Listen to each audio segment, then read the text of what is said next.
Welcome, NoDQ Galaxy to the NoDQ review number 200. We made it! Wow!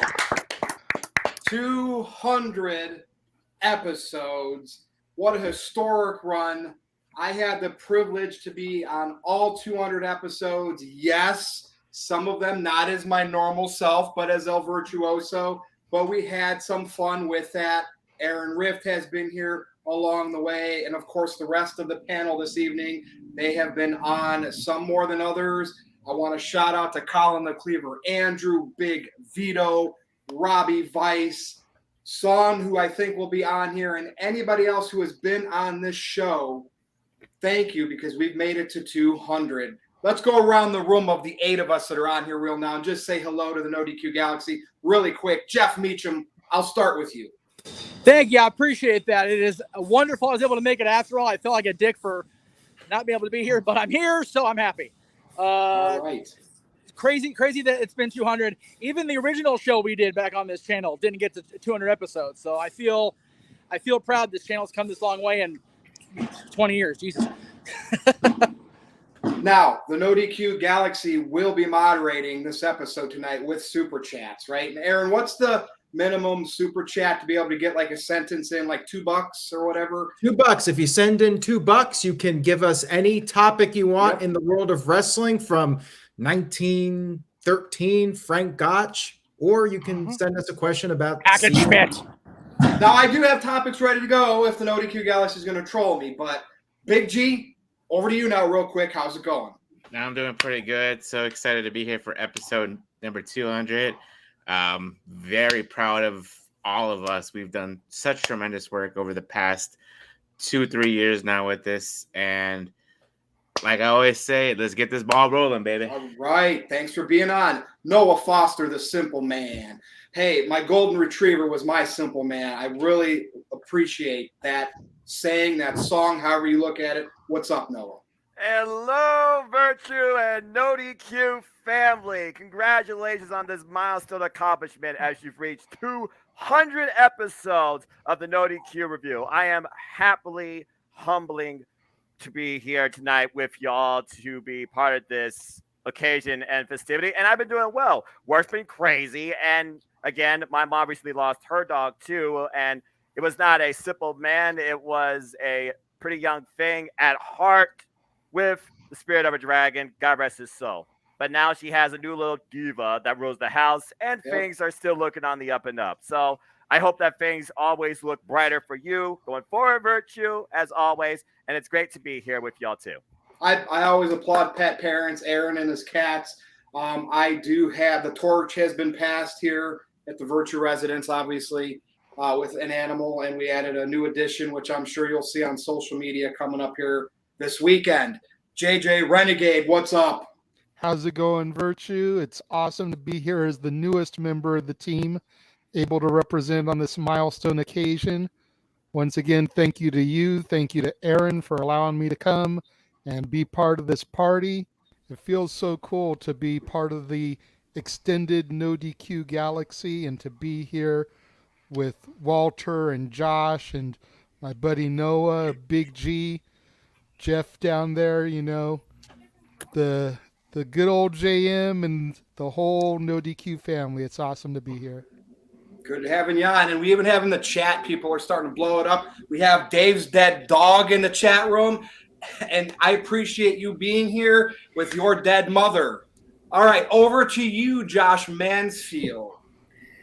How's it going, everyone? The Cleveland combatant here. It is good to be here to celebrate NoDQ review number 200 with the man himself, Virtue. You know, I can't believe it's been 200. You know, it's an honor and a privilege being a part of Team NoDQ. I want to do a little toast to Aaron, the boss man, for all he does, and to you, Virtue. Because this review would not be here without you, Virtue. And to the mods in the chat tonight, because they may be busy. Yes. They have a lot of crap to do with tonight. There'll be no more recognition of the trolls. I'll toast when I got me yet. I'm outside. I can't. A toast to Aaron, Virtue, and our mods, and all members of Team NoDQ and the NoDQ Galaxy. Cheers. All right. Thanks for being on. Over to you, Walter Cruz. Thank you, everyone.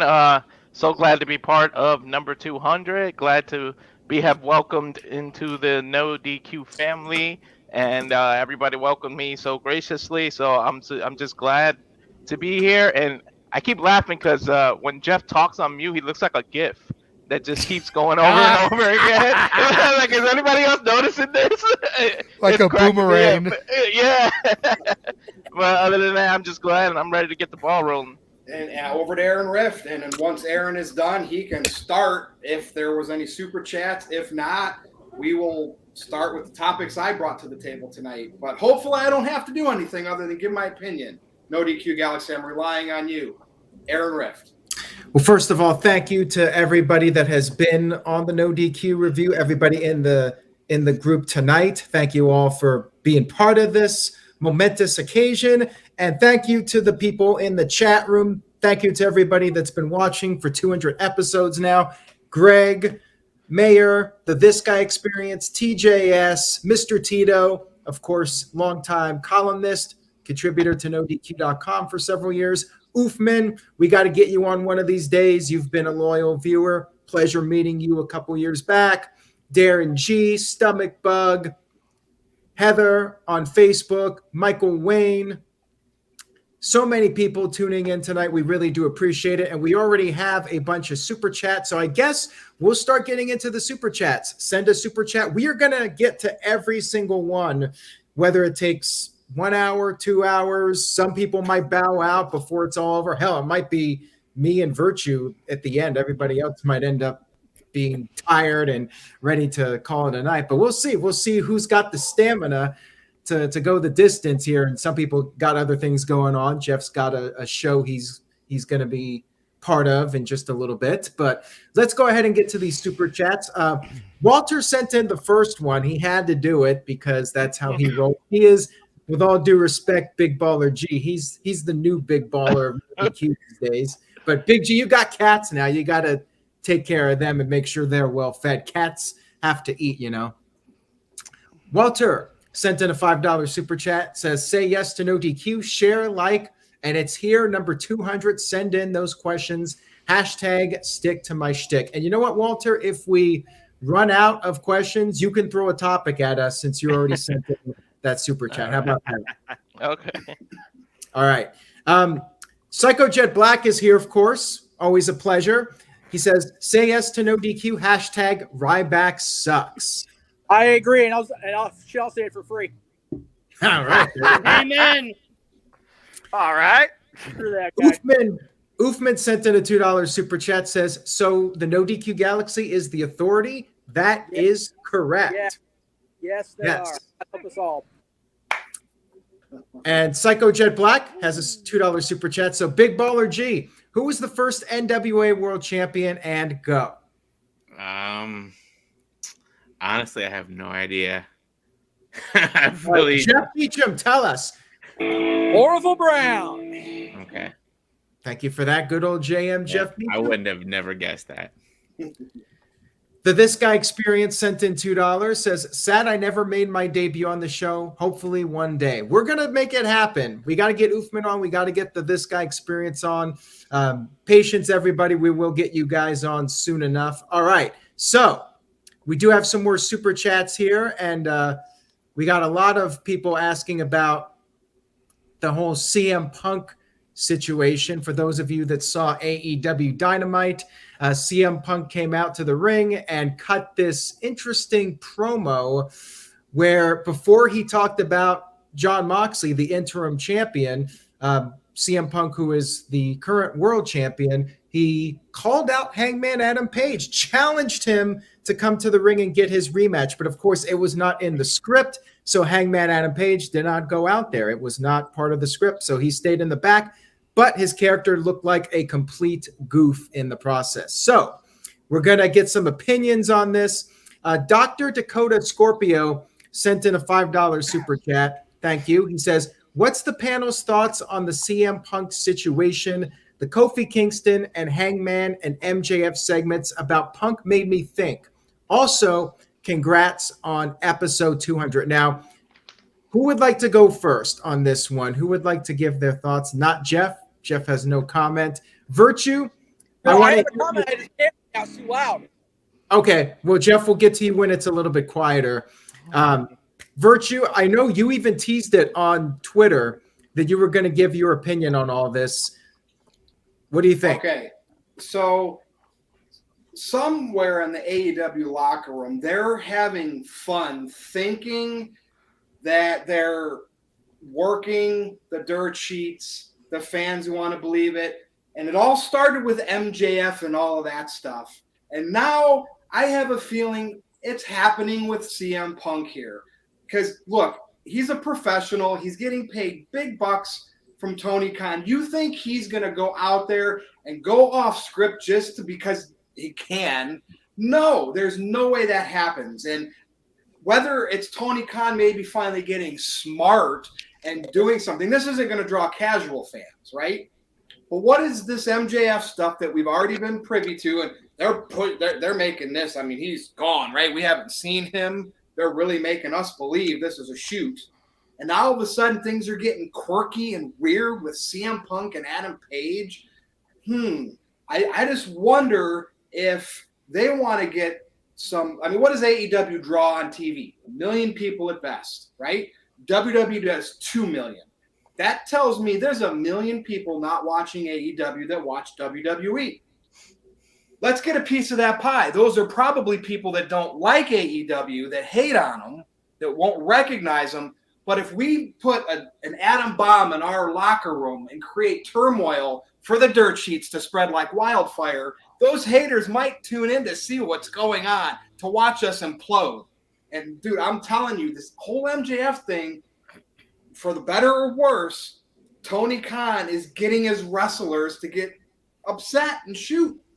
Whether Punk was supposed to say that or not, I don't think there's an issue. This is going to lead to a feud and a match. It could be a way out of Punk in the championship because Hangman could screw him.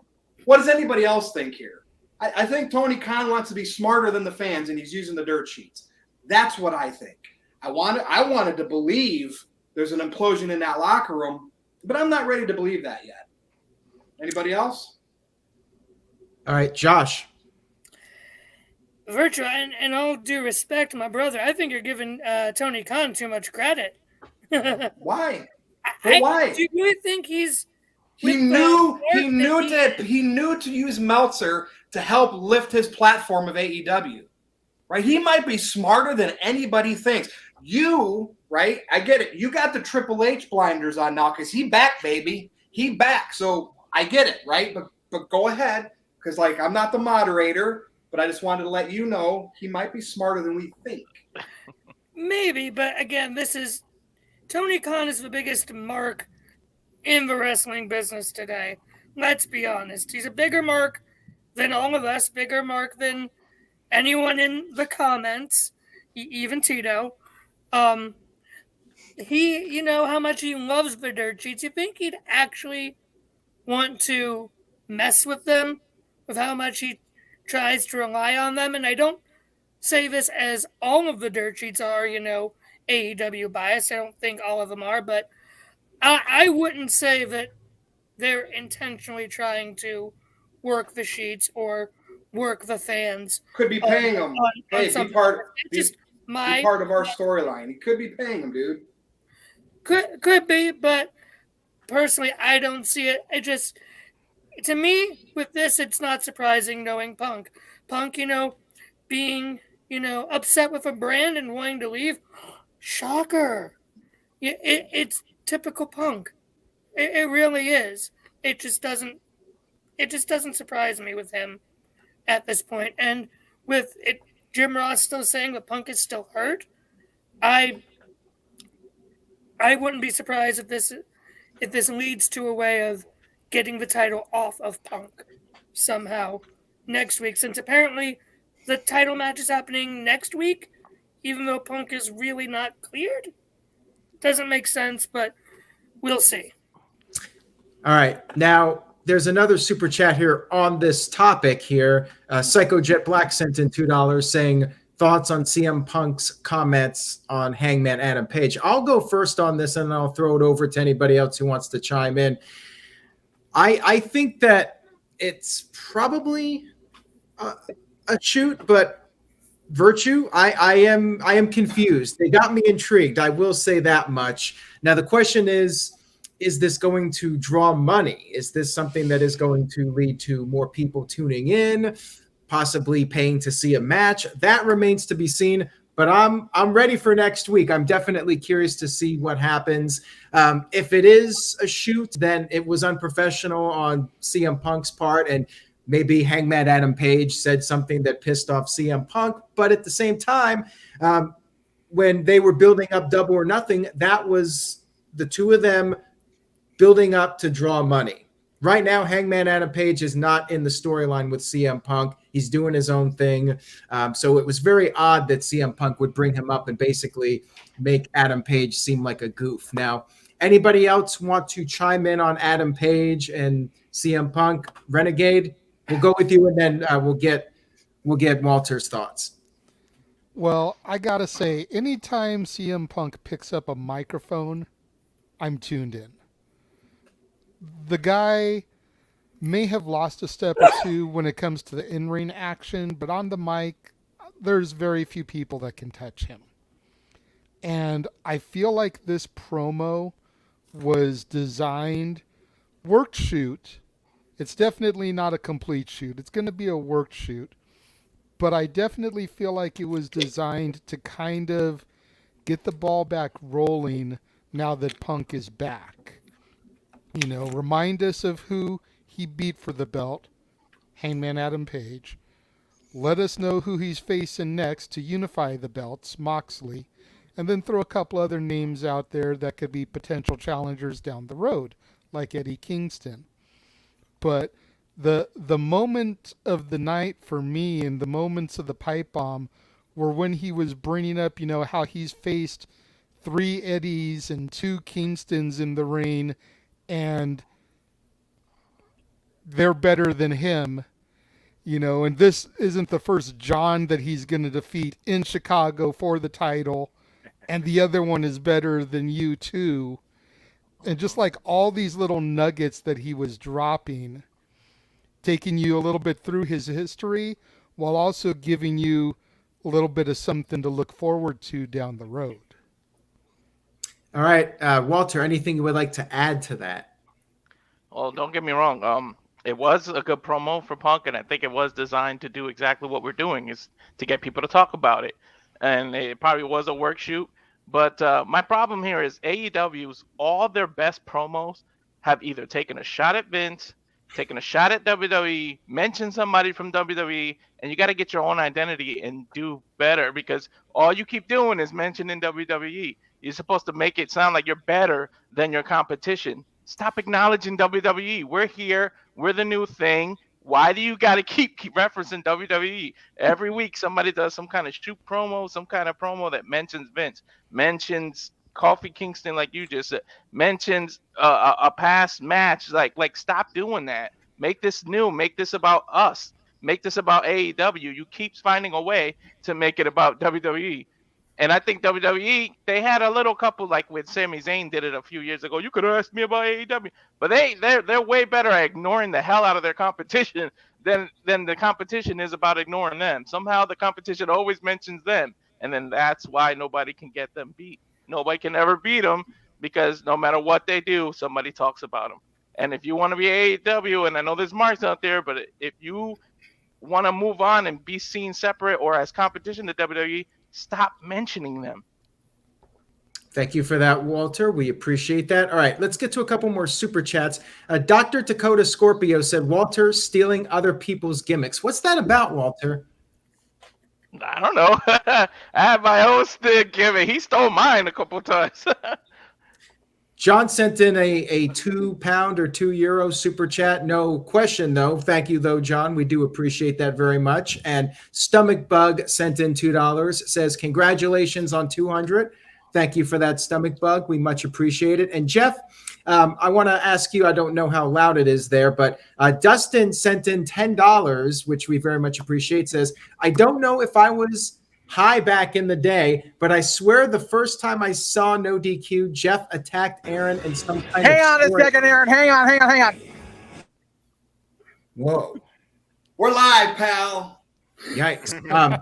So he says, I may have made this up a billion years ago. Congrats on 200. Well, I'm All sure of a sudden, Jeff started a loud ass song. Run that back. Okay, what does it say? I can't see it. I lost the comment. Okay, this guy Dustin said the first time he saw No DQ, you apparently attacked me in some kind of storyline. I don't remember attacking you. I remember our other co-host and I throwing things at you quite frequently on the show back in the day. Yeah, that must have been it. Maybe you did attack me at one point. I know Santa Claus attacked me once. Aaron Well, Rip Santa Meach was quite the temperamental jerk back in the day. You got to remember that. So, I remember, God, we did so much stupid shit prior to me coming back in 2014. But I very well could have. It's been a long 20 years, brother. So Yep. I very well could have. He wasn't attacked, but I sure the hell remember them not letting him off the chair when they had to shave his head. Aaron was paying his dues. Now he runs the show. There you go. Right. Years later. Now, Jeff, you remember April from Survivor Series 2018? She just sent in a $5 super chat. Said, when it comes to speaking their mind and or point of view, CM Punk wins hands down. He doesn't hold back, and he speaks facts, plain and simple. Yeah, April's sitting across the room from me. She's down here at the casino with me waiting to see Paradise Kitty. She's here. All right, well, tell her I said hi. And Noah, we haven't heard from you yet. What are your thoughts on what April had to say? Aaron, hang on. Before you go to Noah, I'm going to go ahead and bow out now because it's going to get louder from here. So thank you all. I appreciate it. I love you guys. See you Saturday night from a Might Night, Jeff. I'll be there, brother. Have a good one. You too. All right, so Jeff Meacham has parted ways. Now that he's gone, I should totally do this just to bust his balls. Hi guys, I'm so sorry I'm not there. I realized during the recording of Saturday's open mic night that my being there with you would conflict directly with me being here at the Commerce Casino. All right, that's enough of that. Jeff made a pre-taped video that he wanted us to play on the No DQ Review 200. As it turns out, he was able to come on live in person, but yeah. He's going to kill you for that. Yeah, he will. I'm going to get heat for that one. Anyways, Noah, we haven't heard your thoughts on any of this yet. So what April said, what do you think about CM Punk's comments? Were they out of line? If it was a shoot and he went off the script and said that about Hangman Adam Page calling him out, do you think that was unprofessional? I don't think necessarily it was unprofessional if that was the case, because otherwise, why would you do it without somebody knowing? If someone's going to know something that's going to happen on their company, it's going to be the booker themselves. All this talk, though, all these different perspectives, regardless of bringing up the past, it is bringing forward some form of engagement. Regardless, this is just drawing more eyes to the AEW pay that right now has no main event focal point. Definitely threw a curveball with the fact that I'm seeing CM Punk versus Jon Moxley live next week in Cleveland, but again, we also talk about who really brought this forward in the first place. And JJ, you always bring up one key component to professional wrestling, damn it, that we always enjoy watching as part of the product, and that is long-term storytelling. Something tells me that we are going to get a very special, unique moment in Cleveland because someone is better than you, and you know it, and has history with not only Hangman Adam Page, not only CM Punk, not only Jon Moxley, but pretty much Tony Khan since the beginning of this coming for Dynamite even exists. For me, this just continues to move forward the narrative that Maxwell Jacob Freeman will be the first original AEW World Champion from the true four pillars of AEW. Thunderbreaker DMD already subtly teased the idea of him returning on a post, and she deleted it. Now, as far as drawing ratings, being a business move, and engagement, blah, blah, blah, you know I don't look at that woolly cock. I just literally watch the product because it engages me and it's something interesting. But for me, this comes down to the AEW Championship and how Maxwell Jacob Freeman finally acquires it. Hey, we got Son Goshiku here. Yo, what's up, everyone? Can you hear me okay? Absolutely. All right, yeah, sorry. I'm about to go see the Dragon Ball movie, so that's why I'm in the parking lot. But I had to be here just to say congratulations on 200 episodes. Everyone, thank you so much. That as honestly, basically just all the audio content that I've been listening to, because so many great wrestling discussions. I'm happy to have been part of so many of these great wrestling discussions. So can't thank everybody enough, including the No DQ Galaxy. All right, son, before you go, I'm not sure how long are you going to be with us here? I got about 10 minutes. Okay, so 10 minutes. All right. I want to throw this at you. Big G, did we get any of your thoughts on CM Punk? Is there anything you wanted to add? Not really. I mean, everybody covered everything pretty much, so. Okay. Big G, tell me one thing. Are you happy to be here? I'm happy to be here, brother. Ding. All right. So, son, I'm going to throw this over to you because maybe you can pull this off. Okay. So, Teaching in Color X sent in a $10 super chat. He says, I love the review. Congrats. My favorite moment had to be number 100 when Greg Cherry did a Macho Man impression, and also the Roman turned heel episode. And this question, I'll answer this one. How much different are the live videos compared to the old way? And Virtue, you can answer this too. But son, can you do a Macho Man impression? Is that something that's in your repertoire? Nowhere near as good as Greg Cherry, but I did watch a Macho Man promo, the one where he's like, I'm letting you know right now, no hooksters to the left, no hooksters to the right. Yeah. That's about the most I can do. That's pretty Nowhere near good. Greg Cherry's level. That's better than I could do for sure. Okay, so Virtue, back in the day, we were doing the No DQ review pre-recorded, and then it would be uploaded to YouTube. So the question is, how much has it changed? I enjoy doing it live because there's no second take, and everybody's responsible for what they say. Yep. Because it's live on YouTube, and it's just fun doing it live, knowing that everybody's in the chat room interacting. To me, it's way better doing it live. Your thoughts on the change? So we did it in steps. So when we recorded, it was fun. You'd post it. We checked the comments. Then you started posting it recorded, but remember a premiere where we could watch it. The people that were in the video could watch it as you aired it and interact with the chat. Remember that? Yeah. And then that turned to doing it live with the No DQ Galaxy in the chat. And it's like evolution. Like you can't go back and do it any other way now. And that's what this episode is all about. How the review has evolved to where it's at with the No DQ Galaxy really being part of every show each week. Even though I make the topics, this is kind of a culmination of that. Culmination. I agree. That's All right, word. so we've talked a lot about CM Punk, and this is an ongoing story. Next week's going to be very interesting with that world title match. Let's see. Speaking of Jon Moxley, since we're on topic here, Mr. Tito, part-time No DQ columnist. He is the Brock Lesnar of NoDQ.com these days. He says, thoughts on Jon Moxley at Game Changer Wrestling against Effie? Is he making AEW look bad as their champ doing that indie match, especially with disgusting antics? Okay. Is this the guy that put his hands in his pants as he was wrestling Mox? Okay. So yeah, I did see that picture like floating around Twitter. And my first thought was, well, if you're not a wrestling fan and you see this, you're probably not going to think much of wrestling. So anybody have a positive take on it? Anybody want to say, you know what, this is entertainment, it's all in good fun and whatnot? Or did everybody pretty much universally think this was terrible? Anybody have a positive take on it? Deathmatch wrestling is awful. It's just awful. I don't understand why people like it. It's, ECW back then, it was a little different.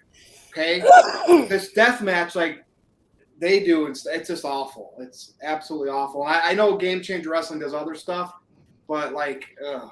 I do not even know the context of it. Why was he putting his hands in his pants? Did anybody see this match? No, I think it might be his character. Does anybody want to see the match? No. So the bounce off Virtue, at least ECW was like on the East Coast, it was 2 a.m. when they were airing stuff. So it was definitely for a certain audience. I don't know the history of the FA. I don't know if his wrestling character is gay. I don't know. You know what I mean? It's ridiculous. And I thought that stuff was kind of like done with Joey Ryan. It's still out there. I do not know the context of it, why he did it, if it was just done for comedy. I don't know. But yeah, I think that for the audience that they're catering to, Apparently, according to Mr. Tito, he was jerking off when Moxie was choking him. Ridiculous. So, Get it? I mean, whatever. I mean, I guess that doesn't sound like a. I mean, there's a wrestling fetish for everyone. Next suppose. question. Yeah. Moving on. All right, let's move on here. Okay. The This Guy Experience sent in a $2 super chat. And Son, I'll throw this over to you first, since you're only here for a few minutes. He says, what mouthpiece could have gotten Shelton Benjamin to the main event? Were there any? Could MVP have been the guy in a different era? What do you think, Son? Well, yeah, MVP was really active a lot as a wrestler back then. I almost want to say maybe Teddy Long, but I think he was just starting his SmackDown general manager role. Yeah, I think I probably, just looking at who's on the roster at that time, I think I would have gone with Teddy Long had maybe they not found the SmackDown general manager role for him. All right, and I'm not really sure if anybody could have taken him to that level. MVP would have been the best guy, but like I said, it was a different era. JJ. Paul effin Heyman. Oh, That's Fair always enough. the go-to. Although, to be fair, not everybody that was a Paul Heyman guy made it. Curtis Axel did not really make it. Ryback certainly But did if you not. did it right, you could have made Shelton. I mean, they have a history. You could have made it a Paul Heyman amateur wrestling kind of group, or not group, but like them two just dominate everything and kept one on Raw, kept one on SmackDown. They both would have been the next best thing on each brand, and Paul Heyman would have been on both, backing them up. Yeah, Jason Mason said that Vince did not care for him, obviously, and that's probably the correct answer. I mean, you figure Paul Heyman brought him and Haas into Team Angle with Kurt. Once him and Haas split off, if he had resumed managing Shelton, he could have taken him to that next level. Yeah, I just wanted to add on to that when Brock Lesnar came back to the company, imagine had Paul Heyman established Shelton Benjamin as a main eventer. You get to 2012, imagine a storytelling you could have told with Paul Heyman. Hey, he took both these guys to the main event. Guys, I'm going to be honest with Shelton Benjamin. And you could have reunited the Minnesota Wrecking Crew from OVW, because him and Brock were a tag team back in the day. Great wrestler, no mic skills. But he was a mid-card in the sports entertainment world. And I'm going to give you 4 reasons. Brock Lesnar, Randy Orton, Batista, and John Cena. The elite that's four. That's what hurt. Bad time. Yeah, sometimes some people are just not meant to pass the mid-card. Unfortunately, he's just one of them. I did think they might have gave him a better push when he came back, and he was more built, and he had a better body that like Vince liked. But I mean, they could have did something with Hurt Business, but they didn't. I thought it was potential, especially with the gold standard type thing he was doing, approaching like WrestleMania 25. But again, I guess just not fully capitalized on the tools that he has versus the tools that he needed to fine tune. All right, so now we'll move on to another question. Let's see what we got here. Okay, Psycho Jet Black, and maybe you guys can take a moment and think about this. Maybe you have one off the top of your head. William Regal's best matches and moments. I can say this: my favorite moment is him drinking the tea that was actually Chris Jericho's urine. And SummerSlam 2007, when him and Crime Time are dancing around and Vince is just very money. Yeah. Money. Walter, you go first. I don't know about match, but any moment with Tajiri was just hysterical. Anything he did with Tajiri, they just gelled. There was just something about that. And also when he got trolled and they started playing "He's a Man" when he came out, that was like one of my favorite moments. I think that was like Daniel Bryan trolling him, but that was hysterical. I don't know about match, but and you know what? Just funny. The whole run when he was doing the power of the punch with the brass knucks, like early 2002, that was a good period. So anybody he was wrestling around that time, like the match with Jericho was really good, and he's always had solid matches. I agree with Tito. It was a train wreck, but the match with Goldberg was just entertaining as hell, especially looking back on it, being smarter to wrestling. Mhm. I'm Funny gonna enough, I'm gonna have to get remember going more in about a Regal- minute. Okay, all right. So, son, I'm going to throw it over to you. I also wanted to add the Kiss My Ass Club. Regal had a lot of fun moments. But anyway, son, somebody asked me to do your intro too before you go. Oh yeah, I will. So I was gonna say you mentioned most of my most all the funny moments, but one run I really loved of William Regal was when he was it 2008 won the King of the Ring and they made him like the top heel on Raw, and I remember being livid when he turned off the main event, which was a really good main event at the time. That was awesome, and I thought that was going to take him to the main event, and then obviously we found out that he had failed the drug policy, but that was really cool. Like how they, after all the years where they did silly things, he proved he could be the sinister, evil top bad guy. So I was gonna say that's probably one of my favorite moments with William Regal and overall. But yeah, I have to get going. Go watch Gohan kick some butt. But it has been, like I said, always an honor to be here on NoDQ. Glad to have always be able to talk pro wrestling with you gentlemen and entertain the NoDQ galaxy. Not only just 200, let's keep it on going. Can't wait till we get to 1,000 episodes. So it's gonna be awesome. Aaron Riff, keep up all the hard work on NoDQ. Everybody, Team NoDQ, let's keep on supporting NoDQ and everything. So nothing but good things to say. And yes, I didn't do my introduction. Hey everybody, Son Goshaku here. So I'm going to go ahead and take a leave. Awesome, guys. Everybody, nothing but positive and love out there. Let's keep on enjoying professional wrestling together because AEW is hitting on all cylinders. Triple H is definitely doing some great things with WWE, and this is what it was all about. When AEW and WWE are both doing good, professional wrestling as a whole is doing good. And at the end of the day, that's what we want as fans. Oh, my brother, testify. Peace out, everybody. Y'all take care. Noah, you missed your damn it to go in there because he said professional wrestler. I'm not going to interrupt Son Ghost. Buy the Who do you t-shirt. think I am. All right, I'll see y'all. All right, we'll get to the next super chat now. We'll move on here and let's see which one we should do next. Okay, so this is topical. We'll get to this one right now.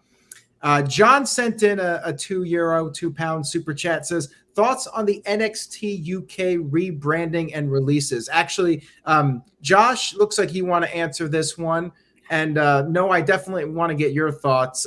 I'm kind of indifferent because I haven't been following NXT UK, but I think expanding to Europe, it sounds like it's going to be a good thing long term. And Big G, we're going to get your thoughts too. Josh, we'll start with you. Well, actually, I was going to respond real quick to the William Regal thing, and my answer is going to be 2 words: War Games. Absolutely. And NXT UK, it's going to be interesting to see what they do. I think I would not be surprised if they bring back the European title. Honestly, with NXT Europe, Vince is gone, so Triple H is finally getting to do what he has always wanted to do without Vince's leash attached to him. I don't have much to say, but you have proof you work for them? Seriously. No. Like, why are we so on Triple H's crotch? Like, because he was doing this all those years? Let it play out. Don't, like, you know what I mean? There's still a lot of, there's nothing much has changed yet other than Triple H's people from his NXT are popping back up. Let's just enjoy it. Let's not think it's a complete revolution yet, because next thing we know, a few months from now, we could be like, wow, it started off promising. You know what I mean, Josh? That's what I'm saying. Sometimes you get excited, but just take that like half step back and kind of enjoy it. Like, you know what I mean? I am, yeah. But I don't have much to say on this one, but we all know the man who does have a lot to say on this is the simple man, Noah Foster. What makes you say that? Because it's you, and we know your love for NXT UK and your not your NXT 2.0. You know, it's not my opinion, but yeah. All right, Noah, any thoughts? Well, again, you figure about what Triple H was trying to do originally with the NXT brand, global organization, whether it's India, country redacted, Europe, Mexico, Japan. Of course, that all fell flat. Now it looks like he's trying to reboot that plan in some sort of expansion. There's been many talks about NXT UK tying up or shutting down the European independent wrestling scene. And right now, with this approach, I'm wondering if he's trying to further take over or maybe reopen it because, again, maybe more eyes are needed in that market. Again, it's all about business. It's all about the approach. And especially with Clash of the Castle coming up, I could see surprising UK exhibition type talent match like they did Ila Dragunov versus Claudio Castagnoli at NXT UK TakeOver Cardiff. So with the speculation of a Worlds Collide and NXT literally be an NXT worldwide under one banner, but maybe regionally focused, I still have the time on my corner. It's suspension of disbelief for me right now, but seeing the clip of Bronifyn Breakker and Tyler Bate holding the respective NXT championships, I see some sort of Worlds Collide special, maybe a reboot of Survivor Series in a different way, or it could be a unification. I'm not sure what Triple H approaches to this. I'm just going to watch and see what happens to this NXT. All right. Thank you for that, Noah. Big G, anything you wanted to add? Yeah. So me and Noah, we've watched NXT UK since it pretty much started a couple years ago, and they had the NXT UK tournament, and NXT UK has some, great stars. I mean, Pete Dunne's on SmackDown, Rich Holland's on there, Walter's on there. Gunther's on there. Sorry. You got a whole bunch of people now. Tyler Bates is gonna probably be in NXT 2.0, and with NXT UK closing, and hopefully with NXT Europe coming in 2023, we'll get, like I said, an expansion, and maybe we'll get some of these released wrestlers that were just released today. Maybe they'll come back to NXT Europe and go from there, and we'll just see what happens in the next couple of years. Like Virtue said, I'm not getting excited about everything right now. Let everything. Triple H just started this whole thing, or didn't start this whole thing, but let's just see how it plays out in the next couple of years, and and NXT 2.0 is also not my NXT, but we'll see how. Like I said, we'll see how this goes and go from there. I'm Josh, what they're going to the do. Triple H era will officially begin when Roman Reigns does not have those titles anymore. Okay. Exactly. So it could be soon, could be real soon, but let's see how that plays out first. I'm with Aaron. I'm indifferent with this, but it is interesting that they're running an event the same day as All Out. AEW's All Out on September 4th. All right. So anybody else want to add anything to that before we move to the next topic? What are they going to do with Michael Satomar and Saray right now that pretty much have gone MIA in the entire NXT UK women's division at this point? Right now, there's a little bit of focus on the men. Only Bea Priestley has shown up in the other NXT. So, again, suspension of disbelief, but I am curious, to say the least. It does sound like WWE is cutting people that are not going to be traveling to the United States for NXT at this point. But I'm not sure what they're going to do. Did they cut Trent Seven by chance? Did I read that? No. Okay. Not to my knowledge. Okay. Paul Reed hasn't spoiled me on that, so I'll let you know. All right, let's move on here. I'm sure there'll be more news about NXT UK and the Europe transition. Stay tuned to NoDQ.com for the latest regarding that. All right, let's see. Which one haven't we done here? Okay. Here's an interesting one. Richard Morales sent in a $2 super chat. It says, to everyone, Kenny Omega or Seth Rollins, who is the better overall? And you know what? I guess real quick, we'll go around to everybody. They don't have to elaborate. You can just say the person, or you can add to it. I will say Seth Rollins because number one, he's in WWE, and number two, he can cut really good promos. Omega's all right. I don't think he's bad or anything. I think he's a good promo, but I think Rollins is really come into his own as a promo guy the last couple of years. Like 2019 Rollins, maybe not, but I think since he started wearing all the colorful outfits and doing that persona, I think Rollins has really gotten strong on the mic. So I think that alone puts him over the edge. They're both great wrestlers, but I think because Rollins can really do the character, he's got his character down great now. I have to give it to Rollins. Walter, we'll go in order here in the room. So, Walter. Yeah, it's actually pretty tough. It's closer than you would think because it took Rollins a while to get his feet wet and it seems like Kenny is just like got it since AEW has come in. You had to have Flip a followed coin. his New Japan. You had to have followed him from New Japan to know everything about him. But I say Seth, but it's really close. All right, Josh. Omega needs a title to make himself relevant. Seth doesn't. Case closed. All right, let's see if JJ will go with Omega. I'm sticking with Seth only because I haven't seen that much of Omega. I'm still kind of new to the AEW broadcasts. All right, and Noah's an AEW guy, so let's see if Noah goes with Kenny Omega. Noah?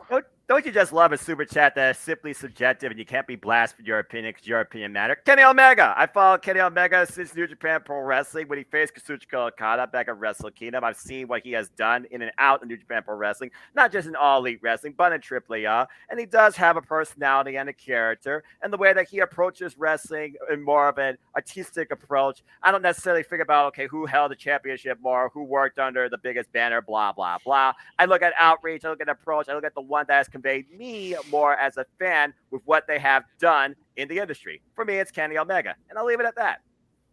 All right.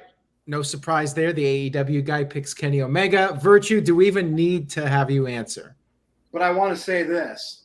Seth Rollins, but in the bubble of Japan and the leader of the Bullet Club, if you take that Kenny Omega, he's better than Seth Rollins. But it's in that bubble, and we're talking kind of like a whole worldwide thing. So Seth Rollins. All right. Kenny Omega in New Japan, leader of the Bullet Club, pretty damn good. That's what I like. Jason pretty much said the same thing. Big G. Yeah, I'm going with Seth Rollins. I mean, Walter said it. He's come into his own lately. Started from the Shield. Now he's the visionary. He's got this whole different persona. It's awesome. I love it. I love his evil laugh. It reminds me of the Joker every time he laughs. But yeah, and his matches of late have been really great. The one at WrestleMania 34, that triple threat, that opener for the IC title, comes to my memory right away. So Seth Rollins. All right. Well, that was a good question. We got a lot of interesting answers from that one and got the chat room debating. Very nicely done. Now we'll move on to the next question. So good job, Richard Morales. We appreciate that super chat. Appreciate it. Any relation to Pedro? Probably not. Highly unlikely in all likelihood, but Probably, it would be nice. Yeah, that's a kayfabe name, I think, anyway. Johnny Boy sent in $5, says, would you have Sasha Banks and Naomi return after the tournament for a big unification match, or have them just stay away from the tag team titles? Happy 200. Again, we'll go around the room with this. You can just say one sentence or a couple sentences. It seems like this is a good format here. Start backwards this time, Eric. We'll start backwards. So Big G, you're in the hot seat. Virtue's call, not mine. Go ahead. That's fine. So we all know this tournament's going on now after Sasha and Naomi walked out, and Sasha and Naomi have been doing their own thing. They were at the convention last weekend doing their thing.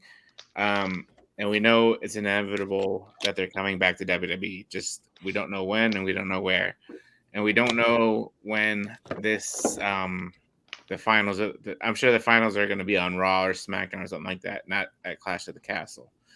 Or it might be at Clash of the Castle, depending on who's going to win. But anyways, I would have Sasha. I mean, we've seen it before. We'll see it again. We'll have whoever wins, say, I don't know, Dakota Kai and Io Shirai. I'm not saying Io Sky. They win the tag titles. And after that, Sasha and Naomi come out and say, no, we're the real champs. And we've seen this before with Cena and CM Punk, Razor, and Shawn back in the day. So I see them coming out and saying, we're the real champs. And then they're going to have a unification match saying we never lost the titles and this and that, and this and that. And then, but I don't see Sasha, and I see them having the match, but I don't see Sasha and Naomi winning the titles back. All right, Virtue, your thoughts, and check the private chat on StreamYard when you get the chance. No, because they left because they didn't want to be involved. They want, especially Sasha. She wants to be a top single star.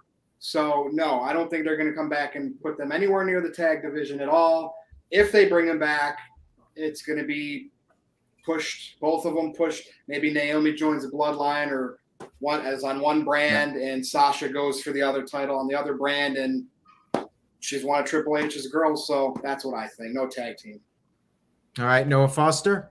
I don't think no tag team either. There's no unification because literally they left the very titles that this tournament is fighting over, and it's not having a clash of castle. You got the 6-woman tag, Big G, with, let's call it as we see it, pretty much one of those two teams is going to win this tournament. Simple as that. As far as Sasha Banks and Naomi, they're not going to come back for these titles, I believe. And Sasha Banks is more so a Triple H daughter at this point. Literally one of the original four at his NXT. Naomi, the fans been wanting her to be better booked. Naomi deserves better. Whether or not she ever joins the Bloodline, that's still suspension of disbelief. But if you believe that Sasha and Naomi are needed for this tournament to have these belts, no, in my opinion.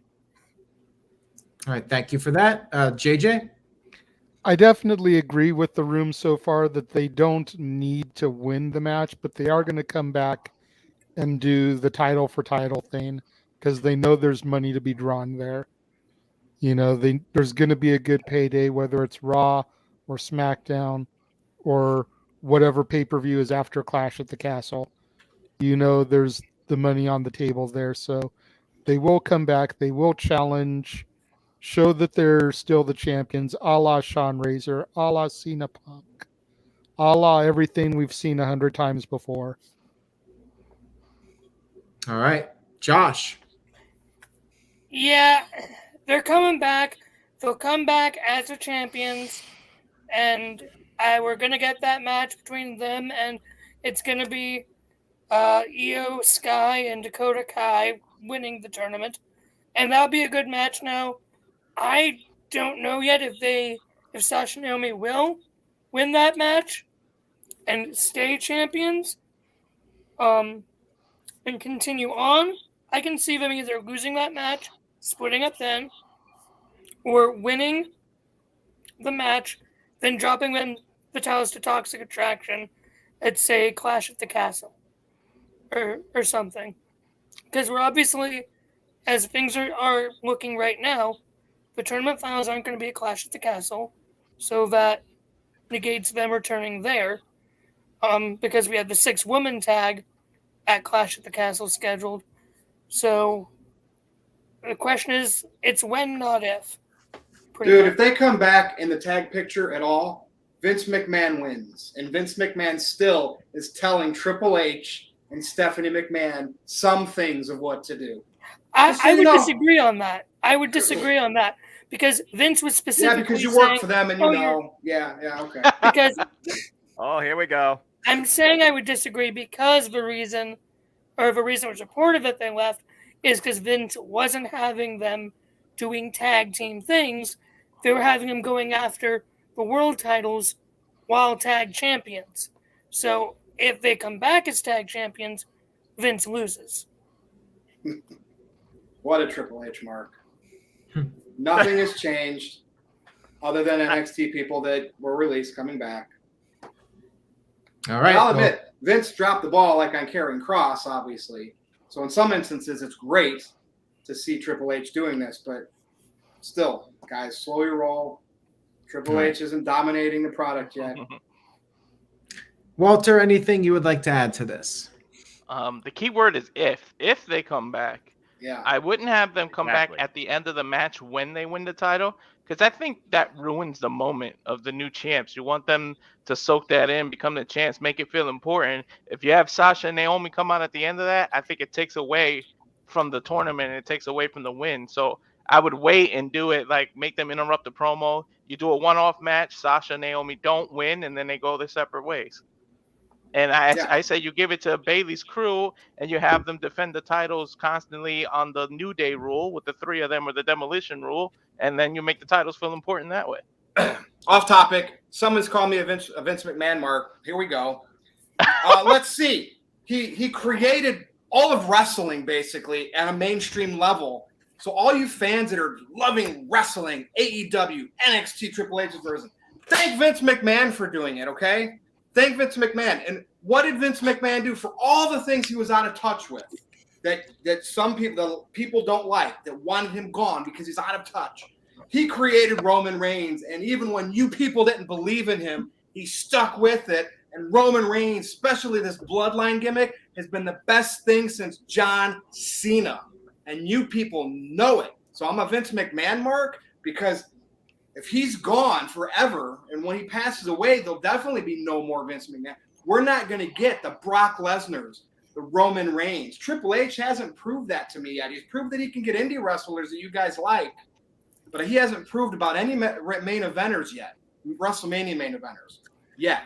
Right, so I'm putting Triple H on the clock. Prove to me you can do what Vince McMahon has done. Virtue, JH said that you should get over yourself. Should we give him a link to come in, James? Who's James? Who? He was on the NoDQ review a couple of times. Oh no, I've never got my apology. So as far as I'm concerned, he knows the email address. He's like, I'm not apologizing. Whether I'm serious about that or I'm just like working you'll never know. That's the stipulation, and if you don't go through with it, you're in obscurity. It is what it is, pal. Everybody that is on this show knows me privately, and they know what you get on camera. Some people don't separate that, and they just get pissed at me. So no, he can't come on. All right, we're gonna move on here. Noah hates hearing some truth that I give, so I understand why he reads. I will say this: I would not be surprised if Sasha and Naomi come back and challenge the winners of the tournament. I could see that happening, but I'd like to see Sasha on Raw back as a singles and Naomi on SmackDown with the Bloodline. JJ, Yep. I think the best would be if they come back, lose the match, and then everyone would expect Sasha to turn. Just have Naomi drop her big time because of sucking her into all of this drama that surrounded the two. Then Naomi can go on to the Bloodline. Sasha can go do her thing, whatever. But just have Naomi turn and just drop her like a bad habit. Oh, yeah. And blur the line. Say, it's your fault I lost 3 months of paychecks and this, that. Blur the line. There's a whole story in there. They're paying $90 for her picture. They're only paying $40 roughly for Naomi. It's like, I left with you and I couldn't even make the kind of money you make. Yeah, it's written in there. I could have been bringing in money if I had stayed, bitch. Yeah, I just want to bounce off. I got to bounce off Virtue, and I got to thank Big Man, because everybody knows me. I am the biggest Undertaker fan, and he gave me Undertaker. There's no way I'm ever being pissed at Vince McMahon. He gave me the Undertaker, and me as a child saw his debut at Survivor Series in person, and he gave me one of the best memories ever. There's no way you can call me a Vince Mark all you want. If Vince murdered somebody, you'd still love him. He still gave me the Undertaker. Hey, just because he did something, you got to separate the human from the character. Well, Paul Heyman said F Chris Benoit. So well, that's a whole different topic. If someone wants to super chat that, feel free to. But it's like we said over Mike Night, JJ. You look at the event, or you look at the wrestler and his legacy. That's Heyman's opinion. Opinions are like assholes. Everybody's got one. Yep. So we're not going to talk about the B word unless we get the super chat. JJ? I'm going to bow out, gentlemen. It's been fun. Enjoy the rest of episode 200. Everyone in the chat room, keep those super chats coming. Keep those topics coming. I know Virtue still has some stuff lined up if y'all decide to stop the money coming in, but keep it flowing. The show's doing good. Renegade. Thank you, Virtue and Aaron, for having me on. The rest of the panel, I'll see you guys when I see you. See you Saturday night, brother. Take care, Renegade. And now we're down to 6, but like a game show. Who's gonna last? Who's gonna last? we did send the link to the whole NoDQ review chat, and of course we could invite other people, but I think Virtue is maybe he'll feel generous later. Maybe he'll feel like. Well, you asked one guy's name, I didn't even know who it was. Oh well, okay, forget about it. So no, I'm not letting anybody on that's never been on the show before. No way. And whoever wanted to come on, all you got to do is super chat. You're sorry to Virtue. Maybe he'll let you on. All right, guys, we're now into the second hour. Now, what did they do when the second hour of Monday Nitro started? Big G, do you know what they did? when the second The hour Nitro started? Girls? And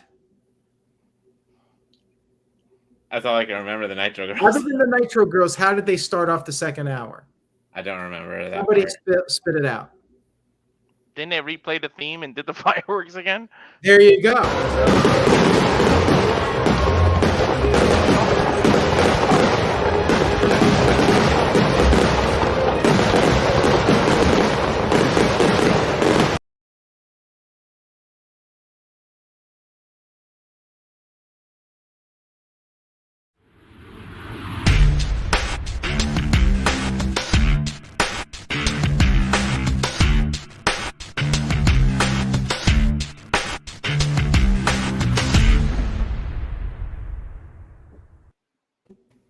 And we are back, everybody. This is episode number 200 of the NoDQ review.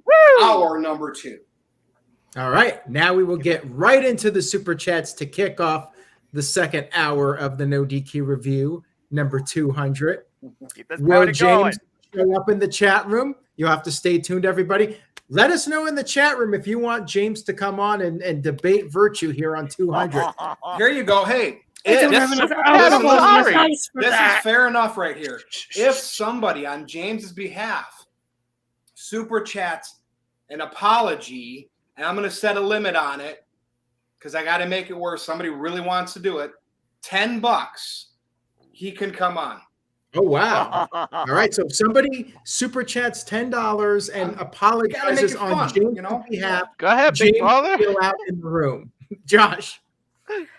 Anyway, I don't have enough alcohol in the house to deal with that tonight. Right? Would you like my book? Yes, Noe, Anyway, Noe, we you got- are the heart and soul of No Do we- DQ. You are our purity.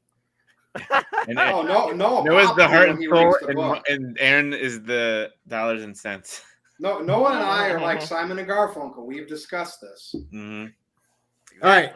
We're gonna get back to the super chat. So we answered that Naomi one. Okay, Psycho Jet Black sent in $5, and we'll go around the room here in order. Psycho Jet Black says, "Let's say Triple H comes up to you and asks you to build up one superstar in 1 year that could become a world champion. Who would it be and why?" Walter, you are first. Wow, that's on the spot. Woo! Yes, you got a dog named Spot. Out of any of them, NXT, any brand right now? Yeah, just pick somebody. Yeah, come back to me. I gotta think about that one. All right, well, I'll tell you what. Hey! We're gonna throw it over to the Cleaver, Colin Andrew. Colin, how's it going? And did you get that question? Did you hear it? It's going okay. I'm at work. I did not hear the question. So can you Okay. repeat real quick? All right. So, Colin, if Triple H came to you and said, pick one guy that the company's going to be built around for the next year, who would you pick? Right now, Kevin Owens. Ooh, Kevin Owens. Interesting. Previous champion. Josh Mansfield, do you have a pick? I do. And just want to say real quick, the No DQ review number 200 has been taken over by Ohio. Well, how was that? Noah, Virtue, my Ohio brothers. Yes. I love Finally it. got all of us together. So my pick, I have two. One who has never been a world champion before, Gunther. Hands down, easily. Thank you become a for world saying his champion. name properly, by the way, Josh. Thank you. Yes, the Ring General Gunther. My second is someone who has been a world champion before and deserves to be back in the world title picture. Please, dear God, let it happen soon. The Prince Finn Balor. Good choices there. And Steve-O says he's not going to super chat an apology, but he's willing to let bygones be bygones. Virtue? Well, he doesn't have to super chat. I mean, you can do it for free. NoDQVirtue@gmail.com. Yes. So But Steve-O, for me, email Virtue an apology. We'll get you on tonight. Karrion Kross with Scarlett, full entrance, build it with the clock, playing the mind games, give him easy opponents, let him build up, and eventually he's taking down Roman Reigns. All right, Big G. Well, Josh took one of my picks, Gunther, but I'm thinking of Pete Dunne. Not Butch, but Pete Dunne. The man that we saw in NXT UK, Pete Dunne. Yeah. Have him go to the top. The man is a beast. All right, and Noah Foster. Oh, this is pretty easy considering that I literally have most of those on my list, but this is one that definitely is close to mine considering the organic audience reaction he built. Tommaso Ciampa. I definitely think that the Blackguard has huge potential to turn Monday Night Raw into his own audible madhouse and claim his moment, and can definitely be the top star on that show. So Ciampa, Blackheart for world champion. All right, so Virtue, Steve wants to know what he's apologizing for, so let him know. I don't know, for something. It was back in the private chat once. He went out of bounds or something like that, and I just was like, all right, enough, bye. And I said, you can come back with a quick apology. Just say, you could spell it out, whatever. It doesn't have to be heartfelt. You can fake it. But when they don't play along with the gimmick, that they go into obscurity. So just all he has to do is say it. Can't even remember what it was for. All right. But I stick to the bit. Okay? Tell James. Stick to the stick. I do. I don't give up on it. All right, so we'll move on. And by the way, Tommaso Ciampa is a great name. Finn Balor, Braun Breaker. Obviously, they're building him up. I say definitely give him a shot. Give Karrion Kross a good year to see if he pans out. Noah, I'm gonna try and change it up a little bit. Virtue from a female perspective. Who you think Triple H could build in 1 year to be women's champion? Ooh, I've been a proponent of hers before, and I wrote an article. Mandy Rose. Shayna freaking Baszler, get her right and fix it. I have to go. I was waiting for Big G to say that, but thank you. Anyways, I guess if we're gonna reset and what they did doesn't count, I say Nakamura because he was close to it and then you screwed it up. and I think Rhea Ripley's a good choice for the women. Just she's doing great stuff with Judgment Day. I think she's the leader at this point of that group, and I definitely agree. Pretty much. Yeah. All right, Bailey. We're gonna move on. Bailey's a good choice too. We're gonna move on. I guess I'll answer this real quickly. This is for me. Psycho Jet Black sent in $5. Thank you for that. Says, asking outside of kayfabe, what exactly was Rift Aronson? I remember first seeing him show up in a Tough Enough audition video thinking it was a joke. Well, it was a joke. Rift Aronson was a joke, and he kept giving me problems. It was just meant to be a Tough Enough audition, and then he kept showing up when he was not wanted, and then I had to get rid of him and leave him behind in Portland, Oregon, and that's the last. Didn't he go through a table or something like that? Yeah. Didn't you kill him on screen or something?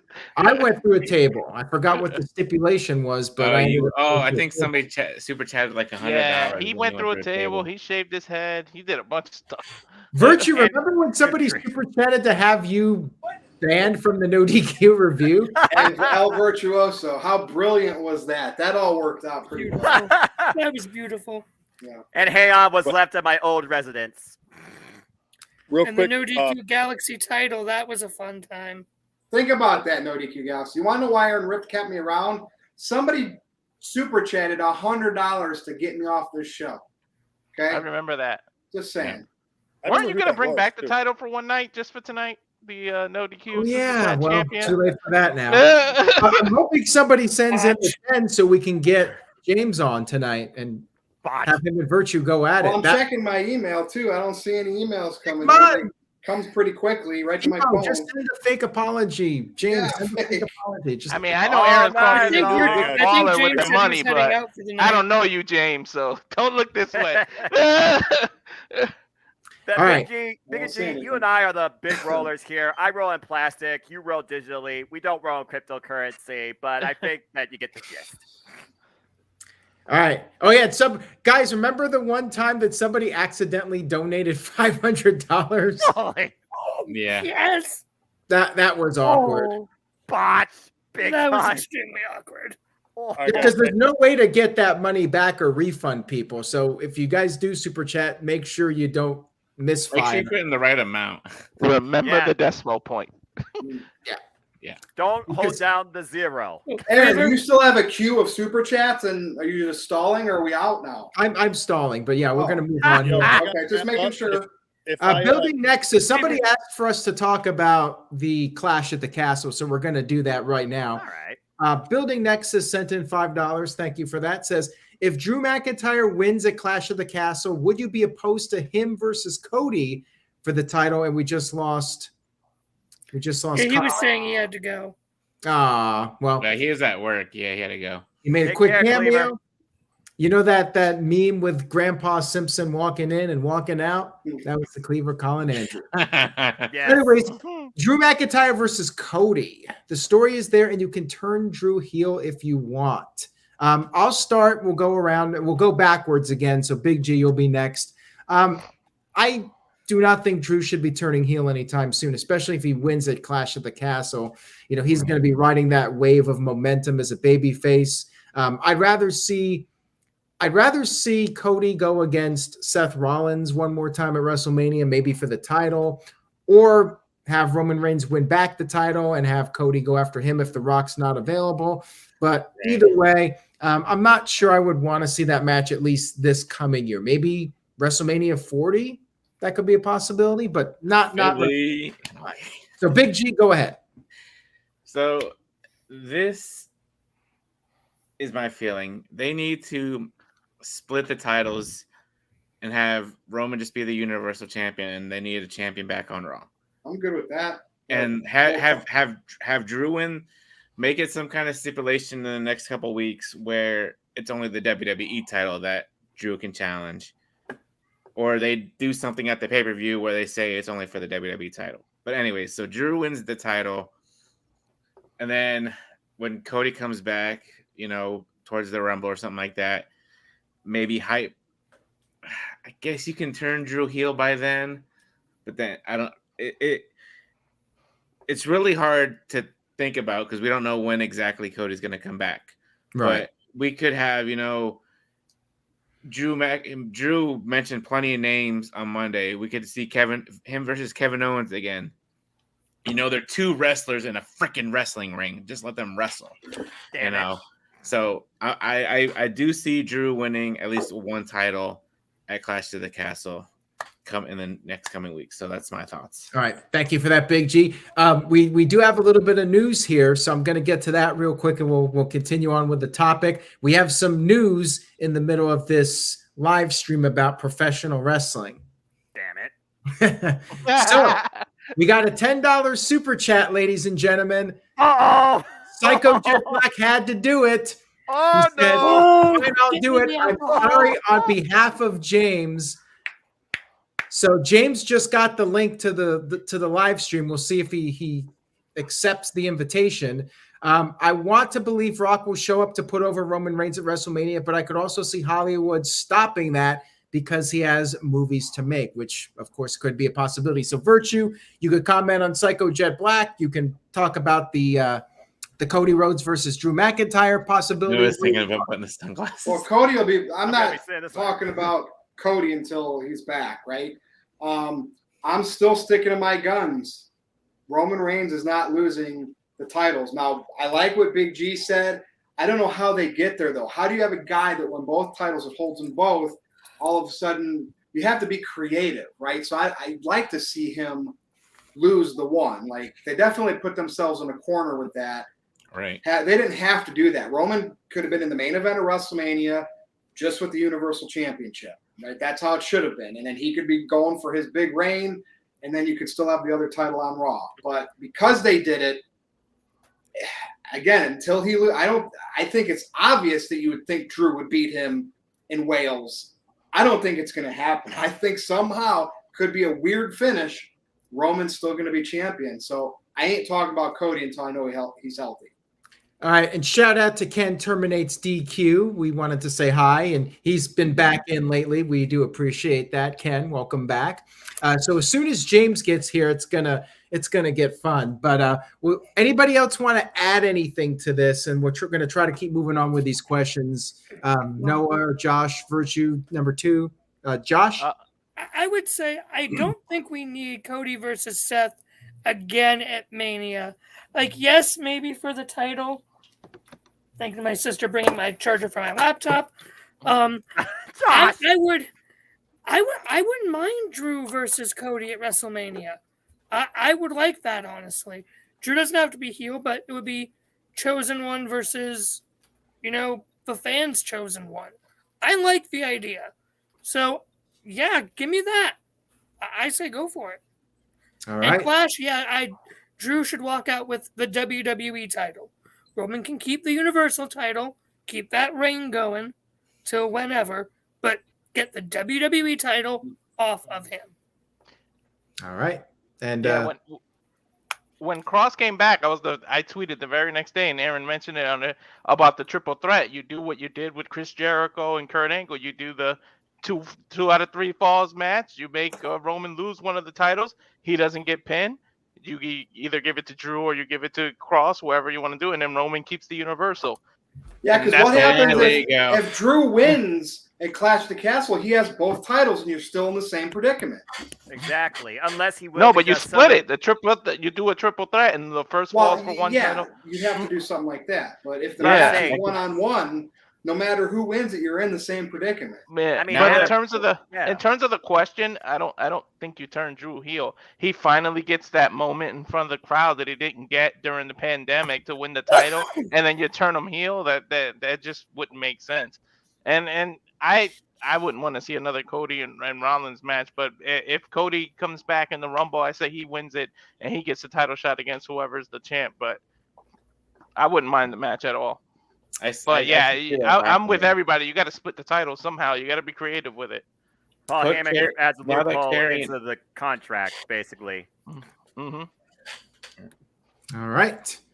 So, everybody, this is No DQ Review number 200. We hope you enjoyed the normal part of the No DQ Review, because now perhaps go off the rails. So without further ado, let's bring him on to the chat. He was on the No DQ Review, but then he got kicked out of the Facebook group by Virtue. Somebody apologized on his behalf. James is back. Welcome back, James. May God have mercy on our souls. Well, looks like I'm back. Hello, James. How are you? I'm doing great, my friend. How are you? I'm simple. I'm fine. And this should be a fun time, to say the least. I need to grab another can of Mountain Dew. So, go ahead. I need alcohol for this. We've had some fun, James. We got Walter straight up fast. Walter's gone. All right. Oh, where's Jeff when we need him? Now, before things get too crazy, let's get to some more of these super chats. By the way, I do want to throw out some shout outs to people in the chat room. TJS is here, Jose Garza, Jason Mason, Keith Johnson. Not sure how to pronounce this name. Huong. I have no idea. Nguyen, maybe. Yeah, it's a really weird name. I apologize for that. I'm terrible at pronouncing names, but we do appreciate you coming in tonight. Michael Wayne, I'm right up there with you, bro. I'm right up there. It takes me at least 10 tries to get the right name right. So Michael Wayne's always tweeting me all this stuff bashing AEW. You guys drink. I'm a smoker, so if this gets crazy, that's what I went to go get. Also, cheap plug. Michael Wayne, the current last and reigning NoDQ Gaza Predictions Champion, will be back in 2023. NoDQ Gaza, remember, your opinions matter in all things wrestling. Stay tuned for the continuation of the WWE, AEW, and Impact Wrestling Predictions Leagues. There's a lot of wrestling coming up. Mm-hmm. All right. So now we're going to move to the next topic, and we'll see if we can stay a little civil here in this discussion. Okay. So Billy L sent in a $5 super chat. He says, congrats on 200. Much love to Robbie Vice and Virtue. Started watching No DQ in 2015 when Jeff Meacham and Aaron, myself, were doing videos at a kitchen table. And funny you mentioned that, Billy L. My wife, Caitlin, actually started watching the No DQ channel around that time when Jeff and I were doing those table videos around 2015. So, yeah, those videos were were very impactful on myself and the NoDQ channel. So anyways, we appreciate that, Billy L. And now we'll move on to the This Guy Experience. Was not crowning Salmon Henry, I guess Mark Henry with the salmon jacket, champion, a bad idea. James, since you just joined us, your thoughts on that? Should Mark Henry have done on what? On Salmon Henry? Yeah. Well, you see, he's only one of the best characters of Mark Henry. I mean, he's right up there with Sexual Chocolate. No, I'm kidding.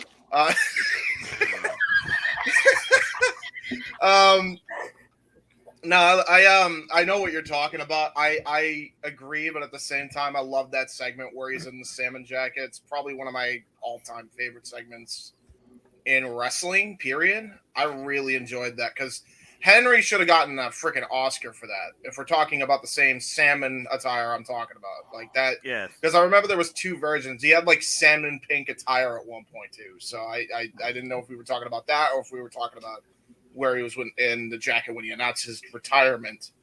But yeah, I really enjoyed that segment a lot. I wish they actually did something more with it than they did. It probably should have been saved a year before as opposed to 2013, I think is when it happened. So there you go. Okay, so what we're going to do is I just want a yes or no answer. Should Mark Henry have gotten the title in that angle with John Cena? Yes or no? And I like Mark Henry, but I'm going to say no. And we're going to go around in order here. So virtue number 2? Yeah. Josh? No. Big G? Yeah. And James? Yeah. Noah? No. And Virtue? No. So we were kind of split down the middle with that one, I think. Maybe more no. Boss man, you're the deciding vote, they bro. got me. They got me. I gotta admit, they got me. That was like one of the biggest words. Like I almost cried thinking Mark Henry was retiring. And then Oh, wait a minute. So hold on a minute. Got to show you guys this on the phone. Don't know if you can see it. Yeah, he said he was sending one into Virtue. Wait, who did? Steve-O sent an apology. Oh, wait a minute. Steve-O. But, and I quote, see below, let me know if... All right, he's in. I got my confirmation, Aaron. He's in. Bring him on. Steve-O's back. Okay, so we're going to get Steve-O back on here in just a minute. Yeah, as soon as he's on, too, I have a little announcement for him and James as well. But they need to both be here. Okay. We're going to move on to the next super chat. Psycho Jet Black sent in $2. Okay. When you see them come in, better run for cover. Girls, you don't need a weekend lover. American male. American males. American males. American males. American males. American males. Yeah, if perfect. they talk to you, you better not listen. You might wind up in critical condition. Ha ha! American males. At the door. But I don't know that song. Everybody, I love that song. What? How about we go around and just say the most annoying yet catchy theme song that everybody thinks? Okay, so this was you did send in the super chat earlier, so we're gonna do it. So say that again one more time. Your request. That we should all go around saying the one theme song that was annoying but yet catchy that you would just you caught yourself humming and singing along with. I guess. I don't know if I want to do that. Free mode.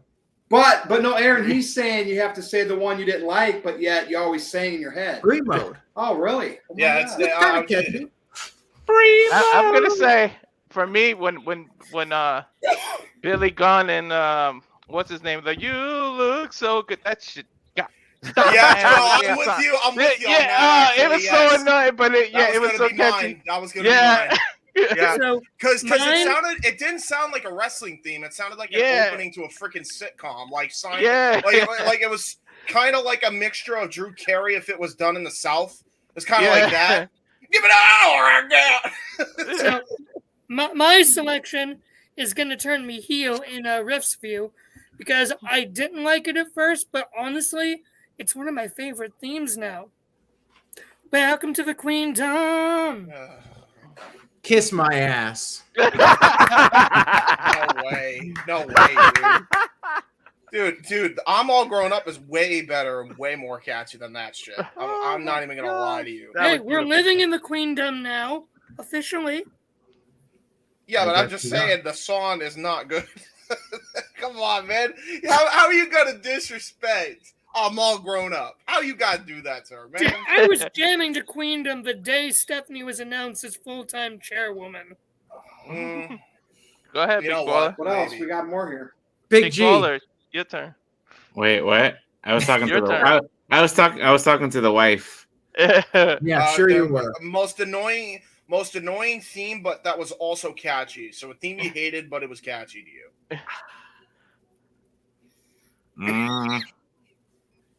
I don't know. I can't think of one. Just say Bree mode. Yeah, I like free mode. Okay, maybe it wasn't catchy. Hey, That's the point. That you like it, but you don't want to admit it. I got one. I mean, this one. I got one. Virtue. Go ahead, Virtue. Nia Jax. Not I'm like not you? like most Oh girls. yeah. Anytime yeah. I heard that, Yep. that worked the next day, I'd be telling I'm not like most girls. It's stuck in my your head. Yeah. It popped you because you knew every time she came out, the internet was getting pissed off. Maybe, but Nia Jax. I got another one, the Sherry version of Shawn Michaels' Heartbreak Kid. Oh, that one's great. I love that. Yeah. And Noah, did you have one? Oh, good Lord Almighty! Your favorite annoying song in professional wrestling? Favorite annoying song? I mean, Nia Jax is definitely up there because you knew it was coming that way, but it always was stuck in your head. Brie Mold, is that even a song or is that just an auto tune with a skipped record? Yes. So yeah, I think those are probably my top two right now. I thought of one. Yeah, I like X Factor. Yo, Big G's got an official. You one. dealing with the X Factor? Yeah. What's up? Go ahead, Big Baller. Go ahead, Big Baller. With my baby tonight. All right. Oh, the Jeff Jarrett. Yeah. In my day, working hard. Oh, okay, yeah. Even though that was now that's going to be in all of our heads now. I got one since Walter took my pick. This is gonna surprise a lot of people. It's an AEW theme or / Ring of Honor theme. Red Dragon. What a game! I hate that theme so much. It's so bad. I love that song. It sounded like an unpolished theme that was done in like 2004, and they just never got around to mixing the stuff. All right. So now this is No DQ Review episode 200. We hope you've been enjoying it. It's been somewhat civil since James came on. We've all been able to coexist, but we're gonna spice it up a little bit more, ladies and gentlemen. So without further ado, let's welcome Steve-O, who emailed his apology. He is here with us tonight. Steve-O, how's it going? Good evening, gentlemen. Thank you for having me on. I hope that apology was sufficient enough. First of all, Mark, James, by the way, the issue I had with you is I felt like, and maybe the rules weren't clear enough, I don't want the NoDQ review chat turning into comment section like a YouTube. You know what I mean? I try to keep it more, let's discuss. I'd rather have the back and forths, the disagreements, like you're happy that Vince is gone on the show like this. All right.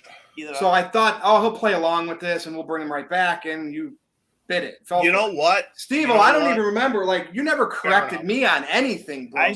Please enlighten me so I can slay you right now in front of that.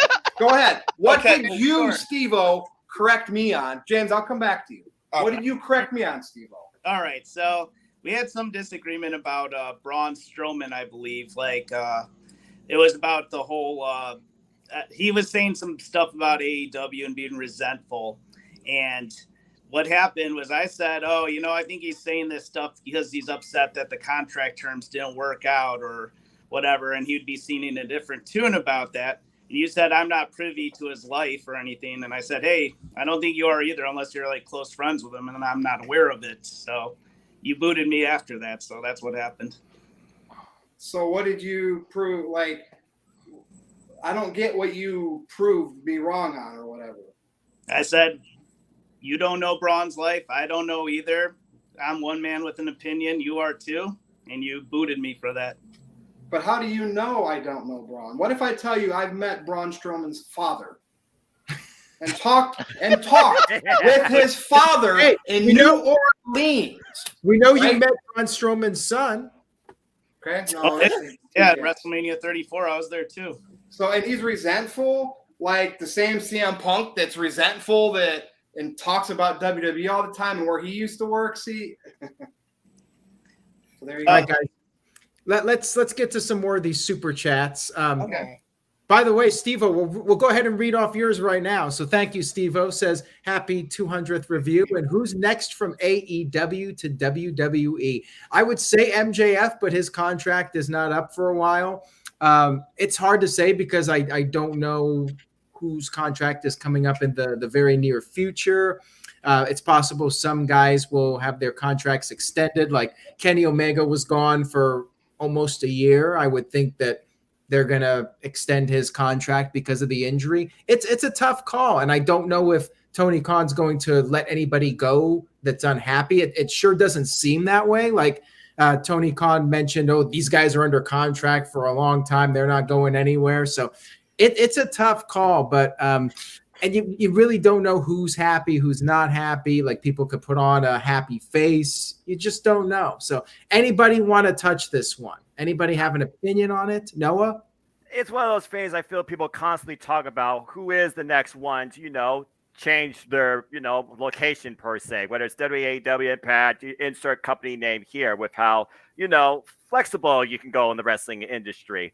But I know that some people speculated potentially the Redeemer, Miro.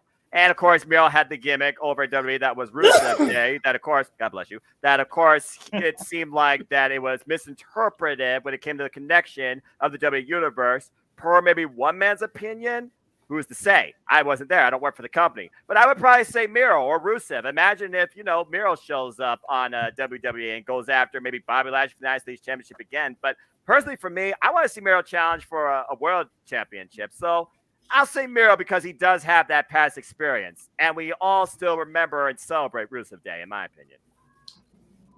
All right, thank you for that, Noah. All right, so we're gonna move on here. Thank you, Steve-O, for that super chat. Unfortunately, none of us really have a really good answer for that one, but I will tell you someone who definitely will go at some point: Chris Jericho. I agree with you on that. Accurate. Yeah, probably. Accurate. Yeah, probably. I think Jericho's a good answer, and it's just a matter of when his deal is up. I'd like to throw in one name that I think could do too. Jericho's definitely one, but Andrade. Oh, Andrade Igolo. Mm-hmm. Triple H, talent relations. Yeah, good point. Good point. Good. Maybe Aleister Black down the road too. Yeah. Maybe. Josh? I would just say we talk about contracts ending. They can only go once their contract ends. I think we're neglecting the fact of, in WWE, people wanted out of their contracts early. Could we see that in AEW where people would say, I want released, I don't want to be here anymore, let me out? We've heard rumors that Tony Khan has been a bit of a backstage drama queen, not letting people out of their contracts. So, again, I say rumor, I'll say rumor for virtue's sake. If this is true, if I could see Adam Cole easily saying, I want to go back. He wants to go back to Triple H. I can easily see that. Does AEW have a 90-day clause in their contracts? Does anybody know I that? feel like most wrestling companies do. Yeah. I mean, didn't it take like Cody 90 days roughly, give or take, to go to WrestleMania? But that wasn't the reason. His contract that wasn't. Yeah, his contract was up. That was just more of a keep him a surprise. He competed through the rest of his contract. Yeah. Yeah. So that was a non-issue. Fair enough. All right, you guys ready to move on to the next one? Go for it, boss man. All right, let's do it. All right.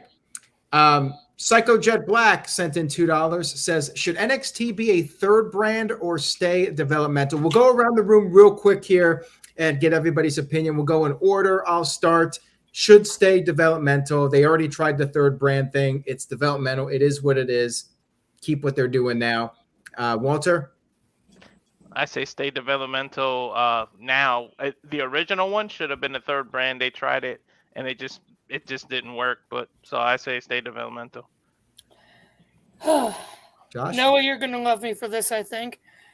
When Triple H gets his NXT back to how it wants to be, back to being a third brand, because that's exactly what it was, until Vince saw how popular and succeeding it was and chopped it back down as much as he possibly could. Because the NXT title and the women's title were both considered world titles by WWE until Vince decided, nah, I don't know, and kept being, back and forth, and if they were. Make it a standard third brand again with their titles permanently world titles, not this, are they not? All right, Big G. As of this moment, it needs to be developmental. All right. Everybody in there right now is very young and very green still, except for Mandy Rose and a couple other people in there, but still. All right, Steve-O.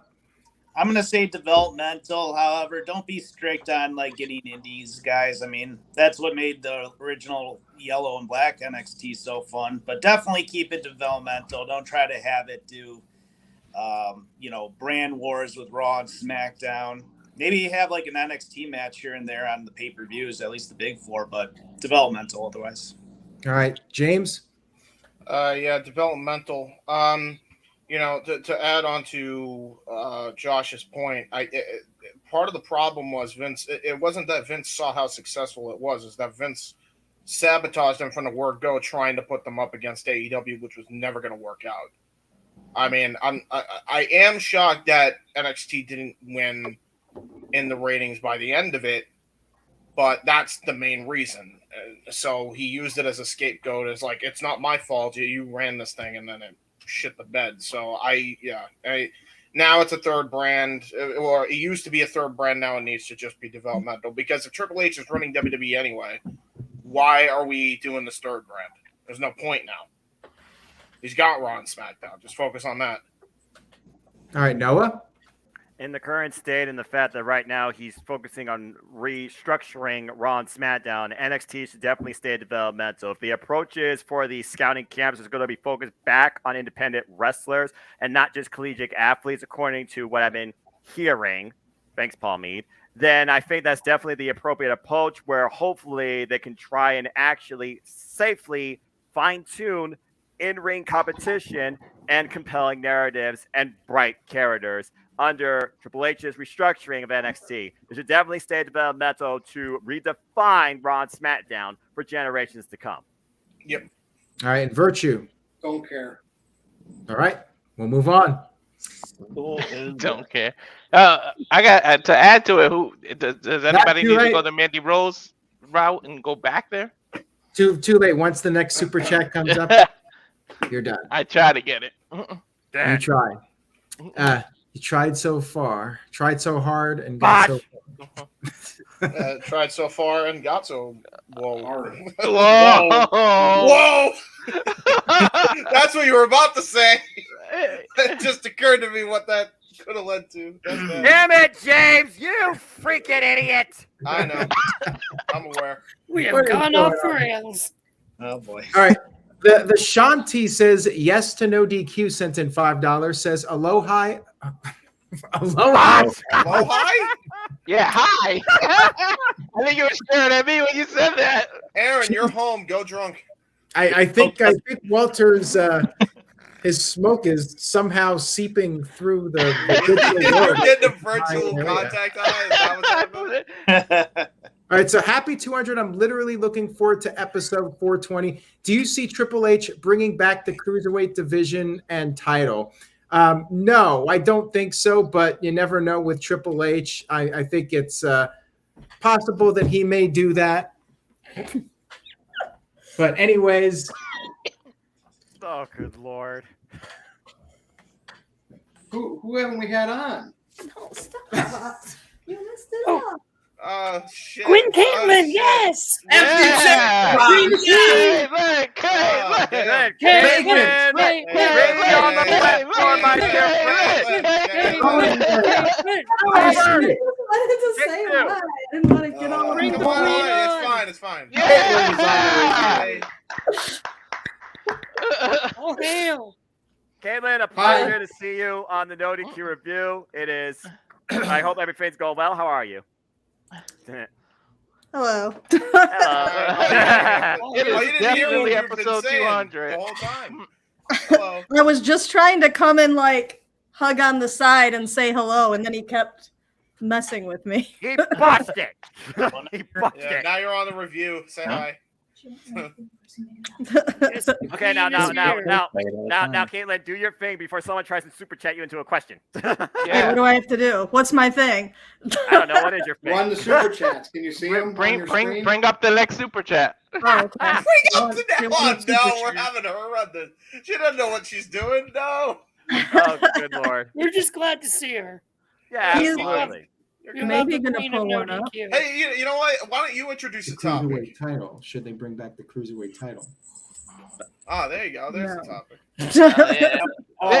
That was an emphatic no. Did you hear that? She was like, no. I'm just saying hi, folks. Okay. Hi and bye. Here's a question for Caitlin. Oh, okay. No, that's a Psycho Jet comment. Black says, Caitlin, will the Bella twins join the Hall of Fame? They're already in it. Yeah, Yeah, they're already in the They're Hall of already Fame. in it. Where have you been?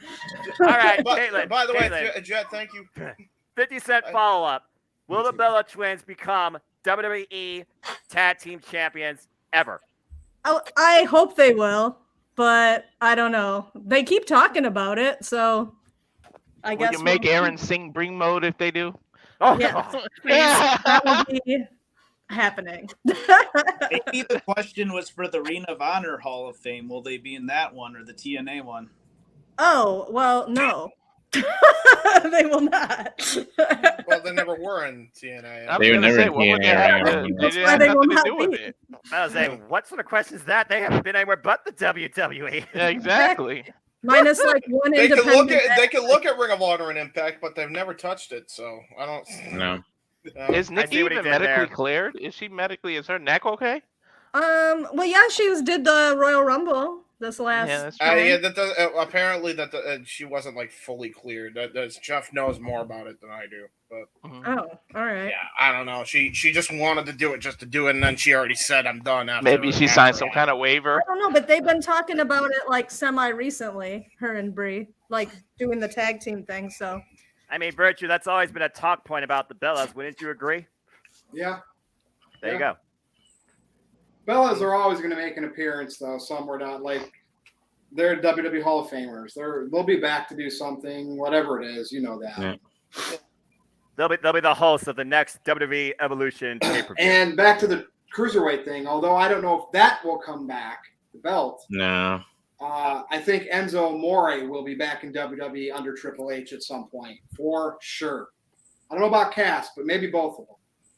I could see both of them. I could see both of them actually. Oh, hold on, one more that's thing, for then you. I'm out of here.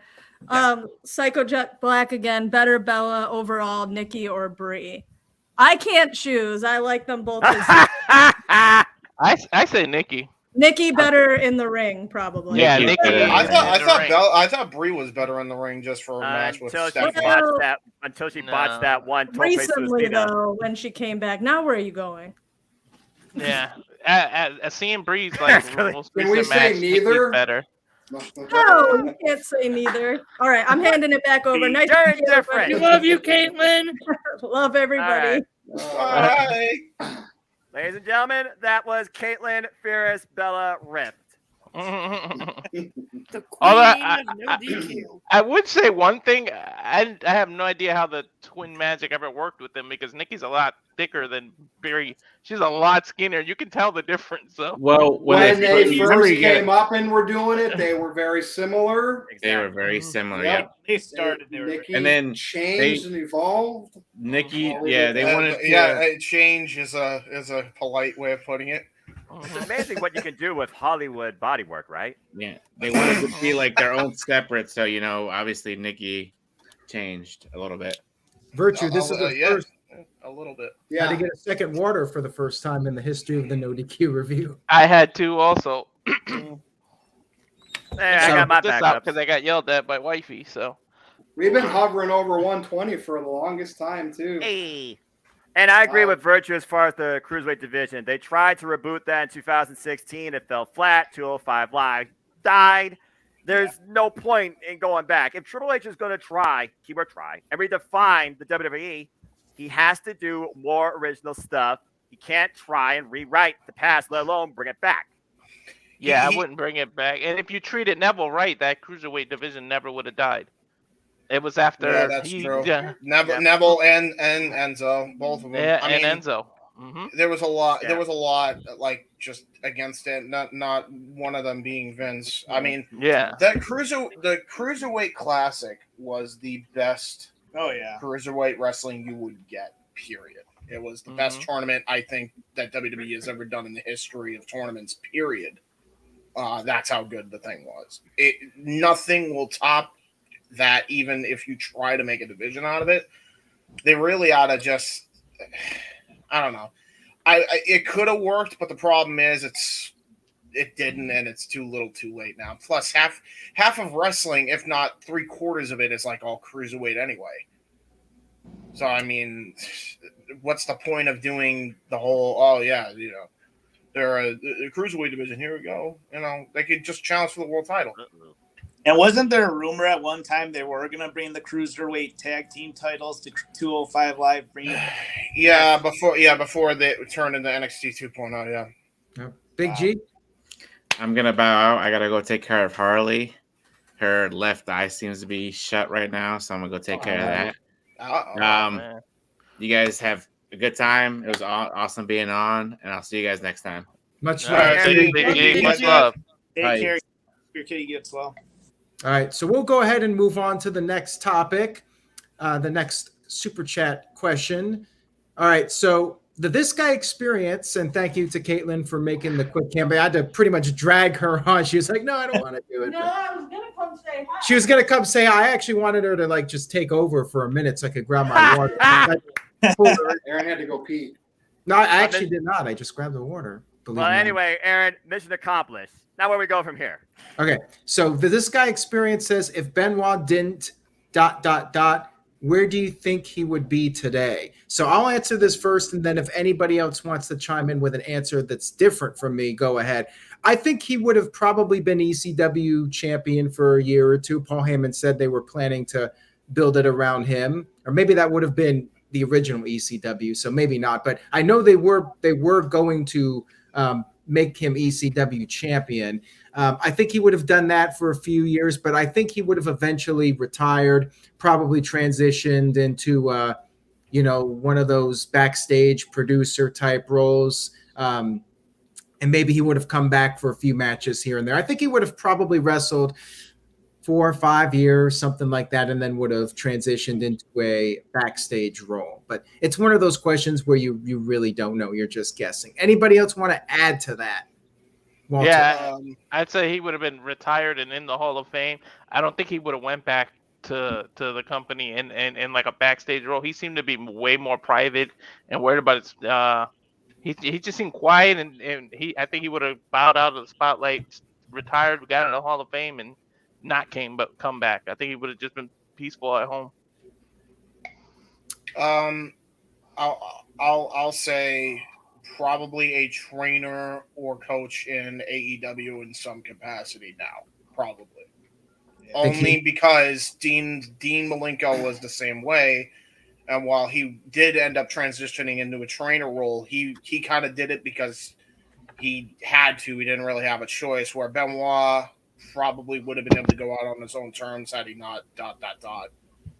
And then he probably would have been out of the industry for probably longer than Punk was, and then came back probably around this time. That's what I think.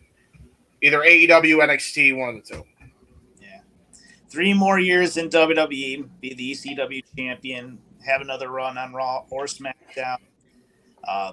Definitely go in the Hall of Fame, and then be an agent and trainer either for WWE, TNA while it was hot, and or even AEW. I think that's pretty much it. I feel like he would have been the flagship bearer of ECW 2006 and actually would have made that matter and probably made it last longer. And then beyond that, he probably would have took some time away from the WWE and, regather himself. And I could see him maybe doing the Cody approach, for example, go across the world and wrestle in places like New Japan and Impact. And if AEW, in this alternative timeline were to become a thing as well, definitely part of that company, if not one of the flagship mainstays every night. All right. We'll move on to the next comment here. Interstate Kyle Wait, has what been... about Virtue? What? Or Virtue? Oh, yeah, we can't answer everyone. We've got a whole line of chat. Oh, fair enough. If somebody directs to me wanting to, they want me to answer something specifically, I always will, for sure. I mean, do you have any comment on it? No. Okay. No, but I did like to say, I don't care anything Mo Camera has to say ever since he stopped super chatting. So, Mo Camera, you stop doing Mo Money, I don't give a shit what you say. All right. Interstate Kyle sent in $5. Thank you, Kyle. Much love to you. Says, have Theory cash in at Clash of the Castle mid-match and say it's for the WWE title, and then Drew McIntyre wins the match and the titles are split. Well, in the stipulation for Money in the Bank, is he able to cash in for both titles, or can he only cash in for one? Is that going to be a technicality? I mean, what do you guys think of that? Anybody have an opinion?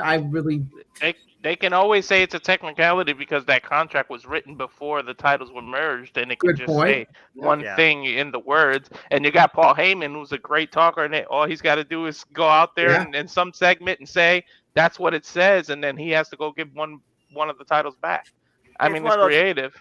It's one of those things of Austin Theory maybe gets his own custom contract rewritten in it. I mean, we literally have heard Paul Heyman read this contract verbatim at one point when Brock Lesnar and Seth Rollins were feuding against each other over the Universal Championship. Either way, if you're going to get Drew McIntyre the moment at Clash of the Castle, somehow it has to only be for one title because I don't see them separating Roman Reigns from the Universal Championship before WrestleMania. I don't want Theory cashing in until 2023. I think they need to have it be a good while before he cashes in. Well, they can't do that because it only lasts a year. Josh? I would say I don't want Theory cashing in ever at all. But to do this, to get the title, one title off of Roman and onto Drew, I think that works. I think that makes sense, Theory cashing in doesn't have to say it's for one title. I mean, he can choose, I mean, again, there's nothing even in the briefcase. We've seen that. So that could work.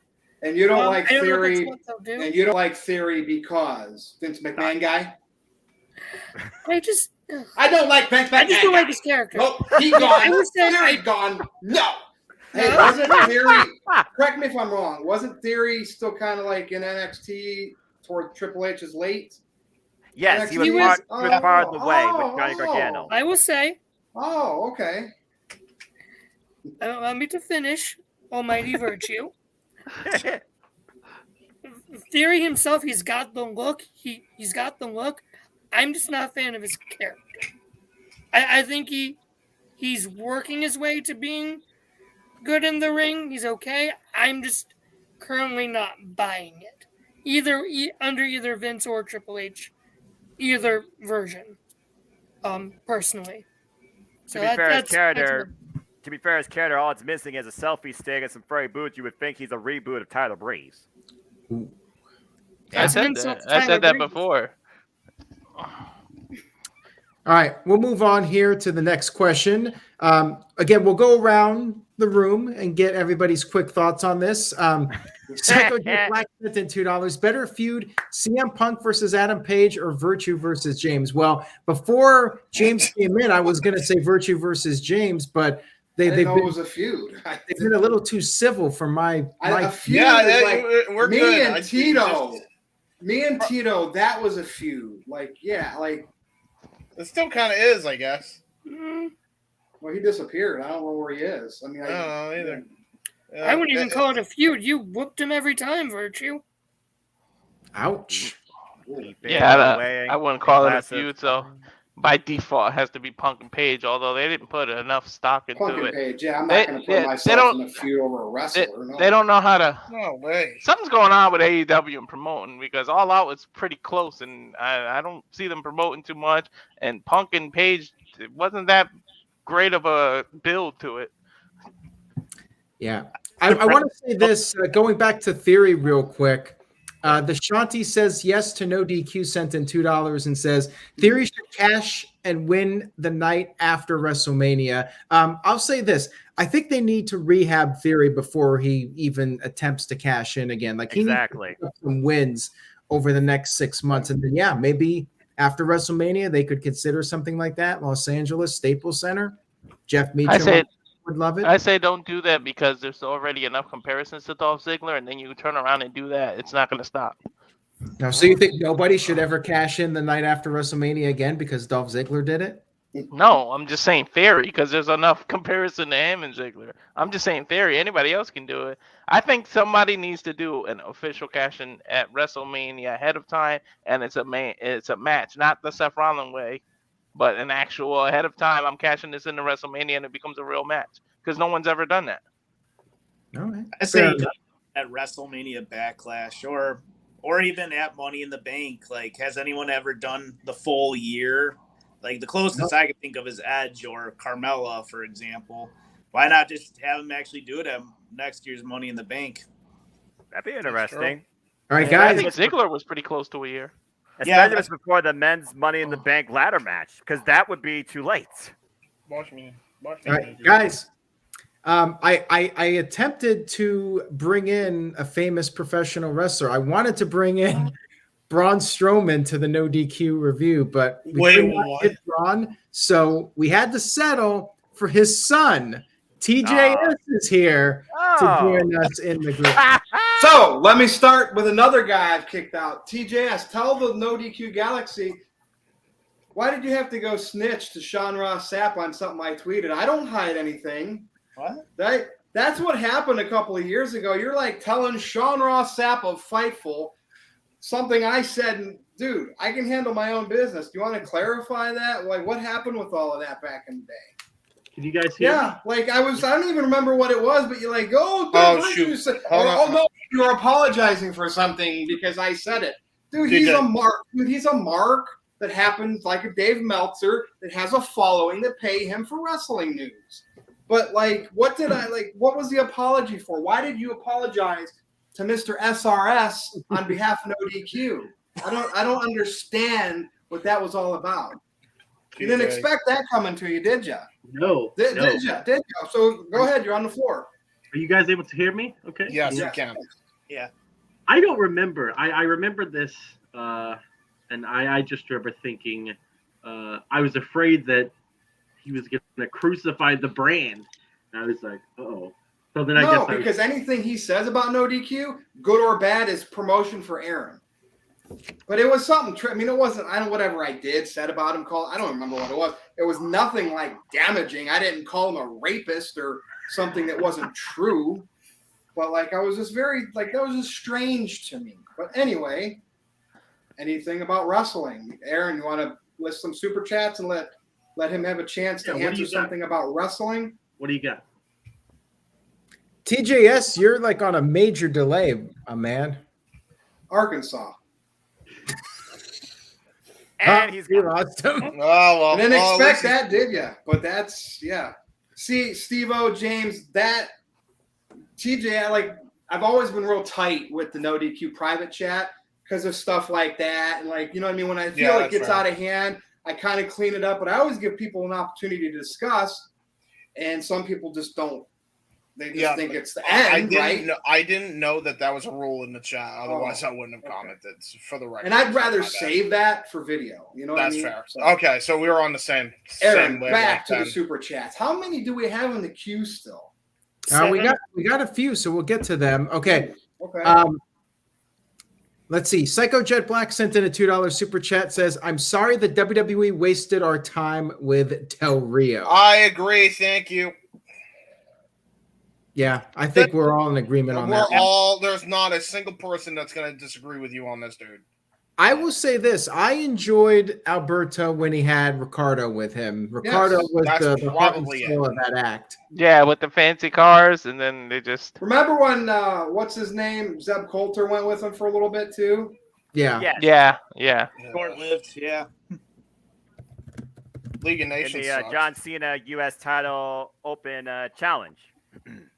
Yeah, when they took the name of Homicide and whatever the other guy's name was from TNA, Mex America, that was great. TJS came back. We thought Virtue chased you out. Is this better? Am I still on delay or am I good? No, you're good. You're good. Hey, thoughts on Alberto Del Rio? Man, I remember the vignettes when I was a kid, and I was like, man, this guy is gonna be. I remember him going babyface at one point, and I thought that worked, man. Ricardo Rodriguez was good, man. And then the person behind Alberto Del Rio, yeah, I don't know about that one. Mm-hmm. Yeah. Character wasn't anything to write home about either. When you strip away the fact that everything that made him cool or made the presentation cool. Didn't he run over Santa Claus? Wasn't that something that? Yes, it was. You mean? Let's talk about that. This is WWE booking 101 here. Was babyface by this point for 2 months? Immediately turns in heel to run over Santa because Mick Foley had to play Santa and needed to take a freaking bump. It's one way to make this elf angry. Yeah. Angle, he was heel, and then the next week he was back to face or something. Well, wait a minute. Wasn't he the one that beat John Cena in the U.S. Open Challenge? He was the one that helped. Yeah. That's Hey, right. guys. So we are now entering the third hour. Now, TJS, I don't know if you were paying attention. What happens when the third hour of Nitro starts? Well, I never watched Nitro because I wasn't born, but I know what you did. You set the pyro off and you played the intro. But we need the cheerleaders.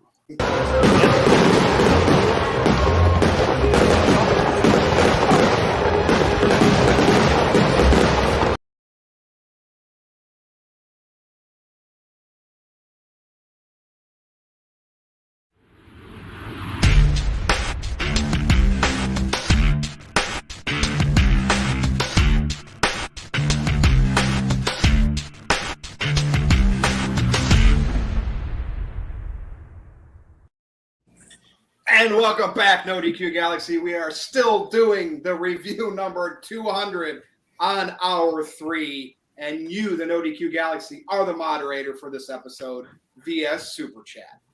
Interesting that you weren't alive during Nitro, but you know about the Nitro girls.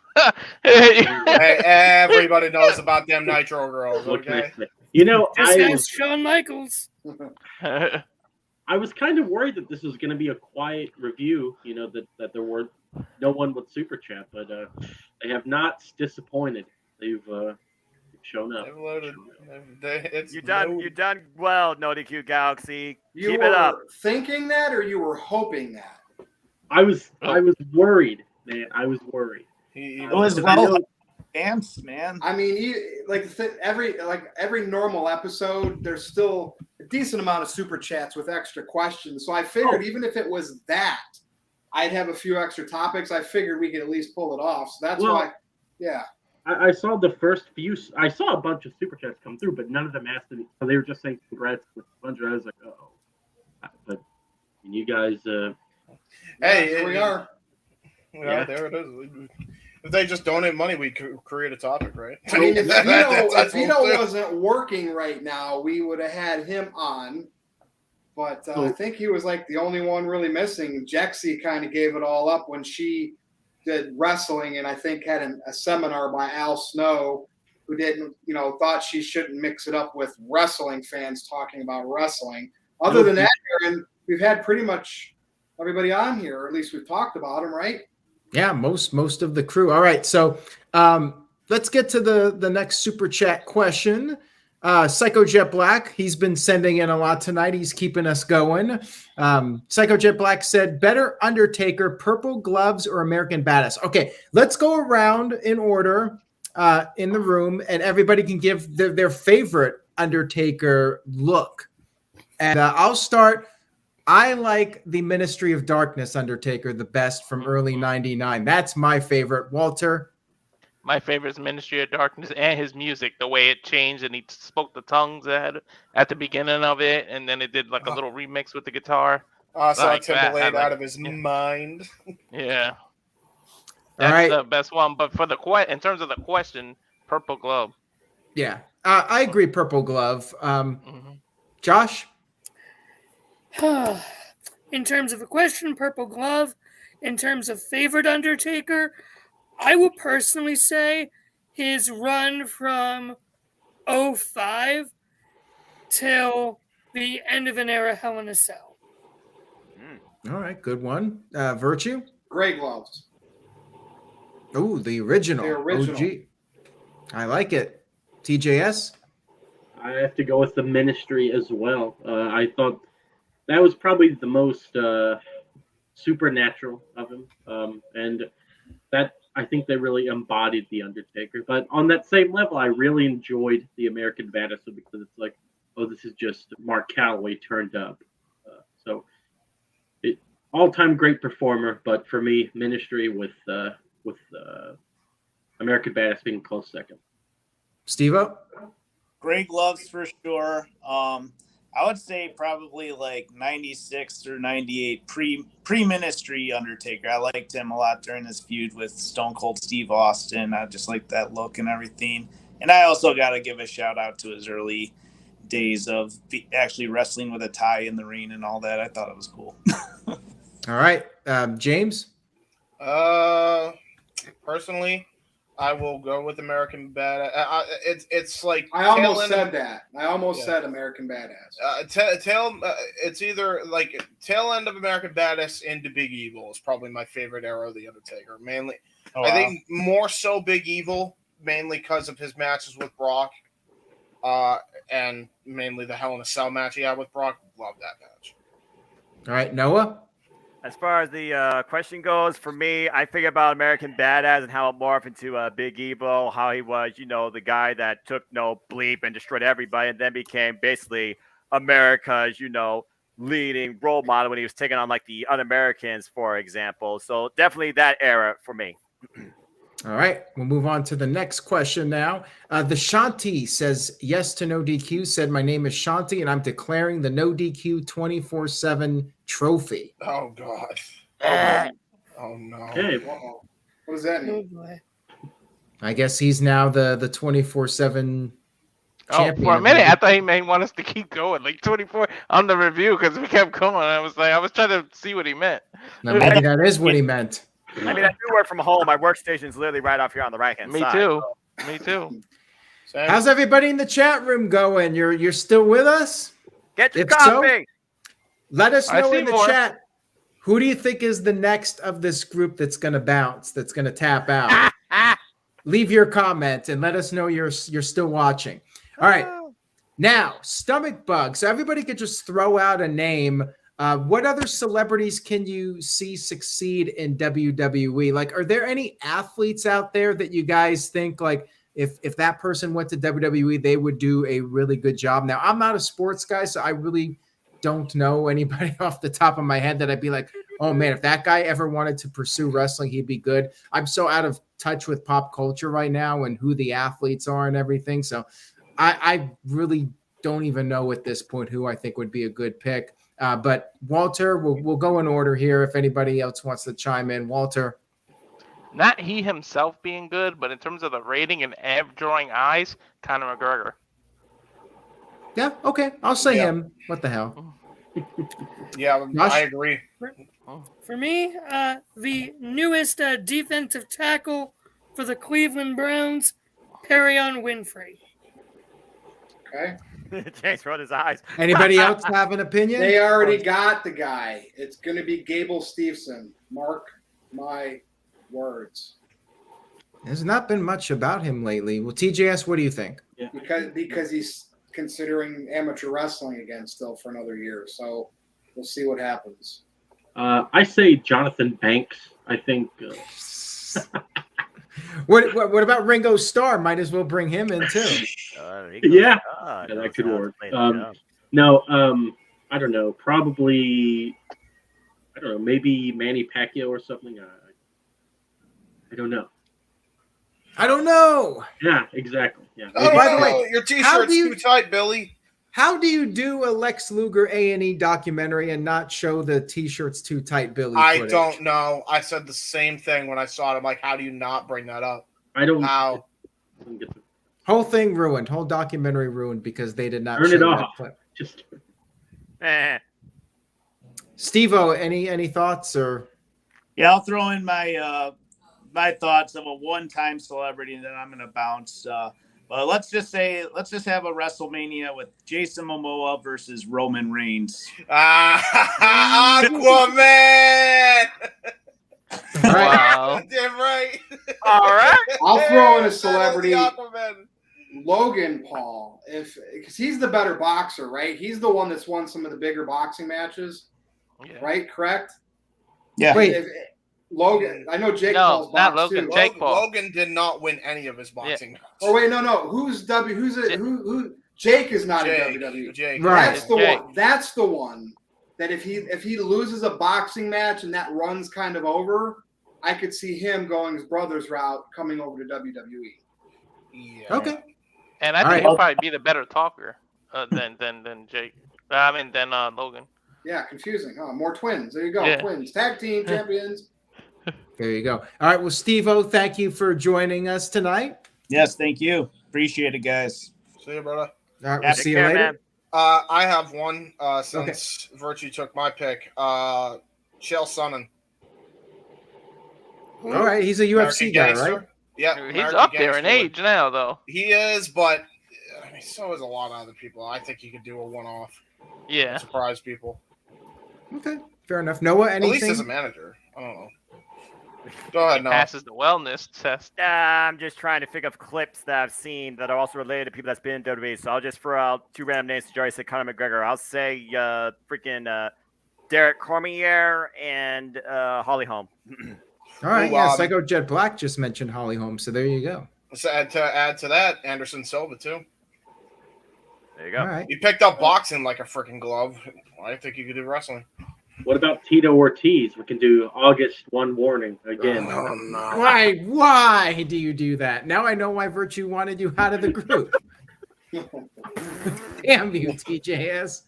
Why do you have to bring back these horrible memories that I just rewatched that the other day. The second. Mike today. Yeah, Mike today just says August 1 warning, identity reveal. I miss Okay. Mike today. We're moving on now. Enough of this. Robert Hanson sent in a $5 super chat. Thank you, Robert. Much appreciated. Your guys' thoughts on AEW continuing to reference WWE? Is it just used for a cheap pop? Keep up the great work, guys. I'll go first. I have no problem with it. I think it triggers a lot of people, but when I watched the Monday Night Wars, they were always taking shots. WCW was taking shots at WWE. WWE was taking shots at WCW. Now, of course, WWE really doesn't acknowledge AEW. They did like one time with Sami Zayn. So yeah, when it's one-sided and the other company's not reciprocating, then it kind of makes AEW look second-rate. But I do like that they do it because it gets people talking and it works up people. So hey, why not? But I think they should probably tone it down a little bit, or maybe even make it a little bit more subtle when they do it. Anybody else have an opinion on it? Agree? I already went off on that during hour 2. I mean, I think it was also one of our opening discussion pieces. And Yeah. for me, I basically echo the same sentiments. Aaron, you think about right now, Chris Jericho, who literally came from the WWE, he's recreating a group that's defining sports entertainment to a degree, mocking the term that WWE is known for. So if nothing else, if it draws attention, if it's a cheap pop, it just gets some sort of discussion. Case in point, that's got to count for something. My comment on it is, if you have anybody from any company, you can't not mention their history. Exactly. I think you're doing a disservice to the performer. Yes, could it sound bitter? Sure. When Punk talks about WWE, it's absolutely going to be bitter, probably rightfully so in a lot of cases. But you still got to mention that history, much like you got to mention the history if their time in WWE was good, like Adam Cole, you know. stuff like that. You can't not mention the history, even if it's in a tongue-in-cheek way. And if that means you got to ruffle a few feathers, so be it. Continuity over everything. That's what I say. There you go. All right. I would say that's what WWE does wrong. They like pretend like the person never existed before Exactly. they came to WWE. At least AEW acknowledges WWE. Yeah. Well, wait, Cody. They didn't do that with Cody, but is that because he was there before? Yeah. Possibly. Maybe. Possibly. Because they knew they couldn't get away with it with Cody. Mm-hmm. Well, no, they did. He talked about they botched the Crossroads on 2 channels, I think, didn't they? At least JGS, one, can you do me a favor? Are you able to flush the toilet? I'm not in the bathroom. Sounds like he's in a toilet. I figured for old time's sake, maybe you could do that, but I can. nah, if you're not in there, don't worry about it. Yeah, You don't have a sound on your computer. I don't. I Aaron, can free. find some royalty-free sound if you need a Someone cue up the toilet sound. something like that. Oh Lord. All right. Gimmicks never die. All right, what else we got here? All right. David Estevez sent in a $2 super chat. Says, how would you book a Big E return? I guess I'll start again with this one. I'm not sure when he's going to be back. I'm hopeful he'll be back sometime in the spring. If he can come back after WrestleMania, like the night after, I think that would be a great opportunity, like with the Raw After Mania crowd in Los Angeles at Staples Center. I'd love to see him come back, and now that it's the Triple H regime, like get him right back in the title picture and let him go for the title. Whoever the champion is, maybe even have him come back and challenge the champion the night after WrestleMania. Maybe not necessarily win, but have him challenge for it and come back and do something significant his first night back, to make up for all the lost time. Anybody else have a thought on utilizing Big E for his return? Josh? People are going to crucify me for this, and I don't know if I really am a fan of this or if it sounds like an interesting perspective. I'm going to say, bring him back, turn him monster heel against the New Day. Yeah. Turn him heel. Let Woods and Kingston do their thing because they seem really good at it. Make E a big heel, have him win the title, maybe from Roman. Maybe he can be the one to beat Roman for the Universal title, while Drew and Cody and Seth can handle the WWE title, and then we can get that New Day triple threat. We've seen the Shield triple threat. I want a New Day triple threat. Interesting. Yeah, but how would that work if Woods and Kingston are on the same page? It'd be more like the handicap match than a triple threat. Yeah, really. Yeah. I look at it more so like Survivor Series 2009, where, they might be the New Day, but at the end of the day, why are you in this business? For the prize. Something has to draw the line. And I love the idea of Big E being the guy to literally separate himself from that New Day identity. He's been nothing but babyface. He has all the charisma in the world, but he also has all the athleticism in the world. I mean, Virtue, Aaron, I literally said on day one when Brock Lesnar was inserted in that match, it wasn't for Brock Lesnar in that match, Big E was my pick to win, and technically I was right. He didn't get the appropriate run with himself as WWE champion, and I feel like he really can push forward with that. Maybe a change in attitude is all he needs. I would love to see that, Josh. That's brilliant booking. I wouldn't know how to book him, but I just said don't announce it. Let it be a big surprise. Problem is, if he comes back, I don't think it could be a heel right away. Fans are going to be behind his return coming back from a broken neck. Right. Oh, yeah. So they have to play that right, like give it some time. You gotta make it organic. Maybe they do like where they pick up Virtue. I mean, they had the Sheamus and Fight Club, basically, or Fight Night, whatever the heck it is. I don't know their gimmicks anymore. They have the New Day in a 6-man tag, and when you figure the New Day is finally going to overcome them, that's when Big E turns. Interesting. I would say have the New Day win, then turn after the match. I don't know if you could ever turn Big E heel only due to the fact that Big E is way too nice. Yeah. James. He had a heel run, though. He Wasn't did, he but heel it with wasn't. Ziggler and everything? The problem is it was never natural. In NXT, he was a big time babyface. When he left NXT, they tried to make him a heel, and never worked, and he was a more natural face. The only time it worked when he was a heel was when he was an obnoxious dude trying to be a babyface, along with Kofi and Woods. That was the only time it worked, and then it eventually just got over naturally anyway. James, maybe regret the 5-count gimmick. Yeah, James. maybe don't define him at all. Don't let him be heel or free. Let him just dominate and do whatever he wants that way. Yeah, what were you saying there? Go ahead. I was trying to say that. Now I completely forgot what I was going to say. No, actually, what I was going to say was, yeah, you're right about Big E. Like, I can't imagine him ever being a heel at any point after this injury. But I thought the same thing when Daniel Bryan came back. You're okay over there, TJ? The way that you were trying to, and then you just rolled your eyes. Oh, no. Oh boy, we've gone off the rails again. Yeah, but Aaron, whoever new thought Daniel Hulk Bryan. Hogan would be heel when we were kids? Yeah, so.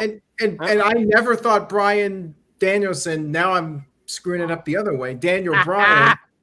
I never thought Daniel Bryan would be able to go heel again after his injury and when he came back. And then like 7 months later, he turned heel and did the whole Planet's Champion thing. I think Big E could pull it off. I never thought Sami Zayn could be a great heel, and he pulled it off. So to me, it's not out of the realm of possibility. Incorrect. I believe the pronunciation is Daniel Bryanson. There you go. Bryan Danielson. Screw it up. Roman Reigns did it too, Aaron. Yeah, so anything's possible. As difficult as it would seem to imagine Big E as a heel, I think he could pull it off. Like, not right away, but 6-7 months after he comes back. I feel like anybody technically in the industry, if booked correctly and it makes sense, can turn character, whether they're face or heel, to a degree.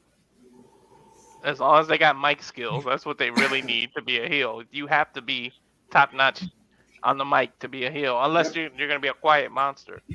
Yeah. Who's the bigger unprofessional, CM Punk or TJS? You can't stop laughing. Well, I have the toilet sound. Yes. I was gonna play the. I think somebody's tickling his feet is what I think's happening. Oh, Somebody good. off camera. I mean, Whoa. there it is. It's not the real thing, but at least you tried.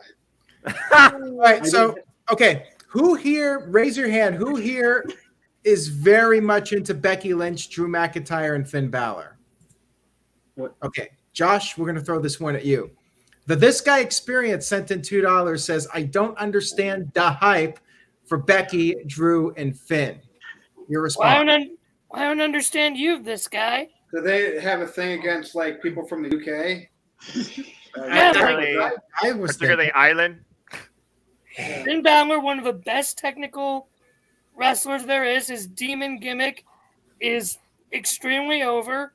He's been in amazing matches. Like his triple threat with Rollins and Miz from Mania 34 is in my top 5 Mania matches of all time. Becky Lynch, she's the man. Her charisma, just in general, it's infatuating. Drew McIntyre, I mean, what? God damn, bro. Get it together. Hey, Aaron, didn't he have this kind of fit before when he used to be on the show?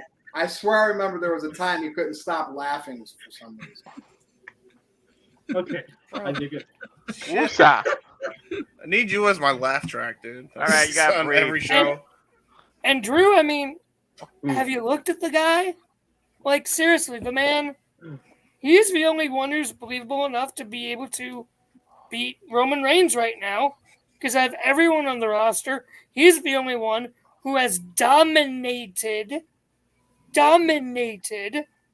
Brock Lesnar. Period. So, there you go. Yeah, I don't take Finn Balor slander here. Just ask this guy from the when we did the Extreme Rules predictions last year. You forgot Becky. I'd say Becky. Oh, I only heard Balor and That guy. I think it's because we're all laughing at TJS. Yeah. This guy. We're laughing at experienced- TJS laughing.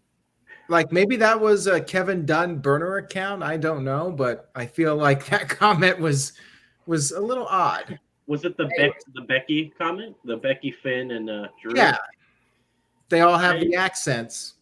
Like I don't have a problem with it. I mean, they're all from Yeah, it Island sounds like too. a Kevin Dunn comment. I would say maybe We do they're not against stand Guinness. Kevin Dunn in this chat. Right. Yeah, I mean, whenever Drew beat, he was red hot when he won the Rumble in what was that 2020? Mm-hmm. Yeah. So when he beat Lesnar, I thought that was awesome. He went on a hell of a run. I think it hurt him when he lost to Randy at Hell in a Cell. Mhm. But yeah, they need to build it back up because I think he probably will beat Roman at the Clash. If Finn Balor would not have gotten hurt when he won the Universal title, By the way, I I think know. a lot of things would be different right now. I don't know. Finn is just not interesting to me. By the way, for the record, not for nothing, but you say that just because Seth Rollins is a better person because he doesn't have a title. Seth Rollins also didn't injure four of the top babyfaces with botched buckle bombs. Or I'm sorry, Kenny Omega didn't, rather. Oh boy, here we go. Yeah, that's my opinion on him. Get rid of the damn move. All right. Well, people have taken That doesn't help when you put 58-year-old men in there against him. Hey, I'm not talking just about Sting. I'm talking Balor. I'm talking Cody.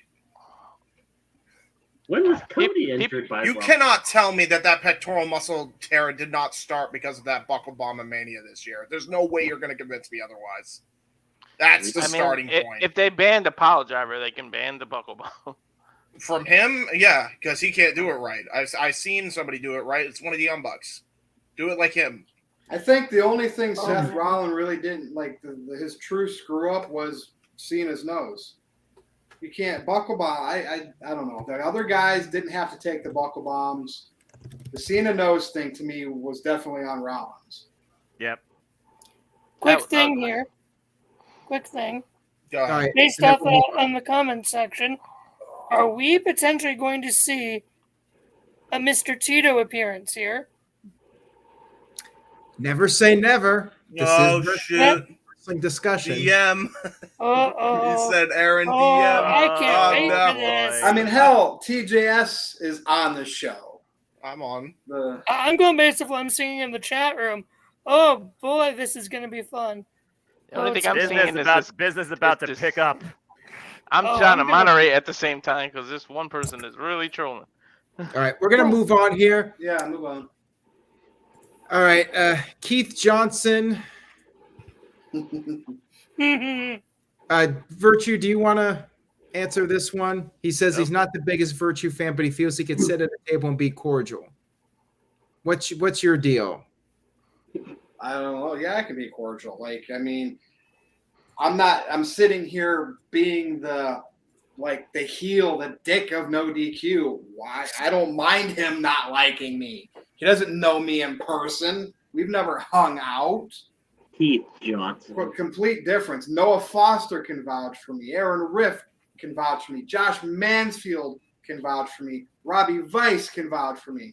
I got a pretty good track record. So if you are upset or don't like me because of what I do on video, just know it's still 100% my opinions. I'm not hamming them up, but I deliver them in the way I deliver them because that's how I have fun doing it. So thank you for that super chat. I don't know if I answered your question or not, but If you're the ass, or you're the dick, who would be the ass? I don't know. Oh, I guess Josh has just volunteered for that position. What the hell? You're about to make TJF go. Listen. Here comes the another fit from TJF. We are way after dark. Like, not just after dark. We are way after dark. Bro, man. Scissor me, daddy ass. No. Aaron, That's not how it works. You could lose advertising. You could lose Get advertising. a pair of scissors revenue. out. Things are about to get weird. Aaron, you could lose advertising revenue, right? But they can't take your super chat revenue back. Like, I hope not. Come here, Aaron. I don't think that's fine. No. They can't do that. Stop it. Stop it, TJ. Stop it. No. No. What? So, what is this about management? Management souring on Gunther? What? Did you guys see that? What is that? Why? Oh my gosh. Did you super chat, TJS? Yeah. You did? Did he super chat earlier? Oh yeah.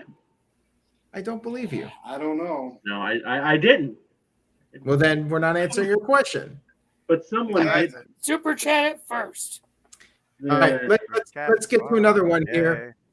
I guess we've been talking about AEW a lot, the state of AEW. Dr. Dakota Scorpio sent in $5 and says, how do you guys feel about AEW now heading towards All Out after 3 years? Virtue, I know what you're probably going to say. They haven't really seen much growth. If anything, their numbers are down from last year.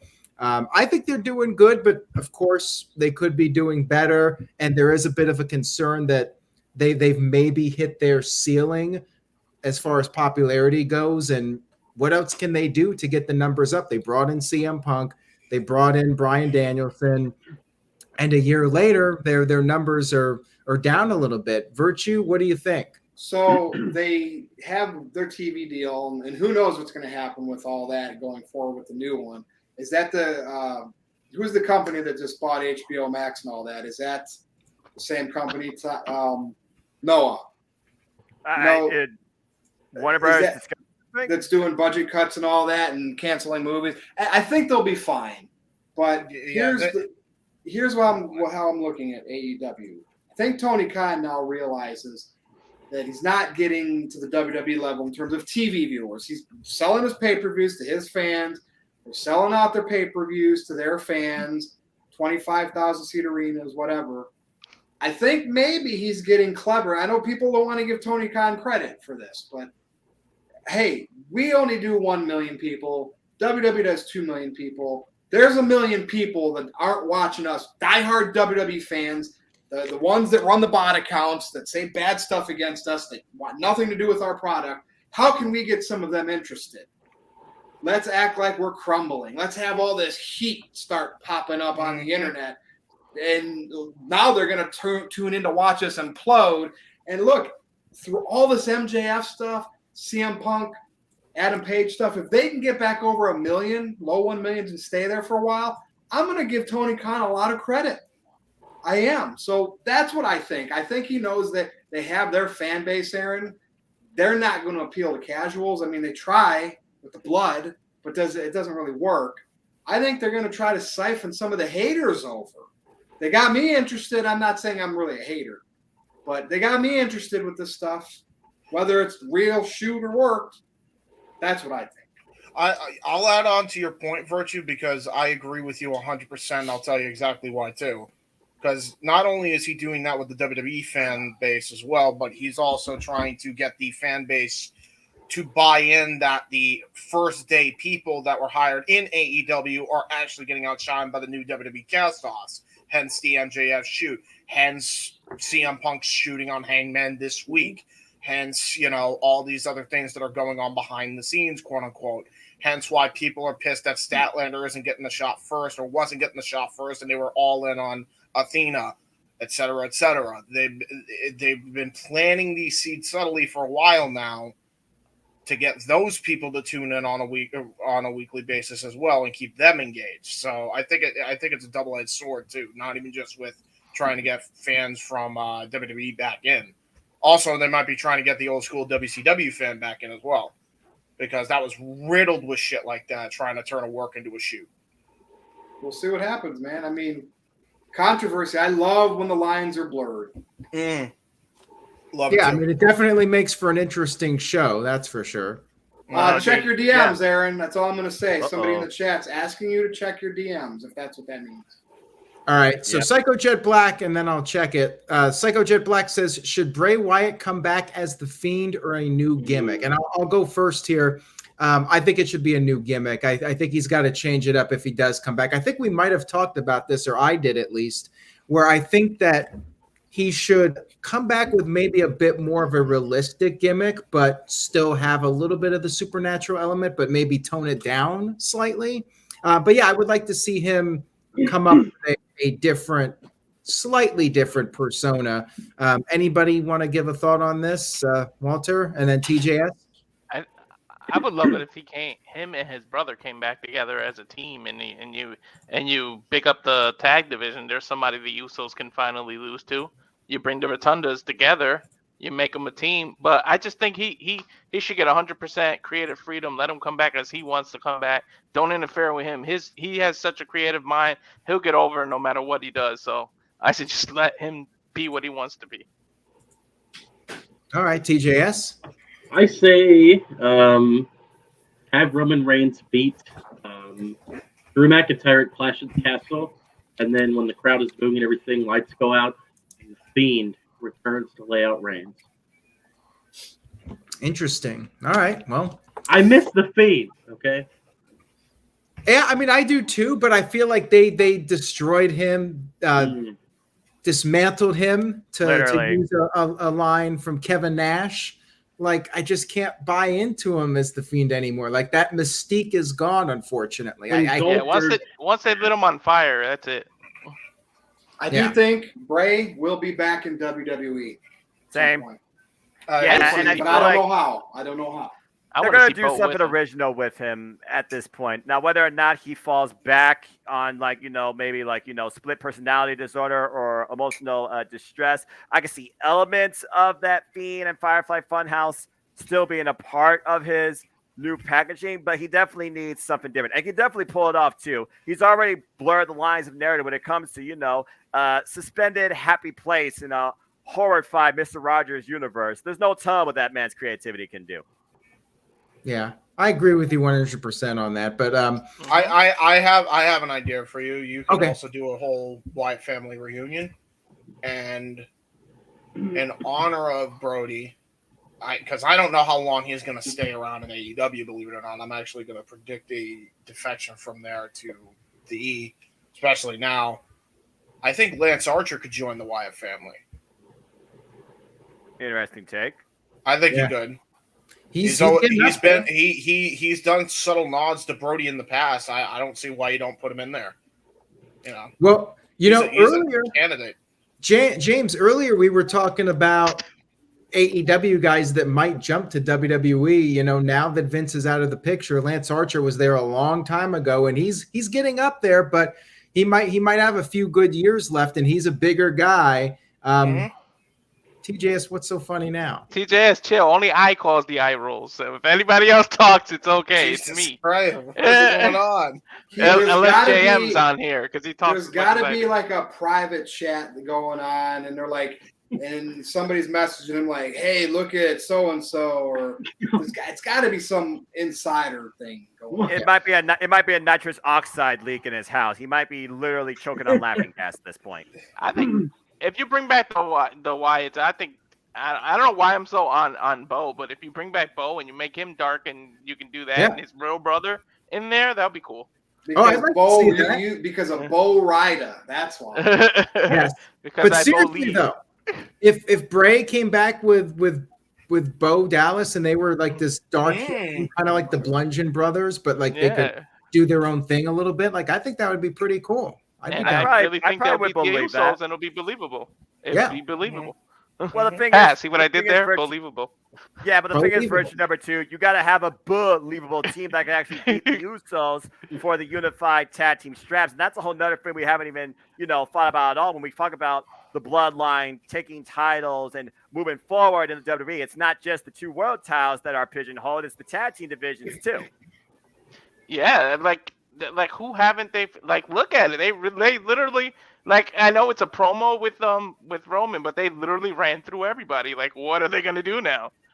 I really DIY or Sammy and Kevin. Yeah, Sammy and Kevin. I think that would be the best. I just imagine. I imagine the pop if Sammy takes off the Bloodline shirt, throws it up, and starts beating their ass with Kevin there. I think it would be awesome. I would love that, but how would you do it? Because it seems like they just reestablished KO as a top heel. So, how would that dynamic work? Yeah, I know. Yeah, turn Sammy heel, and you got heel versus heel at Survivor Series for the Unified Championships. You know what? Is KO really a heel, or did he do the world a favor? Because I was getting sick of the Ezekiel BS. He did I was the world getting a favor. so He did sick the world of a it. favor. Yeah, exactly. He's a face in my eyes. Just Aaron, turn him what did you automatically. think of the Ezekiel stuff? I was entertained by it. I think it kind of ran its course. So I think ending it now would be good and just bringing back Elias. So you don't like the idea of multiple, like, so I think it was like Enrique or something as the dad. Are you pretty much over this whole thing? Enrique. It was okay, but I'm kind of ready for him to just be Elias again if they're going to keep him around. Yeah, because I'm we want ready. the music funny. back. The pictures was funny though. Yeah, it was funny. Dude can But play I think like the Ezekiel thing ran its course. All right, Aaron, where are we at? Where are we at with the super chats here? We got quite a few, so We could better be get rolling to hour here, man. 4. Well, what happens if you bow out? Oh, Shut it down. we'll see. All right, Then, the the stream will die and everybody will go home and go to sleep. The last man standing. The Shanti says yes to no DQ, sent in $5. Thank you for that. Says, I just rewatched the Boneyard match. Would you be interested in WWE bringing back cinematic matches, maybe as Peacock specials? Okay, so we're going to go around the room. Just a yes or no answer. You don't need to elaborate on it. I'm going to say, and I'll elaborate, but you guys don't have to. The pandemic is what it is. People are going to live events. Live events are a regular thing. The cinematic matches were part of a certain era, the pandemic, when you had no fans in the arena. So they were kind of a necessity. Now there's really no point in doing them. Maybe every once in a while you could do something like that, but I'm going to say no. Don't need to do it unless there's a really special opportunity to do it. So no for me. And Walter? No, because I don't want to relive the pandemic. I don't want to be reminded of that. Good point, too. I'm with you. Josh? With Bray gone and Taker retired, no. And I was not a fan of a Firefly Funhouse match. Mm-hmm. Unpopular opinion as it is. Virtue? No. All right, TJS? No. And James? No. 0. Nope. Nada zilch. All right, Noah Foster? No. Unanimous 7 no's for bringing back the cinematic matches. There you go. That's a first where we're all in agreement on it. Mm-hmm. All right, so this one, I mean, dude, this could take us all night to answer this one. Seriously, what went wrong with TNA wrestling? Like, I could Hogan. Let me say, Bischoff. I was gonna say those are the two things: Hogan, Bischoff. Russo. Well, not To a necessarily degree. Russo. I'm going to defend Vince Russo. When Okay. he was there, they got up to like what Virtue, like 1.6. Because he got him off the ground with Jeff in 2003. Like, Maybe. Yeah, you know what? Fair enough. I think when he did, like he wrote the shows. Virtue, I think when Spike TV's He made AJ Styles a world champion. Yeah, when Spike TV's deal started, I think they were like right around $1 million, and by the time Hogan and Bischoff came in, they were close to $2 million. They were like 1.71. It was the Bischoff Hogan stuff, and it was also like Dixie Carter got into it too much instead of just being the owner. Yep. A lot of things there. And I think. Jeff booked himself to win the Dixieland, damn Aces world and title Eights. too many times. Dixieland, Aces and Eights, Immortal, just to name 3 off the top of my head. Mm-hmm. Yeah, I mean, Josh. we could wants to really speak name on them it. forever. Josh wants to speak on it. Do you have one? Well, Virtue actually took mine. I was just going to say 2 words. Dixie Carter. Yeah. It was How also about bringing Panda in, Energy entirely? it was bringing in too many people that were way past their prime. You should have I focused wish on all Billy. the new people, the young I wish people. Billy Corrigan that didn't all fall through with that because I wonder where obviously he has NWA, but that's just very very niche. Yeah, let's just call it what it is. Look at how well that's doing. Would we really want Billy Corgan running TNA if that was going to happen to it? I would at least want to see the. I would at least want to see. Yeah, the why women's wouldn't division. we? Billy Corgan just doesn't have the money that Tony Khan does. That's why NWA doesn't seem like it's that big. Yes, but at the same time, he let Billy people walk all Corgan's over him. better wrestling mind than Tony Khan. He just doesn't have the money. Maybe, and I can't agree with you to a Guaranteed. point, except for when he lets people like Aldis walk all over him and say, "I'm not going to AEW to show off the NWA title." So I mean, that's not walking all over. That's sticking to the. You're proud about the little NWA thing you got going. Yeah. Well, I would just would've like to helped. see the knockouts with the women's division in the NWA, because the strongest part of the NWA for me is the women's division. I mean, heck, Camille even brought the NWA Women's World Championship to AEW at one point. Yeah, that's about the only thing that's worth a damn, personally, to me. All right, we're going to move on. I mean, we could really spend a long time talking about. Yeah, there could have been 2 hours on that alone. The correct answer to the question is yes. Right. I agree. I second that. All right, Dustin sent in a $10 super chat. Thank you very much for that, Dustin. We appreciate it. Says, knowing what we know, would Sonny be a better blonde than hit and run Steve Austin, not Rikishi? If the Warrior had not passed away, how long until he got a title run and held up the company for money? Wait, is he saying they should have had Sonny be the one to hit Stone Cold? Wow. This is a troll super chat. I think. Yeah. Thank you for the $10. Ignore. Thank you, but Goodbye. no, I think is the answer. No. You know what? I think Sonny being the one that hit Austin probably would have been a better storyline than what they came up with. Anything could have been better than Rikishi, though. I mean, come on. He did it for The Rock. At least they tried to resolve it, unlike other things where they just came and went, and you're like, what the hell was behind that? He is the tribal cheeks. So. Oh, God. You're going to get TJS going again. Sorry.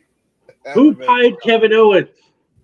Oh, shoot. Did we ever find out who did that? No. No, that's what I'm saying. At least they tried to finish that storyline.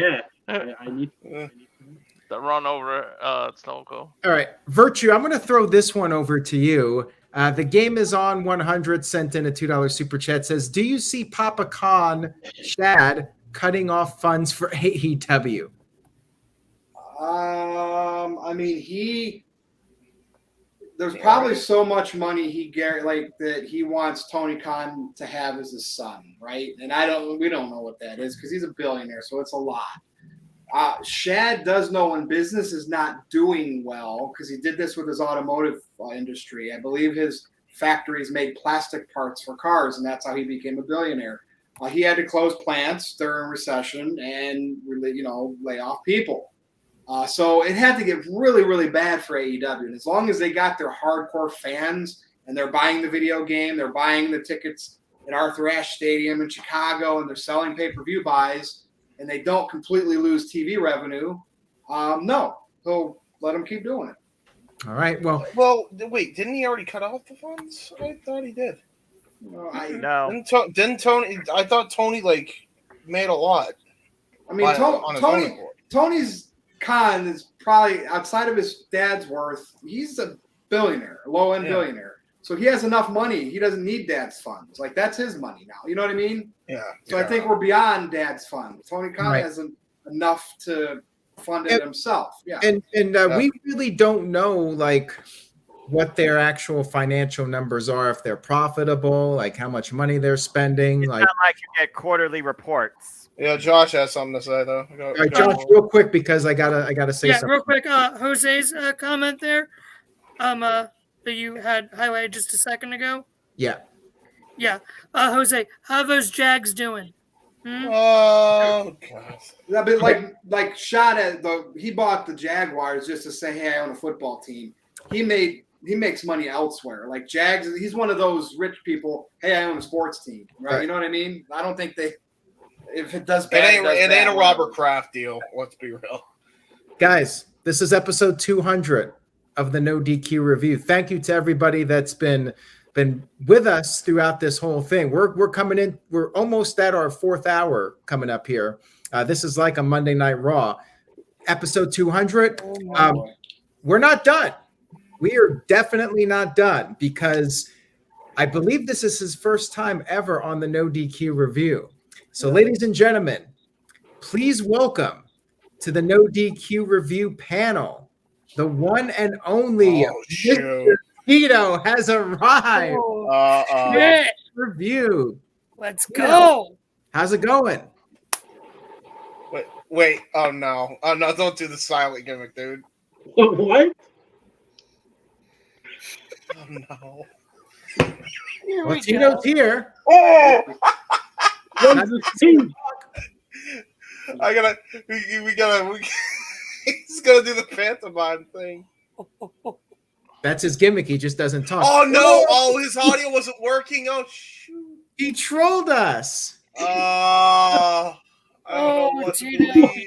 Really? You made me restart Either he trolled us or his audio is legitimately not working. I don't know. But either way, he popped on. So He blurred the lines. He did what AEW does. Was it a He work just with doesn't the want shoot? Virtue to roast him again. Was he running scared like Hangman? I was Adam really Page? getting ready too. Wait, what So was was with I.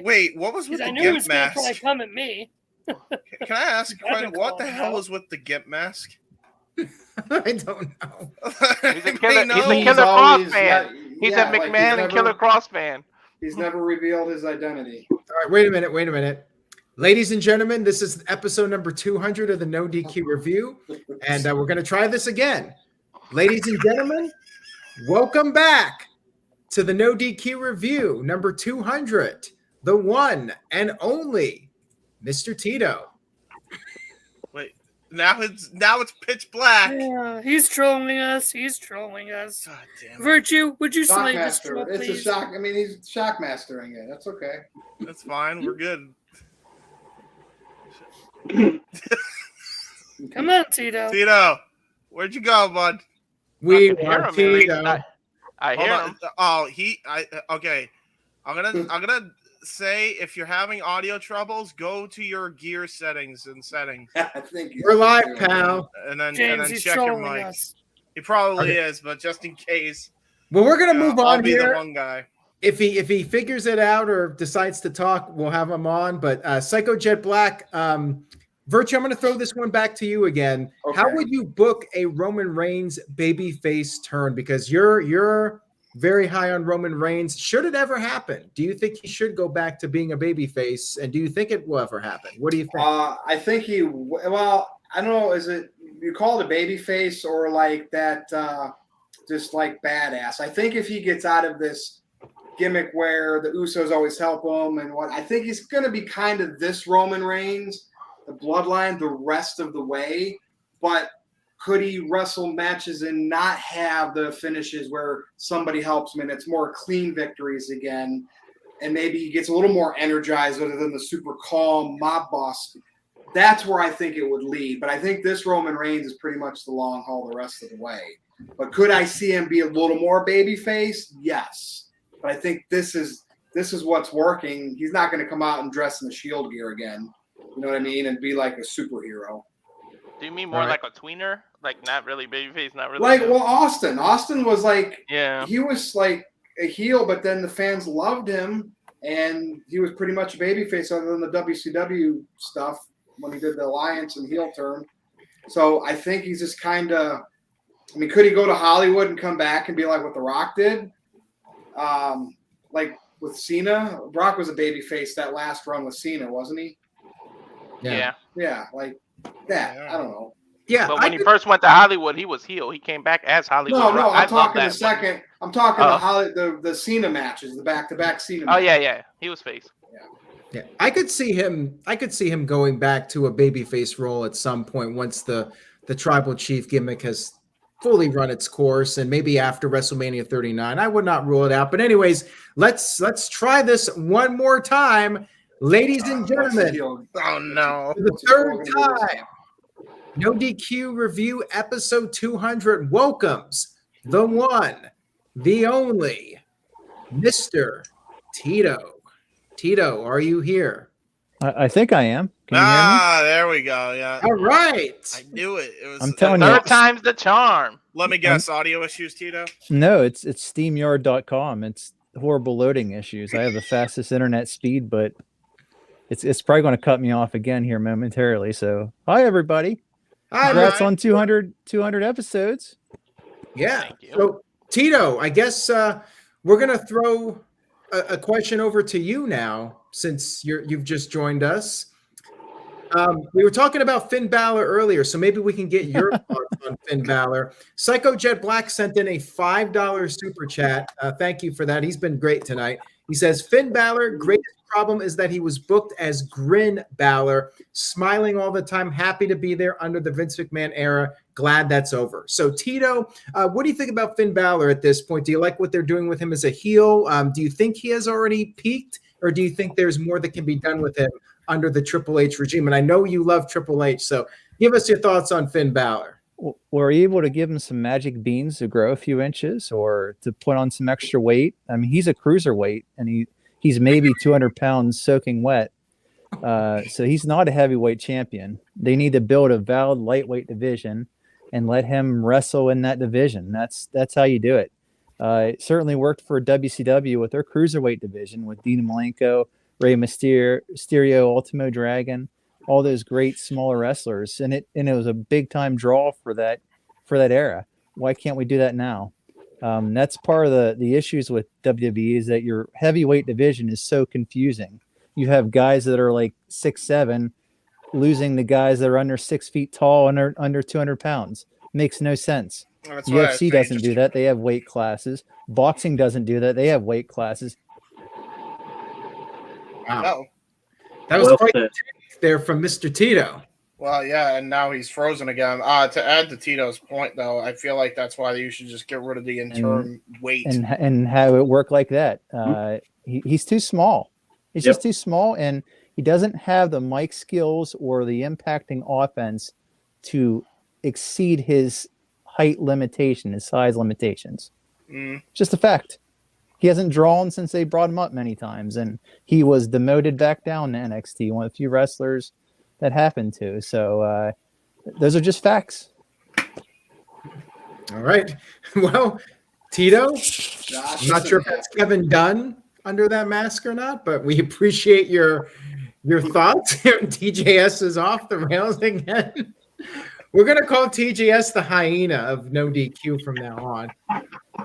As Josh Mansfield simmers and he's got to be eating edibles. All right, wait. So we have a dick and ass and a hyena now. So wait a minute. Anybody have a response to Tito? Bring it on. Get rid of okay. I say that's why you just get rid of the term weight. Get rid of it all. Just call it a world champion. No, it doesn't make sense. It doesn't make sense. Someone that's undersized can't beat up someone that's larger than them. That's just a fact.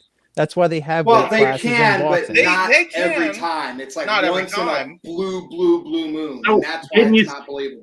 Floyd Mayweather beat up Big Show. Bro, Rey Mysterio took it to Kurt Angle, his first WWE pay-per-view match.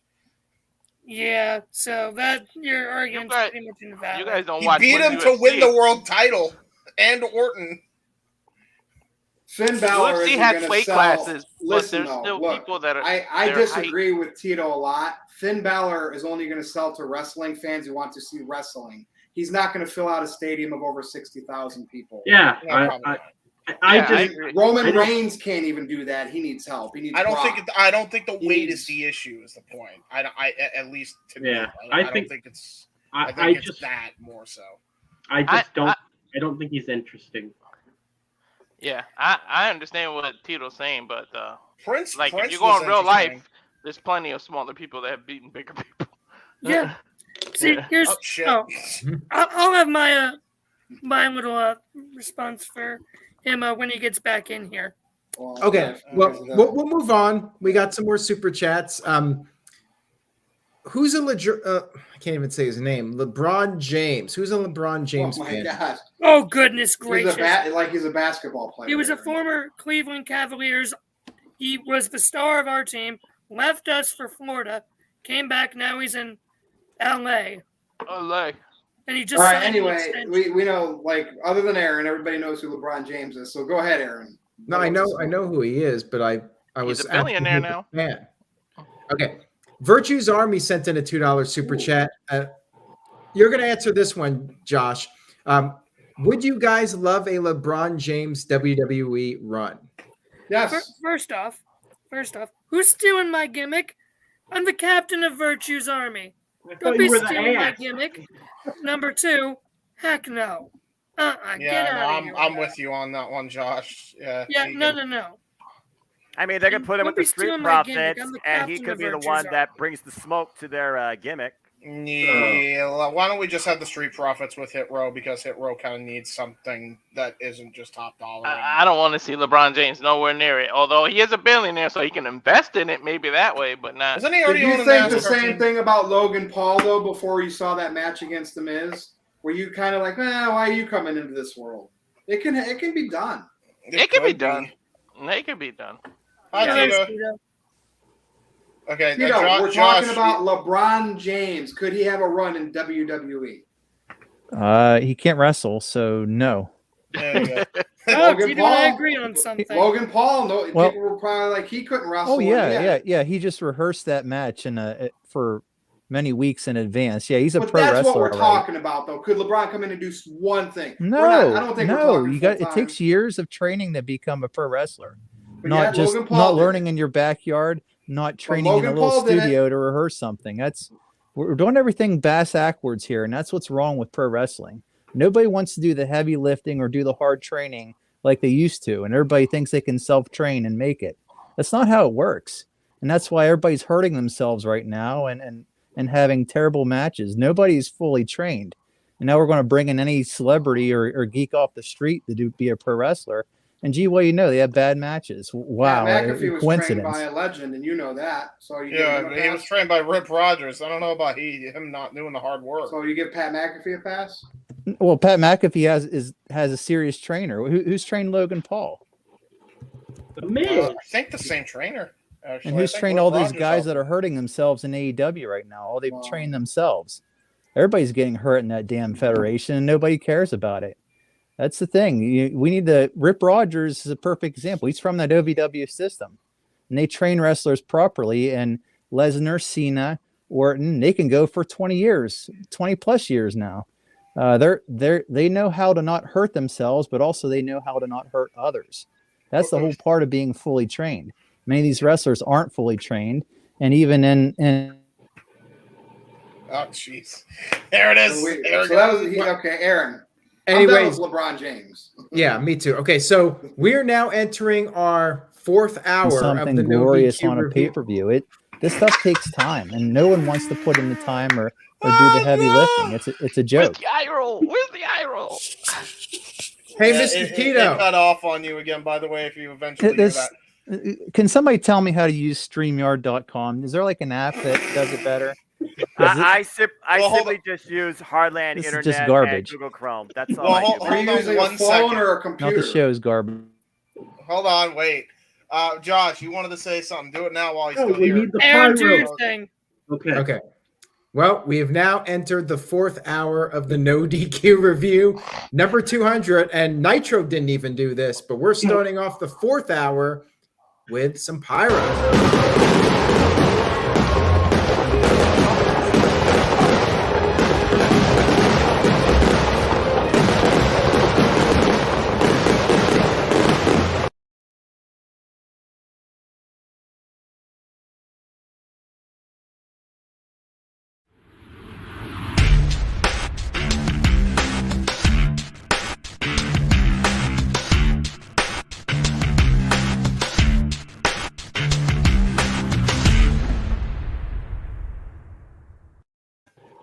And we're back with episode number 200 and hour number 4. I know. I know. Reading my book. love Noah. But Josh, you wanted to go and rant on Mr. Tito. What were you gonna say? Go for it.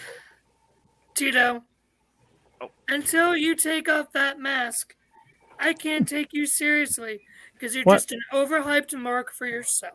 Well, two things. You can come down here and take it off from me. Whoa. And secondly, if you got a big stack of cash and you want to pay it for me, I'll take off the damn mask. But until then, you got to deal with this and like it, boy. Tito, I'm a fan of the mask, bro. It's a good gimmick. Keep it. Don't ever take it off. No amount of money's worth it. It's great. Keep it going. All right. Does anybody want to step out and let Mo Camera come on? Virtue, do you approve Mo Camera coming on? Because he wants to talk to Tito. Yes. Okay, I have to go to work tomorrow, guys. I'll get out of here. All right. So do I. So does Tito. All right. The hyena We all is do. stepping out. 7:30 sharp, boys. I have to get out of here. All right, bro. Well, I peace out. gotta be up at 6. Yeah, really. Virtue, you should. Thanks for 6 for letting me on, too. guys. Good seeing everyone. Congrats See you, again on. Nice to meet you, Laugh Boy. You're cool. If anybody's got to bounce, feel free because this could be going on for a bit while longer. Yeah. Jesus, it's kind of okay. All right. Peace out, guys. I'll watch the rest of this on demand tomorrow. All right. Thanks. Take care, buddy. JS. Have a good evening. Thank you, guys. Thanks. That was Yeah. not a smooth Roman Reigns catch. All right. Mo Camera, I sent you an email with the link to the StreamYard so you can come on and talk with Tito. But let's get back to the super chats now. This guy Experience just had a comment here, so we'll read it off. He says, Finn Balor is lame with a lame moveset, and Becky Lynch ZZZ. Becky Lynch has personality more so than Finn does other than the Prince run. Yeah, Tito, but- do you agree that Becky Lynch is ZZZ, or do you disagree? Well, Becky's like the best player in the WNBA. I mean, the whole WNBA doesn't draw, and neither does women's wrestling as a whole. So that's the thing. It's a mid-card act, and it's been that way for years. There's some good wrestlers there, but collectively they're all falling off the rails together, and none of them can stay on camera. Where's Sasha Banks at? How about that Charlotte drama? You guys enjoying that? Sheesh. Oh, he froze. Oh, wait, hold on. Oh,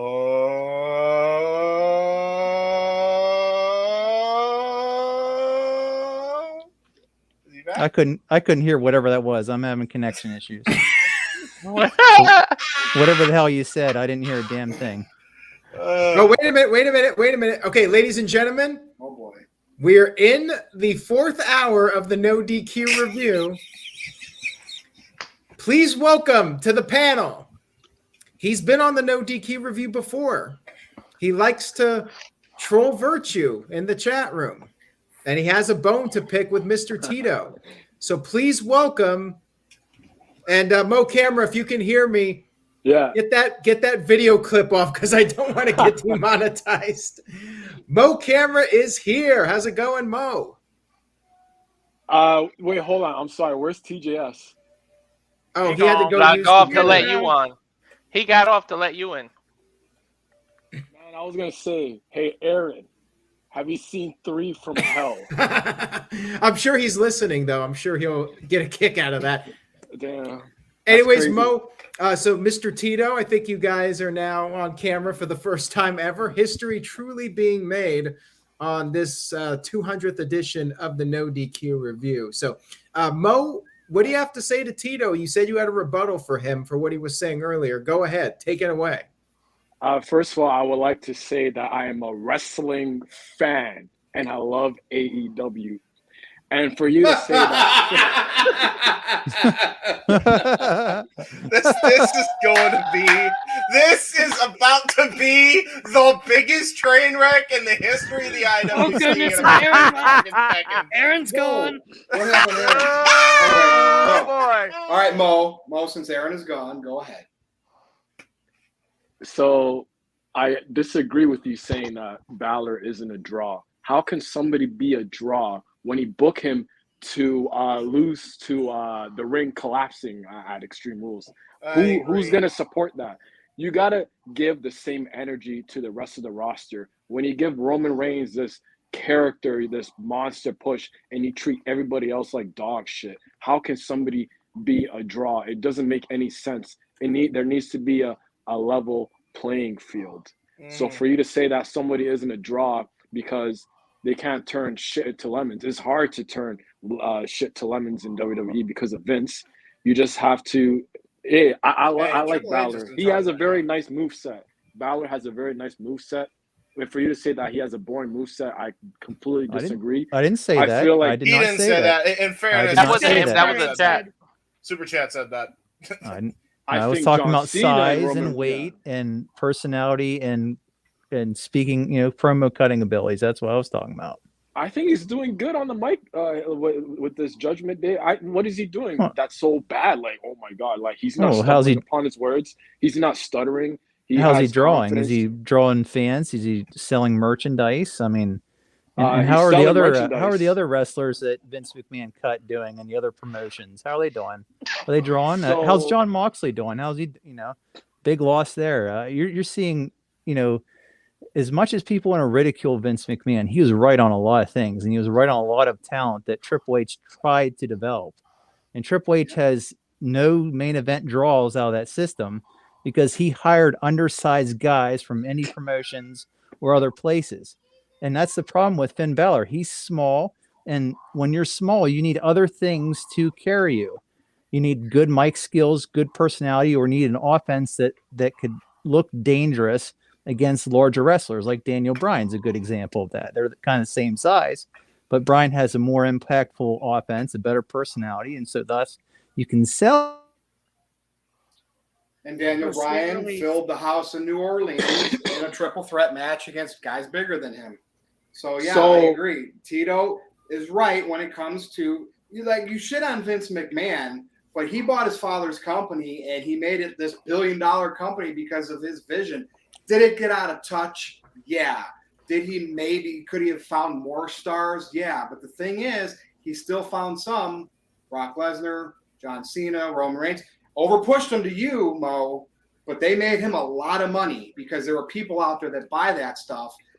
And some people just don't want wrestling. There are wrestling fans out there that want wrestling, like a lot in this group right now. But Vince McMahon gets money from people that don't necessarily like wrestling, and that was his vision. That's why he always pushes the guys he pushes, because he pulls people in to buy this because they're looking at these larger than life guys wanting to see a fight. That's how he became a billionaire. But anyway, Tito, you're back now. Want to continue? Oh, he's still froze. So I just want to say that ever since Triple H took over, I've been noticing a huge bump in numbers on the YouTube clips. For example, when Karrion Kross debuted, that video, I believe, has over 2 million views, something like that. So there's like a progression going on. I see like a pattern here. When Triple H took over, the YouTube clips are going off the hinges. Well, is that why SmackDown's under 2 million now? Is that right? Is that right? And Roman's off, right? Roman's part-time. He's not hardly there anymore. Brock's not there. Where's Brock? Hey, home. You keep talking about TV doesn't matter. Hey, listen. If I put Scarlett with any wrestler, would they look as good as Karrion Kross? Well, answer me that question. Because when they put him out there without Scarlett, all of a sudden he was a very bland wrestler. Everybody blames Vince McMahon, but the person in that ring was Karrion wrestling, and his matches weren't good when they called him up. So they totally exposed him without Scarlett. You could put that smoke show with any wrestler out there, and she's going to get him over. So that's the thing. He's not training them. He's not preparing these wrestlers to be main event stars. And there's all kinds of issues with that developmental system. And that's why they kicked his butt out of there in early 2020 and put a goof like John Laurinaitis back. Well, okay. In the interest of fairness, because I see you froze again, we're also pretending like the Nielsen rating is the end-all be-all again, which here we go. Real, it's not. That's not you can't just measure that factor anymore. There's streaming now. Like, how are we going to know who's actually a draw when we don't even have all those figures? Nobody's a draw. Listen, there's no wrestlers out there that any fan wants to live vicariously through right now. Okay, like Steve Austin. Everybody wanted to whoop their boss's ass, right? And that's why they lived through him. John Cena was a wrestler who would say interesting things to other people through his raps. Then he kind of became a superhero kind of guy. Hulk Hogan was a superhero kind of guy, and same with The Rock. No one wants to live vicariously through any of these scripted, rehearsed wrestlers. That's the point. And nobody's going to get over in this system when you have a booking committee that kind of doesn't encourage wrestlers to be wrestlers. And oh my God, poor Tito keeps getting cut off. Mo, though, you want to respond? Yeah, well, I keep getting interrupted. You could say the same thing. Welcome to the NoDQ review. Yeah. Did you not see the eye roll earlier? Yeah, go ahead, Mo. Go. Sorry. So Before you don't. you said Scarlett made Karrion Kross. Well, I feel like Paul Heyman and main event Uso made Roman. If you take all that smoke and mirror away, you take that stupid little hologram in his entrance with the ooh-ah, and you take Paul Heyman out of the picture. You take all the smoke and mirrors away from Roman. Who's Roman? What's his real name? Joe. What's his name? Chat. What's his name? Hawaii. Joe on Yeah. You put him there with some like generic wrestling gear. No obnoxious Shield music. No Paul Heyman. None of that. You leave him in there with the middle of the ring. He's nothing. What is he gonna say? I'm the tribal chief. I'm the head of the table, bro. It's like a broken record, bro. It's a broken record. You don't see MJF repeating the same two things over and over again just to be over Hey, Mo, for the past Mo, 2 years. you're such a mark.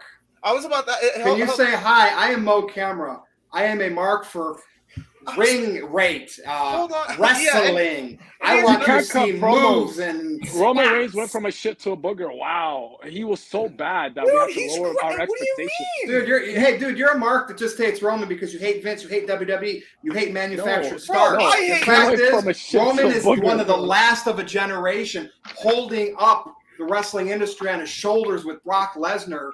Right? And he got the short end of the shit stick because he had to follow up John Cena, right? Who was pushed to the moon. So he had all that hate of being Vince's next guy. And he did everything he possibly could to still follow that mold.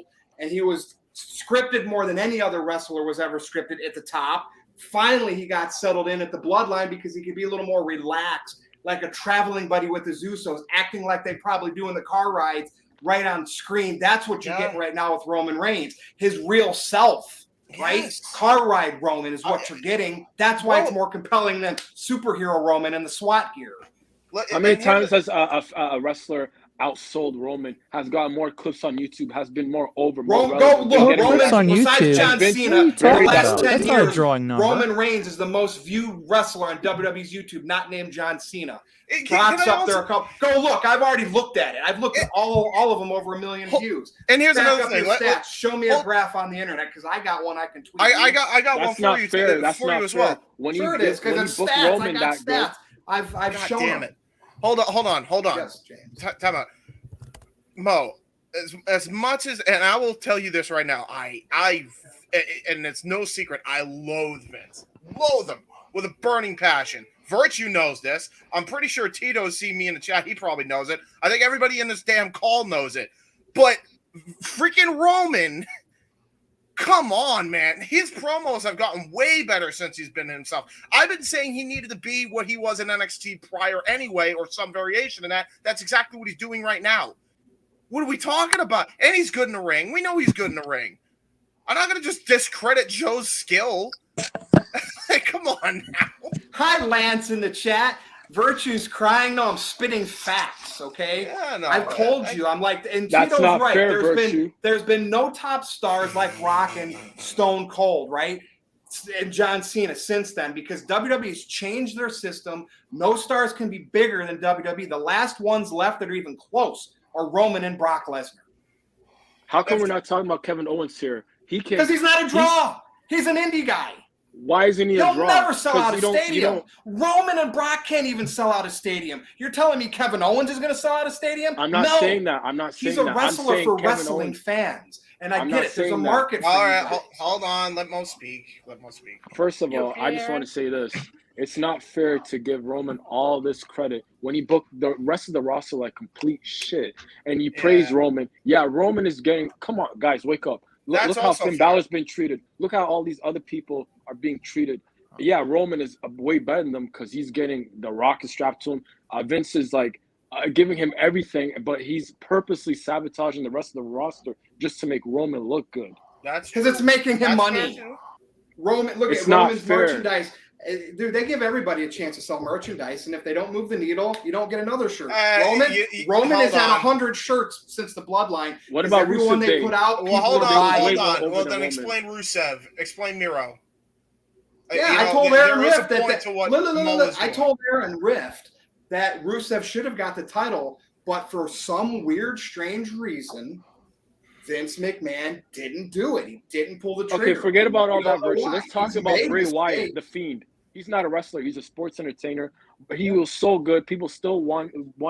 They He still was a talk about him big to this draw. day. He He a was big huge. draw. He was a I like massive Bray. draw. Bray was Vince one of my favorites. Tito was so petty. against Bray. Yeah. That's one of our arguments we had. I mean, Yeah, virtually, and we Vince saw the buried Bray Fiend debut Wyatt because live he was at like, how SummerSlam could this guy be more 2019. over than Roman? Vince Poor buried him Josh. because he got more over than Roman. I don't think that was the case. I don't think Bray got buried for other reasons. In Josh. the look, the weight, the ring condition. The I don't know about injuries. the weight, man. He was came hurt back a lot. and he was dude. looking good. Vince can't book people on top consistently that are hurt all the time, and he got hurt a lot. But he never got hurt when he came back in 2019. Yeah, he never got hurt. Yeah. Aaron has lost He all had the- nagging All right, injuries. go, He had go, nagging Josh, injuries Josh, when go. he was the Fiend. Poor Josh. Real quick, if I may interject. Aaron, how you doing over there? You seem like you lost all control. I'm doing pretty good. I just want to say he's one making thing. money, bro. Now, you kidding now, me? Mo. I love Bray you Wyatt. know, I I'm can't agreeing believe what with they you did with to Finn him. Balor. He got the Well, title you know, I agree back with on you and with Finn payback. Balor. Okay, yeah. And I agree with Virtue on Roman. This is one thing we both need to remember. This is WWE. World Wrestling, damn it. Entertainment. What is the entertainment? Professional wrestling. Damn it. Damn it. Yeah. But you digress. Yeah. Buy the shirt. So that's buy the shirt.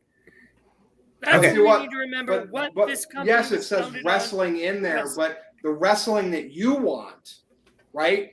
That the Noah Foster will not be part of this discussion because he doesn't like hearing these kind of things come out of my mouth.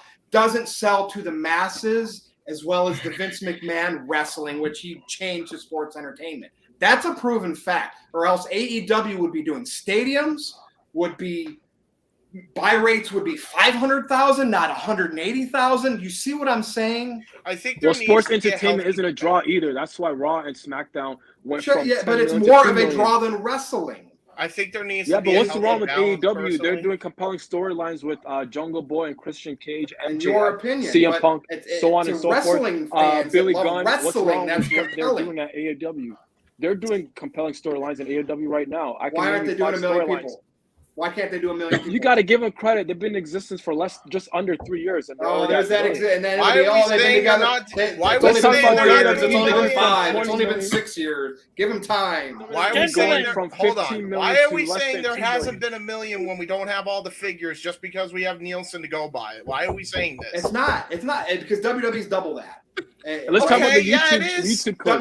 They're getting millions of does views on stadium. YouTube. Their main audience is an 18 to 34. Again, this is though. AEW wrestling marks getting mad because I'm telling you facts. Wrestling doesn't draw like entertainment, like sports entertainment, right? And even WWE is struggling. Like as bad as WWE is in terms of TV ratings, they still draw because they're global. They got globally, right? They get the wrestling marks money. They get some casual still. They get kids. But all you wrestling fans want is wrestling because it's good action. It's and not Mauro just Ranallo wrestling. should call every AEW has match. storylines and long-term booking. I agree with You- Mo just here. wrestling. I agree with Mo. It's people that can't do it that live vicariously through wrestling. I don't call If they can WWE do successful. moves, They went from 15 million Like to I under bet 2 you million. practice moves Yeah. in your pool, Mo. You know what I mean? I don't call Hang- WWE hang successful. on, They Aaron went was from trying 15 to million control under again. 2. Let us now give this show back over to the boss man. It's my Aaron show. Don't say it's Aaron's show. This is my show, and I've allowed the Galaxy to run this. So, Aaron, you tell us when you think you should bring the next chat in, because I'm sure there's still a lot left. I think we should bring the next chat in. Well, we got about 13 starts, so we better go through these. Oh, wait, we're moving on? Okay. Yeah, we're moving on. So, and Mr. Tito is gonna make like 50 entrances before we're all said and done here. Yeah. Welcome back. Are you using a phone or a computer?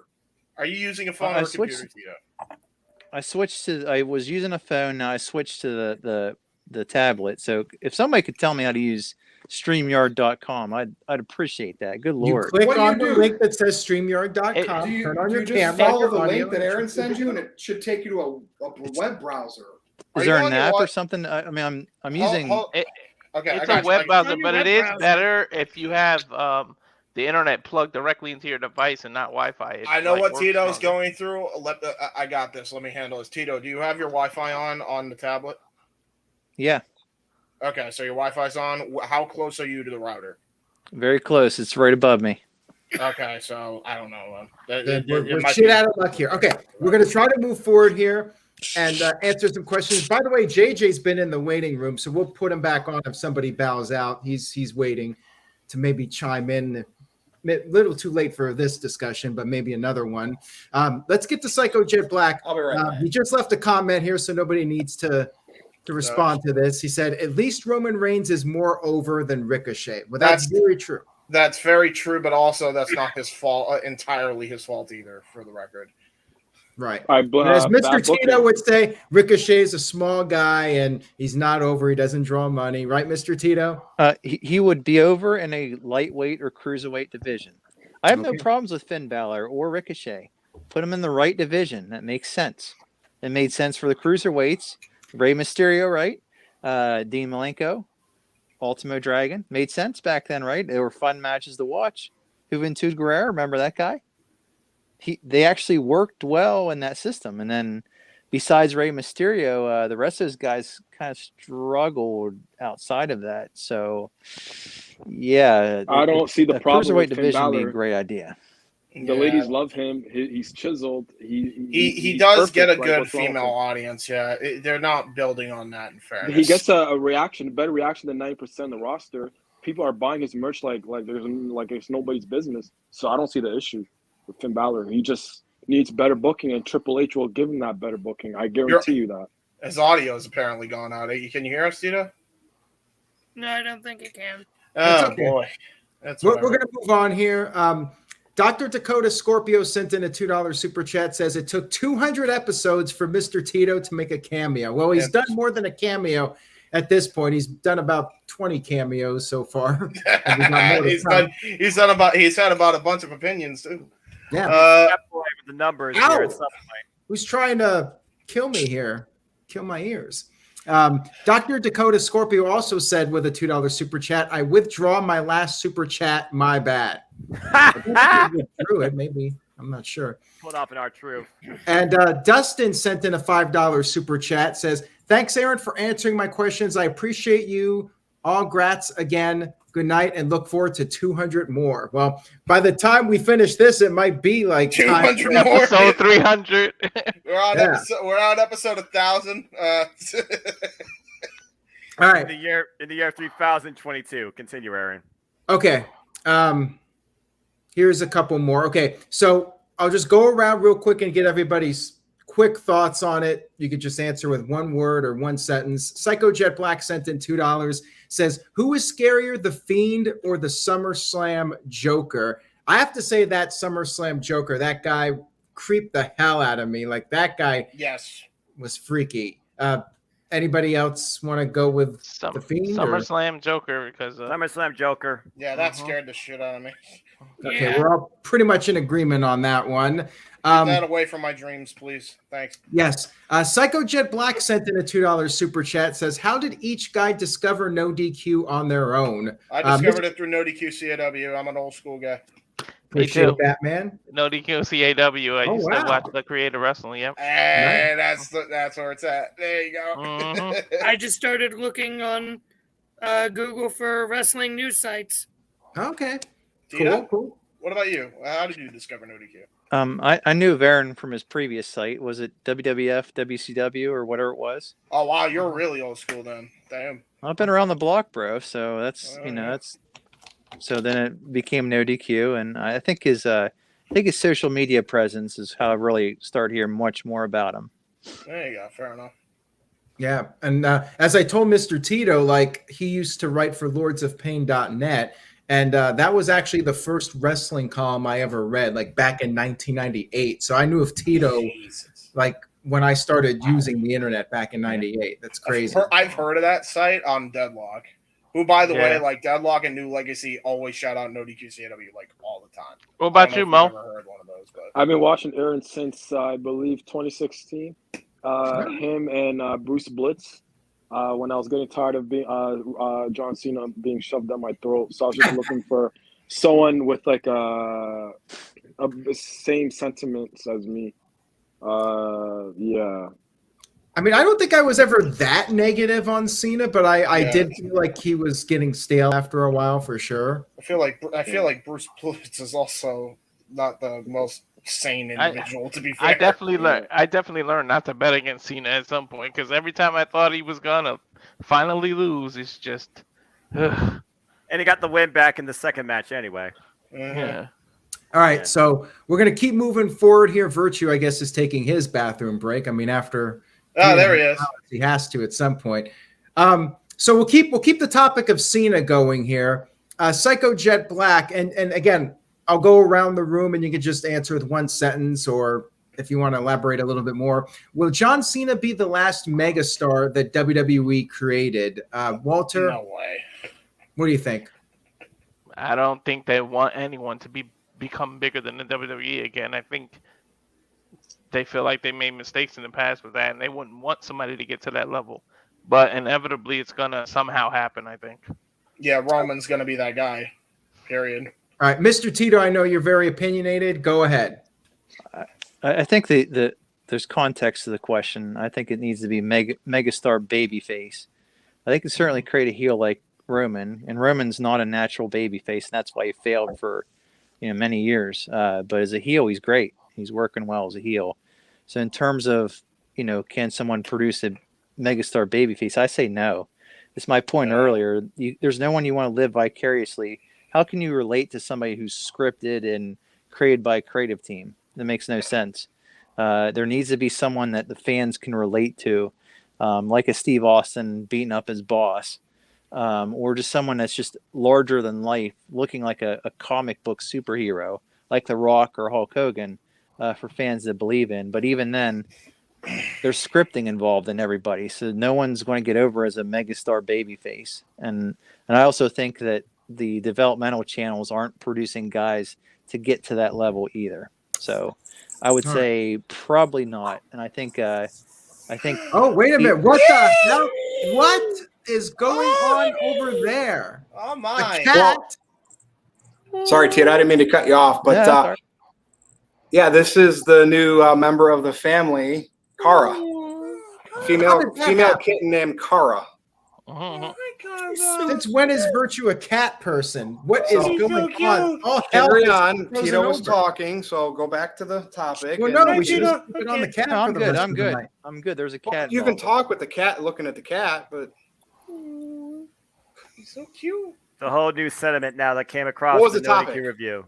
Oh, will there ever be Something another about John Will Cena. Cena be the last megastar that WWE ever the way created? WWE system is, yeah. I mean, yeah. Yeah, literally. I think outside, and even then, Cena didn't become a mega. I feel like he's become more so of a megastar outside of the WWE system since he's not really full time anymore. I mean, he's become a bigger star in Hollywood than he has.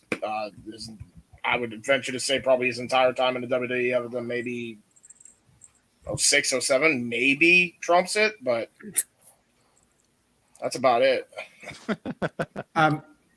Yeah, Josh. Yeah. Under Vince McMahon, yeah. What Triple H can do remains to be seen. That's true. I don't think Triple H abides by the no one can be bigger than WWE sentiment crap. Listen, bro, he was talent developmental from mid 2012 through early 2020. Tell me was hampered by Vince the entire way. Oh, really? So Vince McMahon wasn't there when OVW guys were called up. Did you see? Well, in fairness, he hindered them too. Deacon Tito. Batista. Did you see him? I mean, he did hinder a lot of those guys too, though. Let's be real. Yeah. I mean, he did let a few stars go from the OVW camp, but it wasn't many. I'm just saying. Now, Mo, I got to ask you this because I know you're not a big fan of John Cena being shoved down everybody's throats, and same thing with Roman Reigns. So, do you really want to see somebody like that that's just pushed to the moon and gets the bulk of the TV time, or would you prefer it if they had like 5 or 6 guys that were up there towards the top? Go ahead. I Mo. acknowledge Roman Reigns. I have been healed and washed. Oh, we are the Where'd ones. you hear that? Did Virtue hear that? Well, no. We the ones. I acknowledge Roman. No, there you go. Fair enough. Well, he's been Anyways. reformed. He's been re-educated. Like, look, if it was still the Roman before all this bloodline stuff, before he was out with leukemia, I'm pretty sure at some point I would have been like, wow, I can't believe they went with him this long. But I always said there's something a little bit in him, and we got to see it, and it's been good. Hey, you know what? As good as they can get for their umbrella of talent. What were you saying? What were you gonna say, Mo? Yeah, so I want to make it very clear that I don't care who Vince pushes to the moon, as long as they can, they paid their due diligence. They went through the indies. They can wrestle. They can talk somewhat. They don't have to be the greatest talker. With Braun Breaker and Austin Theory, I don't hate them just because Vince pushed them. I like both of those guys. They can wrestle. That's the reason why I didn't like John Cena, because watching a lot of his matches, it was just kind of embarrassing. The guy is very unathletic. He's a weight room athlete. He's a weight room athlete. He's not a wrestling athlete. But I don't want to get into all that. You know what I mean? So will there be another You star? are out of your mind, bro. You are out of your mind. Can I actually ask? What are you watching? And I like Austin Theory, even though Braun Breaker is being pushed too fast, too soon. He's only had 17 matches. Well, they need before somebody. he became They're champion. desperate. They're desperate to find somebody. That's why they're pushing him. Well, whose fault was that? Vince buried everybody that was getting over. Vince buried everybody in the 2000s with OVW. Deacon Batista, remember him? I keep bringing that up. No one wants to even acknowledge that. And how about Shelton Benjamin? You guys brought that up earlier, and I said, what about Big Mama? He was put with a stereotypical black lady as his mom. How are you going to get over with that crap around you? So bad booking existing in the 2000s. Remember Stephanie McMahon? We were all critical of her and creative back then. And they mowed through all kinds of OVW talents. Can I ask a question about the Cena thing real quick to Mo? You say he can't wrestle, but do you actually know if he can? Because I've seen his later matches, and Cena proved that he can, personally. If James Ellsworth can have a decent match with AJ Styles, everyone can. I expect John Cena to look somewhat decent with AJ Styles, with Kevin Owens, with Neville. Those guys can make a broomstick look good. So I'm not gonna give Cena all the credit. Let's be honest. Those matches he had with AJ Styles was doing all the flashy moves and all the flips and the dives. John Cena That's a problem with wrestling fans. They think, because Dave Meltzer 5-star rating system. This is how wrestling is supposed to look. Some of these guys sell AJ's offense too. Okay. Silly.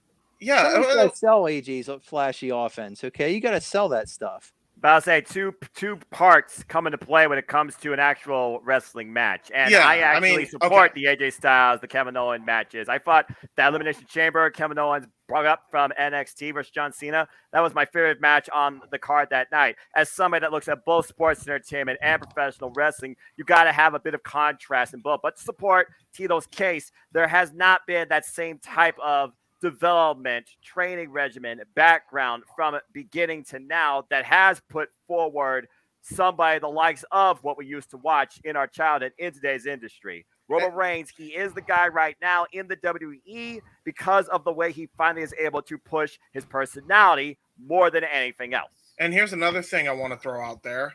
Cena can carry people. He has carried people. He carried Umaga to a great match. He carried an out-of-shape Umaga to a degree. Let's not even kid ourselves. He carried Great Khali to a freaking very good match. That's not easy to do. You know, there are times where Cena has carried people that don't exactly have the greatest wrestling ability. So they used to say that about Hogan. They used to say Hogan can't wrestle. Hogan had a great match with freaking Muta and actually wrestled. You know, I thought The Miz sucked for the longest time, and then I saw his match with Rey Mysterio in 2012. And then I completely changed my tune on him now. So Aaron said the other day that he's tired of all the kickouts and the spamming and the finishers. Yeah. But why? Where did that all start from? The U.S. Open challenges. Cena was doing nothing but spamming AAs and spamming. Actually, and Rock and Austin. They were And Taker doing and Michaels. They were doing that stuff in PWG in like 2004, 2005. That's really where it started, like Ring of Honor and Pro Wrestling Guerrilla, like in 2004, 2005 ish. Like I would go to those PWG shows, and you had Kevin Owens when he was Kevin Steen and El 98. Generico, and they were going out there and doing those matches that are now very commonplace today in 20. Attitude Era 98, another cat, by the way. Speaking of Catitude Era. Catitude Era. Cat Say hi to cameo. Ozzy. Hi, Guys, guys. I'm not a big fan right now. Say hi to Ozzy. Hi, Hi, Ozzy. All right. With that, we're going to move on now. I think we all got some interesting opinions. So one more on John Cena. And just give me a name. We don't have to elaborate or anything, so we can move quickly. Who should be John Cena's last match? Cody Bray Rhodes? Wyatt. Bray The Fiend. Wyatt. Finally give him that win at WrestleMania, and no Firefly Funhouse gimmick show, an actual one-on-one match where Cena loses clean. I don't want to see no theatric match at WrestleMania. That's not putting over somebody clean. That was like a glorified what is it called? Glorified Squash match. no, that match that they had at the Cinematic? during. Yeah, that's not putting over someone clean. I want Cena to lay there 1, 2, 3, 4, 5. I would And actually say tap out to the mandible claw. If you want to make a big statement, have Cena tap out before he leaves. That's how you make a star. You don't make a star by making the ring collapse at Extreme Rules. Mo, for fuck's chill. sakes. It's okay. It's okay, bud. It's okay. All right, Walter, real quick. I don't have a specific name, but I think it's somebody young who's up and coming, and you put them over like that, and then you make them a star out of them. But I wouldn't know who exactly to put him in the last match with. I would not mind Braun Breaker or even Drew McIntyre. That might be a fun match. Tito, you got one? No. Tito, do you have one for John Cena's last match? Not the Fiend. I mean, how many times can we try on that guy? I mean, seriously, we've tried over and over and over. Oh, here we go. Another 20 minutes. Okay, I'll give mine now. Kurt Angle, because Kurt deserves a better retirement. And I they don't should think go he out can together. do it, though. I don't think Kurt can physically do it. I would say Seen him lately? I would vote for somebody under the age of 32 to beat John Cena. That would Braun work. Breaker. Yeah, that's my point. Oh, Just use some Gunther young guy. or Gunther. Sure, Gunther's a good one. Because John Cena's already put over everybody on the roster, so who would he have to lose to? I mean, he put over AJ Styles, Daniel Bryan, CM Punk, lost the Undertaker. I wish that match could be redone, honestly. But just have him put over someone younger, and he's let Roman Reigns beat him a few times, so he's already put over everybody on that darn roster. So why lose to someone again? So why not have John Cena win his last match? Shut up. Why not have Cena win his last match, right? Why not? I'll just say one last thing about Cena. I'll shut up, I promise. He didn't put over AJ Styles and Kevin Owens clean, but he did. Remember when Kevin Owens beat him for the first time? What happened after that? John Cena beat him back-to-back 3 times in a row and made him tap out. He did the same thing to AJ Styles. AJ beat him at SummerSlam, but John Cena had to get his win back. That's not putting someone over clean in a feud. The only person John Cena ever put over was Roman Reigns because he actually lost to him and never got a win back. I'm just saying, everyone has a right to their own opinion. All right. Well, that's fair enough. Josh, we're gonna get your opinion, and then we're moving to the next question. You tell me if Summer of Punk was any good if John Cena doesn't lose to CM Punk. I'd love to hear that. CM Punk never beat John Cena clean. There's always some shenanigans at Money in the Bank. That's with Vince fair, McMahon He doesn't put him over at Money in the Bank 2011. That's not as big as it was. If Cena is winning his last match, Edge or Orton, hands down. Yeah. If he's losing his last match, Mo, you're gonna like me, Tito, not so much. Balor. And Shinsuke Nakamura. Wait, what happened? Yeah, I feel like Nakamura. would Finn be a Balor better never shot. beat him. Finn Balor actually lost to Cena. Remember when he gave him the super AA? Jesus. All right, don't lie. Give a pick, bro. Basically, I just agree with the congregation here. Bronson Breaker, if he's losing, and if he's winning, go out and blaze of glory. As for Randy Orton, because those are the two most legendary rivalries in John Cena's career, in my opinion. Tarvik, I speak when I feel it's needed. It's as simple as that. Move on. Okay. We're going to move to the next question. Keith Johnson sent in $2. Says Montez Ford or Carmelo Hayes should lead Hit Row. I think Hit Row's fine as they are. I don't think they need anybody else in the group, quite frankly. Does anybody think that's a good idea? Anybody want to add to that? I have a name that might work. Elijah Burke, the Pope, could work. What's he been doing lately? Has he been doing He's NWA? just been in NWA, honestly, and they're never going to give him a run, even though they should with the NWA title. So they might as well just get him at this point. I'm with Aaron. They're fine the way they are right now. That's fair, but if you're going to, I would say the Pope. I would say just make them all of the Hit Row. Just make the whole faction Hit Row. There you go. The Pope, Top Dollar, Carmelo Hayes, BFAB, Street Profits. Put Bianca in there too. Why not? Just do it all. I think Hit Row needs to prove themselves as a act in the WWE environment first, and then we'll talk about adding new members. It's easy to draw on tiny NXT, but it's harder to draw on a much larger stage in WWE, as many of Triple H's developmental guys found out, right, Josh? You mean in a main roster that Vince has no clue what to do with actual stars anymore? Again, OVW got many great wrestlers, went up to that roster and got mowed over by Stephanie's creative. So whatever. I feel like Hit Row's missing something. At the end of the day, I don't care who's on the show as long as I'm entertained. And if the show's the same thing every single week and I'm bored, then I lose interest. But as far as who's on the show, as long as they're entertaining me, I don't care. I agree. I Now, agree too. We got another super chat here. Psycho Jet Black. What are the craziest moments on No DQ videos and streams? Mine was a certain contributor exposing himself on camera, and I had to censor it. That's the last we're going to mention of that. Well, this entire stream has been pretty chaotic. Yeah, tonight. Yeah, this entire tonight. stream. Although I brought it up before, but I loved when you had to shave your head. You tried to get up, and everybody had to throw you back in the chair. Thank you, Zack Ryder. Yeah. WrestleMania 32. I picked him to win that. Clip. I picked him to win that.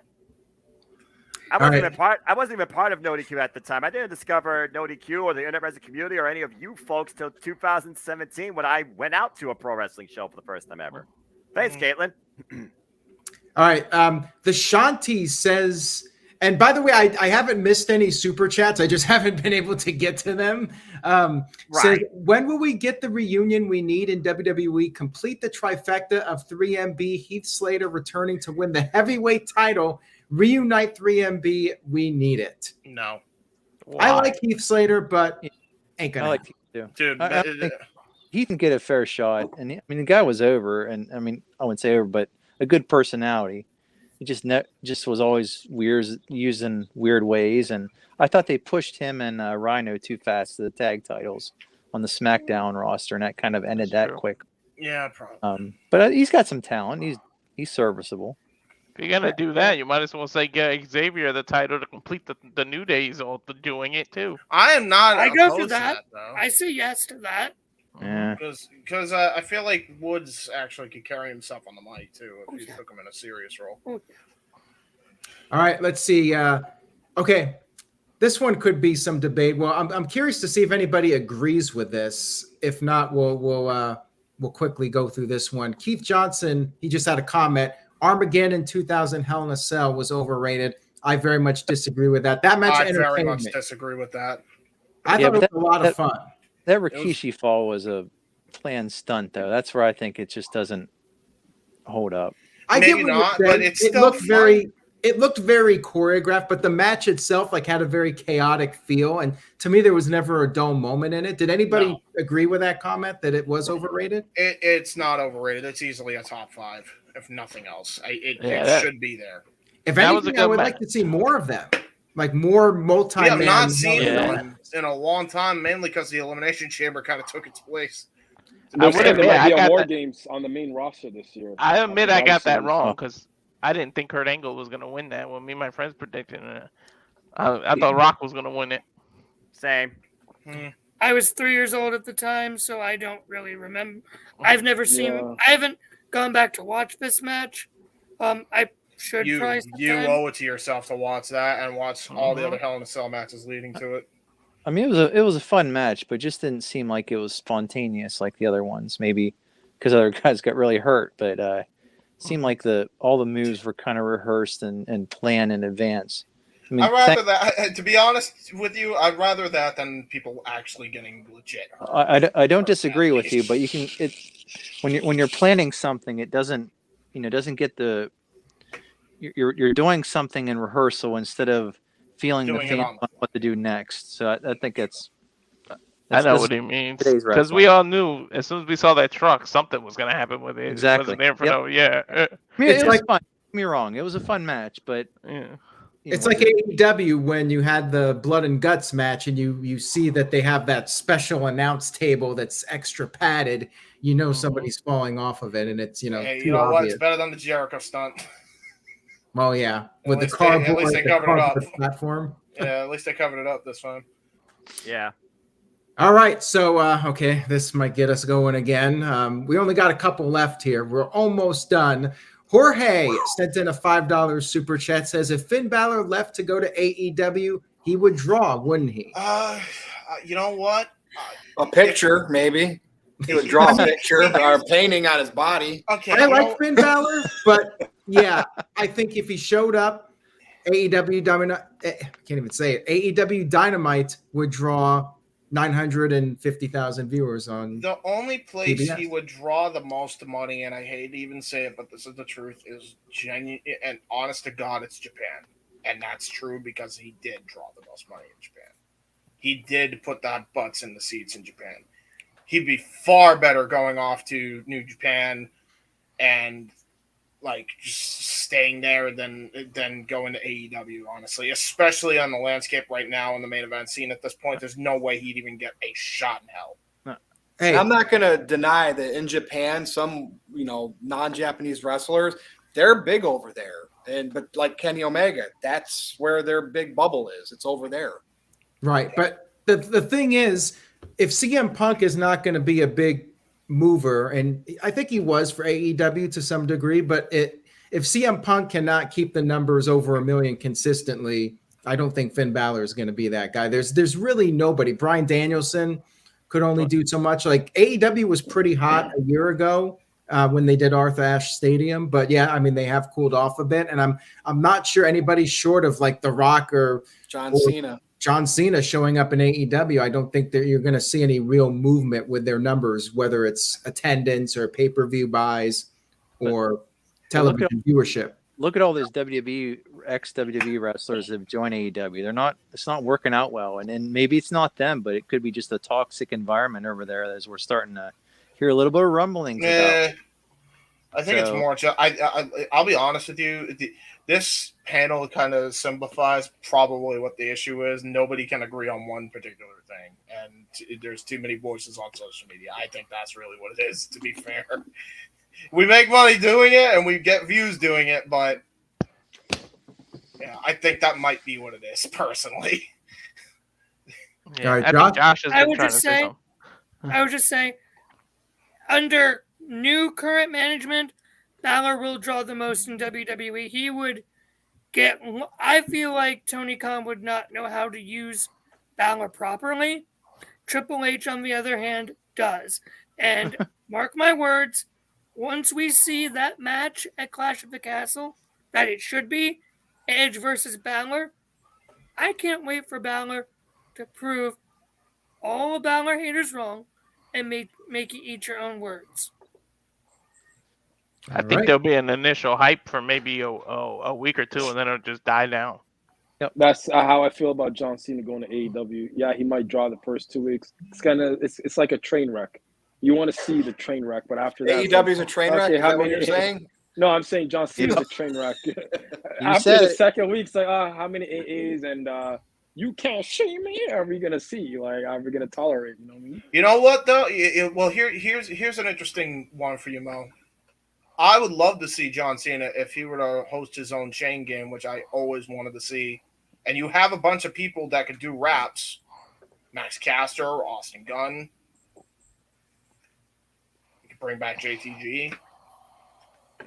I could see if Cena goes in as a heel, I could see that drawn. You kidding me?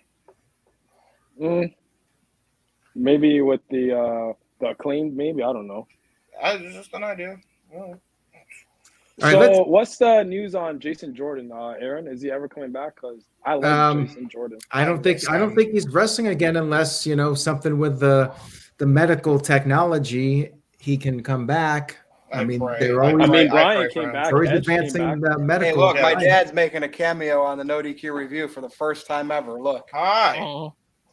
He's sleepwalking in the kitchen getting food. All right. We've seen it all tonight. We've seen Virtue with a cat. Mr. Tito showed up like 50 times. Mo Camera came on. Like this is wild, man. Smoked live. It's crazy. We're almost done. We're getting there. We're getting there, guys. We're almost home. We're coming into the 5th hour though here pretty soon. Psycho Jet Black sent in $2. Says, has NoDQ made you a bigger wrestling fan? Yeah, absolutely. I would say so. I've had people tell me like the only reason they still follow it at all is just to keep up on the news or watching the live streams or whatever. So, people definitely like to tune in and interact and all that stuff. And that keeps them invested even when the television shows aren't necessarily doing their jobs. I mean, literally, we've had more wild times on predictions panels than actually watching premium live events and pay-per-views in the past. And even if you're just simply here more so as a spectator, you're in the chat or on these videos, you're having a good time engaging in other wrestling fans. That's what we all are at the end of the day. Some sort of aspect of fans in this industry. Exactly. I won this shirt because I won a bet with Virtue on the Fastlane 2019 predictions video that we did. I remember this and the Fire Virtue shirt. That's the crazy fun stuff that can happen because of NoDQ. And it's awesome. And I always pay my debts. Mm-hmm. All right. I mean, I got a shirt and a video game off of this. Mr. Tito, go ahead. Well, I would just say, like, doing this stuff has kept me around longer as a wrestling fan. I'll be honest. I'd probably ditch it if I didn't need to get my column fix or whatever. And then joining NoDQ extended being Tito for a while. And here I am tonight, freaking donning the damn mask and appearing on the review. So it's keeping me around even when I say I'm retired. Yeah, there you go. Retired. You're never retired in wrestling. Who are we kidding? Nope. Just Rift or yeah, exactly. Was it for Aaron or Bruce Blitz? I wouldn't. Like Aaron's going to be a bad word in the industry. It would be retirement at this point. I never thought we were going to approach over 4 hours I figured 2, maybe 2 hours and 30 minutes. I can't believe we're almost at 4. When we said we were gonna go all night, we were joking, but here we are. We're going all night, Shawn Michaels and Sonny style. Listen, you guys finally got me on the review, so there you go. It took 200 episodes. I made it. Yeah, thank you, Tito, for being on. Okay, so we're almost on to the 5th hour. We got a couple more questions, so thanks to everybody that stuck around. Still over 100 live after all this time, which is something. I appreciate it, everyone. And I'm gonna step out for just a second because I wanted to cap it at 8. And I know Renegade has been very patient. He wanted to come back on a little bit. So I'm going to throw up the super chat, read it, and then I'm going to let JJ come on, and I'm going to step off for a few minutes. Well, hey, okay. Yeah. The minute he was trying to get your attention, freezes. Tito's having the worst luck. Hold on. We'll get there. He probably was going to. There we go. All right, go. Go, Tito, go. Well, hey, Aaron, let me get off. I'm just having bad connection issues here, so that way I'll free up a spot. We're gonna go get off. Okay, for good. JJ. So let me Go hop get off. We Have fun, appreciate you. Mr. We Tito. appreciate you, Mr. Tito. Thank you so much. Yeah, absolutely. See you, Tito. Nice to finally do this in person with you, Tito. There we go. But Mr. All right. Tito, Mo, and Josh, and Bye, James, Mr. Tito. Hey, yeah, I'll get. So, hey, congrats again on the review, 200 episodes. Thanks for having me. Good to see you guys. Good to speak with you on camera. So, have a great night. Thank you for your Have a time. good night. Take care. Peace, Right. Tito. Take care, Mr. Tito. All right. So JJ is going to join us for the start of the 5th and hopefully final hour so we can get some sleep. I got to be up in 5.5 hours. Mo Camera, what happens when it's the 5th hour of Monday Nitro? I wasn't even barely born at that time. So Well, what do they do? Fireworks, pyros, and Kevin Nash has a quad tear. Well, we're not going to have quad tears. You're not wrong. We are going to have He's some accurate. pyro.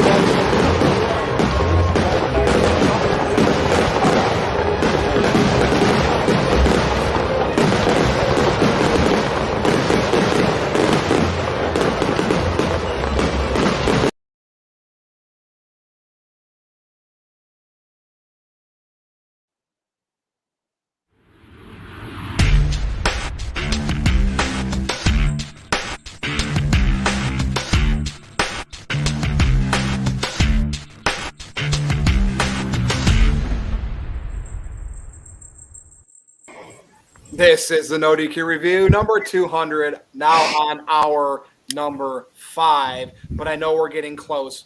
We only have a few left. Virtue. Yes, it's officially Friday, August 19th, the first ever 2-day no DQ. Too big for one night. Like I can't WrestleMania, wait till we're somebody doing tries to today. watch it on demand and sees the little total on the corner of how long the video They're gonna be like, is. "Oh, Like, what? You'd be like, nope. Is this a typo?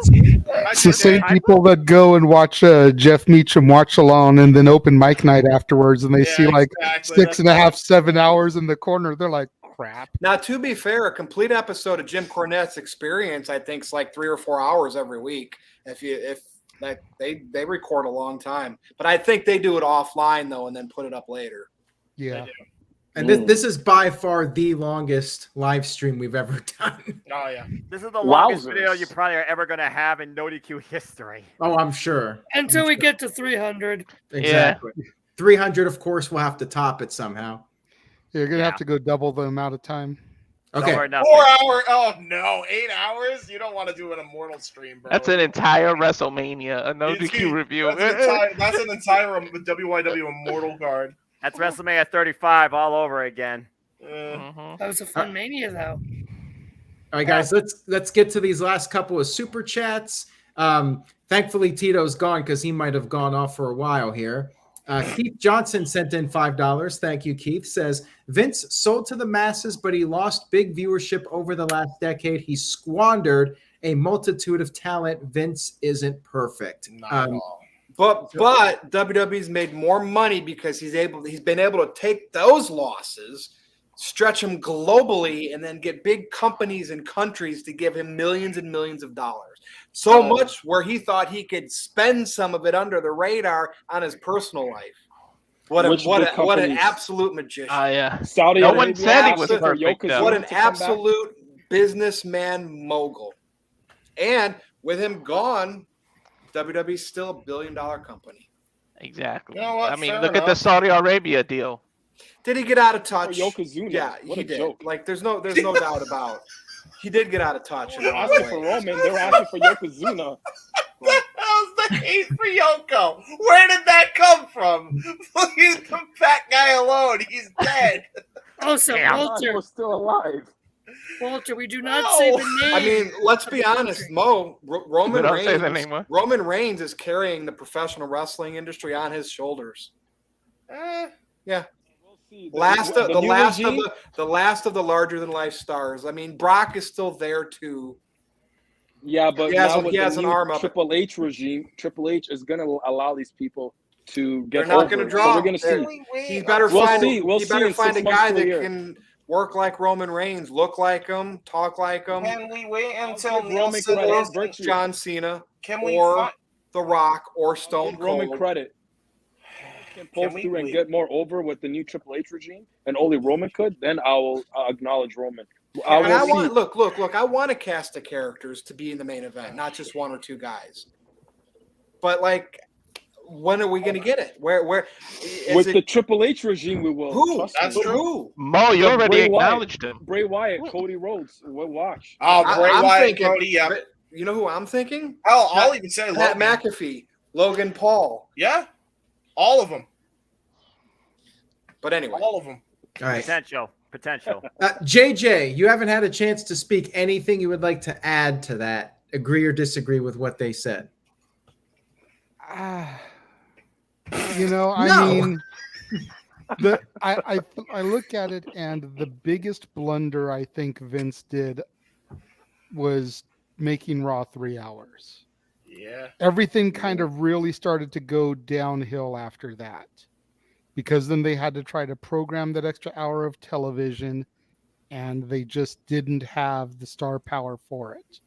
So then they start cutting costs. They get rid of the talent, the guys that we had invested in, and it just kind of all made us resent him a little bit. but he did it because it made them more money from the TV deal. I was going to say, That's why they don't just get rid of it like that. They It's would been a not blessing get and as a big of a curse. TV contract. I was going to say how much of it was another Vince and how much of it was USA asking for it because of the Yeah, ratings and exactly. they knew it was the money. But see, and- stretching a show like that 3 hours every week, 52 weeks a year, you get creatively bankrupt. Mm-hmm. Can we also say though, like, can we wait and see what the full rating is instead of just relying on Nielsen before we make a decision? Because I don't think Nielsen's a reliable source anymore nowadays. You have you have to venture in all the other ways that people will watch the show before we can say, oh yeah, this is it. Like Impractical Jokers does 7.2 million people, and somehow 3 million of that is domestic. I don't think all that's Nielsen because they only draw 900,000 on Nielsen. So. Yeah, I mean that's a whole. You know what I other mean? debate. Like, yeah. Let's just wait and see. Let's see if we can get a proper number before we just decide. Oh yeah. I want to ask everybody here a question, right? And I'm not super chatting because like this is my show. And Noah, you can be the first one to talk. What I know it's wrestling, but what makes people don't like Vince McMahon's like vision, WWE style matches. Why do wrestling fans like a New Japan match? Like that, like all the G1 Climax matches, and what makes that to you type of fans that superior? This is what we want versus somebody like me wants to be more casual, wants storylines, goofy stuff, matches with weird finishes, interference. You know what I mean? What makes the in-ring work rate the thing? I'm just curious. I feel it comes down to a ton of people's opinions, but I'll give mine since you've asked. In my perception, I look at professional wrestling as intense, driven competition to be the best, to actually win at something, not necessarily tell a theatrical narrative inside a sports feeling environment. Because again, you look at the contrast of the words of sports entertainment and professional wrestling. They both still coexist with each other under this single realm of this world with limitless possibilities. But I feel that there is a certain balancing scale of what people prefer when it comes to one side or the other. If you've only focused on anything related to the WWE brand, not necessarily the products you watch, but anything correlating to the WWE brand, then you're probably more appealed to that because WWE approaches every form of entertainment, while everything else inside professional wrestling focuses primarily on that, the sport. They call it the sport of professional wrestling, an athletic competition based on a victor and a loser, despite it being scripted. So again, I think it comes down to a form of perception of whether you are into this for the sport or into this for the social engagement in all forms of entertainment. Can I go after Noah to add to his point here? Okay, and then JJ. My point is, I like it all as long as it's done right and it makes sense and does something as a net positive to the professional wrestling industry, right? That's what I want. Exactly. And you know, Yeah, thank you, Keith. There you go, right there. You know, wrestling's subjective, but I think everything can coexist. So long, but I do think to Noah's point, you need that. Everybody needs to have that drive to be the best at what they're doing, right? And they have to try to go for that one prize, or you know, in that field, whatever it is, whatever division, however you do it. That's what we should be doing. That's what we should be focusing on. Still, at the heart of it. But you have to also have this, you know, the sports entertainment element of professional wrestling in order to get there. I'm not saying you script everything, but like a promo, you know, or, you know, keep in mind, you know, sports entertainment really kind of popularized the entrance as well. You know, we don't have cool entrances without that. So it's like there's a healthy balance for it all. All right, JJ, anything you want to add? And then we're going to move to the next question. Yeah, I've always kind of looked at it like this, and I could be alone, I could be crazy. I'm sure Virtue will tell me if I am or not. I look at WWE as like Major League Baseball. And what I mean by that is it's the big leagues, it's the big time. Then you break it down to your New Japan, your Impact, your AEW, your Ring of Honor, and that's AAA ball. And then you go down to the more independent leagues, pro wrestling, guerrilla, whatever, and that's like college. And you always get the people in the college and the AAA trying to put on an even better show than the majors because they strive to get to the next level. And I feel like that's at its core, what's really going on here is you've got the guys in the indies that are putting on these amazing matches because they want to get to the next level. And then you got the guys in Ring of Honor and New Japan that are doing the same thing, that are trying to get to their next level, because whether anybody wants to admit it or not, everybody wants to get to the big dance. You hear all these legends that talk about, my one regret is I never got to be on a WrestleMania. You know, they all strive to get to that level, and AEW is quickly trying to get to where they're the same level as WWE. They'll get there eventually if they stay their course, but for right now, they're still that AAA level, and they're going to go out there and they're going to give the fans like Noah, the fans like James that really love that tried and true grappling professional wrestling. Damn it. But I digress. Buy the t-shirt. Yep. Everything that they want to see. For the record, though, we're all talking about this, but it could be a mute point if the announcement comes in, like, you know, Triple H and Tony Khan are working on a joint show with New Japan and Impact happen to be involved. Could happen. It's now it's not out of the realm of possibility. You know, Triple H has said, you know, he's not opposed under the right circumstances. We could see that 2-3 years down the line. You know, we could see that. Tony Khan's already said he's more than open to work with WWE. He was more than open to work with New Japan and Impact prior to that. So we could see that happen. And if you do it, do my card. I'm not against sports entertainment as long as it's done right and not my intelligence isn't being insulted. And the way Vince was doing it was very embarrassing and atrocious with the 24/7 title. That to me is not sports entertainment. It has to be done right. That's why I like AEW, because there's so many moving parts. There's long-term booking, and they're able to create stars. That's why WWE's obsessed with Wardlow and MJF and so on and so forth. So many other people I can think of, but I can't just name them right now.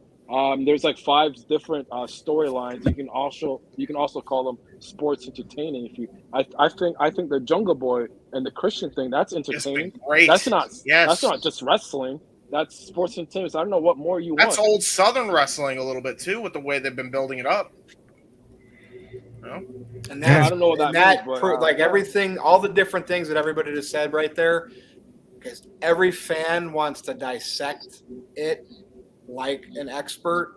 You'd spend 5 hours doing it. Yeah, and this is, and that's why, granted, right? A lot of people on the internet talk about wrestling, but we're not just watching shows talking about it at school the next day or the water cooler if you're working and you're older. We're going online or we're tweeting and we're doing podcasts and we're dissecting good match, great match, work rate. That's what it is. Good promo, good segment. Again, And that's AEW does amazing promos. Amazing. We don't give them enough credit. I don't know why people want to. I do agree with Mo here. I do agree with Mo there. Who? There we go. I'm serious. I did not hear you. AEW has been doing does some good really promos. incredible shit. Yeah, incredible promo, long-term booking, storylines. Like I said, I know I sound like a broken record with the Jungle Boy stuff and the MGA stuff. Even now That's with what an Hangman, Adam Page. anti-WWE would say. Everything in AEW is great. I think I'm not saying AEW it's is perfect. neglecting a lot of I its think they have champions, too many so- titles. They have way Aaron, too many all titles. right, so super chats, we got to finish these up. People that Let's pay, keep going are we forward. caught up or do you have any more? We're definitely not caught up. So let's move All right, along so here. everything We have from to here pick a on out, discussion. listen, everything from here on out, we're going to rifle through all these super chats. Okay, so this one just come up. This is a quick one. Just come up with the first thing you can think of, and we'll go one at a time with Walter, Josh, Virtue, and so on. What is your favorite catchphrase in WWF/WWE history? I have to say, and that's the bottom line because Stone Cold said so. Walter? Yeah, that's a good one. I think The Rock's "It Doesn't Matter." Just every time he pulled that out was hysterical. All right, Josh? Middle school me would have said "suck it." Now, rest in peace. All right, Virtue? Acknowledge me. Of course. Renegade? Because I'm the Miz and I'm awesome. Mo Camera? Never give up? Wowie. No. Should have known. Come on now, that's James? That's not great. Well, I like it, I guess, in its own way. That's actually so tough. I thought I'd have enough time. We'll just say, since I'm on the spot now. What did you say when you were 10 years old? When I was 10 years old? Yeah. Rudy Poo Candy Ass. All right, well, then that's the thing. Oh, you want to talk about the greatest of all time? Yeah, it's Stone Cold, whatever Stone Cold said. I also like what Chris Jericho says, like you made the list and flying dragons or whatever he says right now. The way he reinvents himself, I like that stuff. All right, Noah. Yeah. It doesn't matter what you think. Yeah, Jesus. Exactly. Anything Have The Rock midnight said. here. What are you trying How to many do? of us, when we was a child, told people to shine things up sideways and turn it, stick it straight up their candy? Like anything The Rock said. Everybody doing the Check crop right into the shop and SmackDown everything. hotel. That dude was a walking catchphrase. He was, for sure. I also like shush. Shoosh. Please. It's shoosh. All right. Thank you. Everybody's going to answer yes or no. You don't need to elaborate. The Shanti says yes to no DQ. Could Trevor Murdoch come back to WWE as a main No! No. Sorry, Trevor, but no. No way. Who? Who? Bro. I have no idea. You seen him in NWA? No, thanks. All right. So again, this is something we don't really need to elaborate on. Just your favorite. Colin Andrew, who made a brief cameo earlier, said favorite versions of the US, IC, and heavyweight titles in history. US title, I mean, I was never a huge fan of that one. I'm not a belt guy, as you guys know.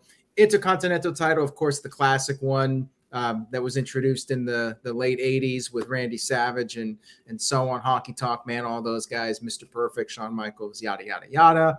Heavyweight title, I like the Winged Eagle, big gold belt. You know, those were my favorites, the ones I grew up with. Walter? The Wing Eagle, the NWA version of the US title, and the IC, the white classic belt. All right, Josh?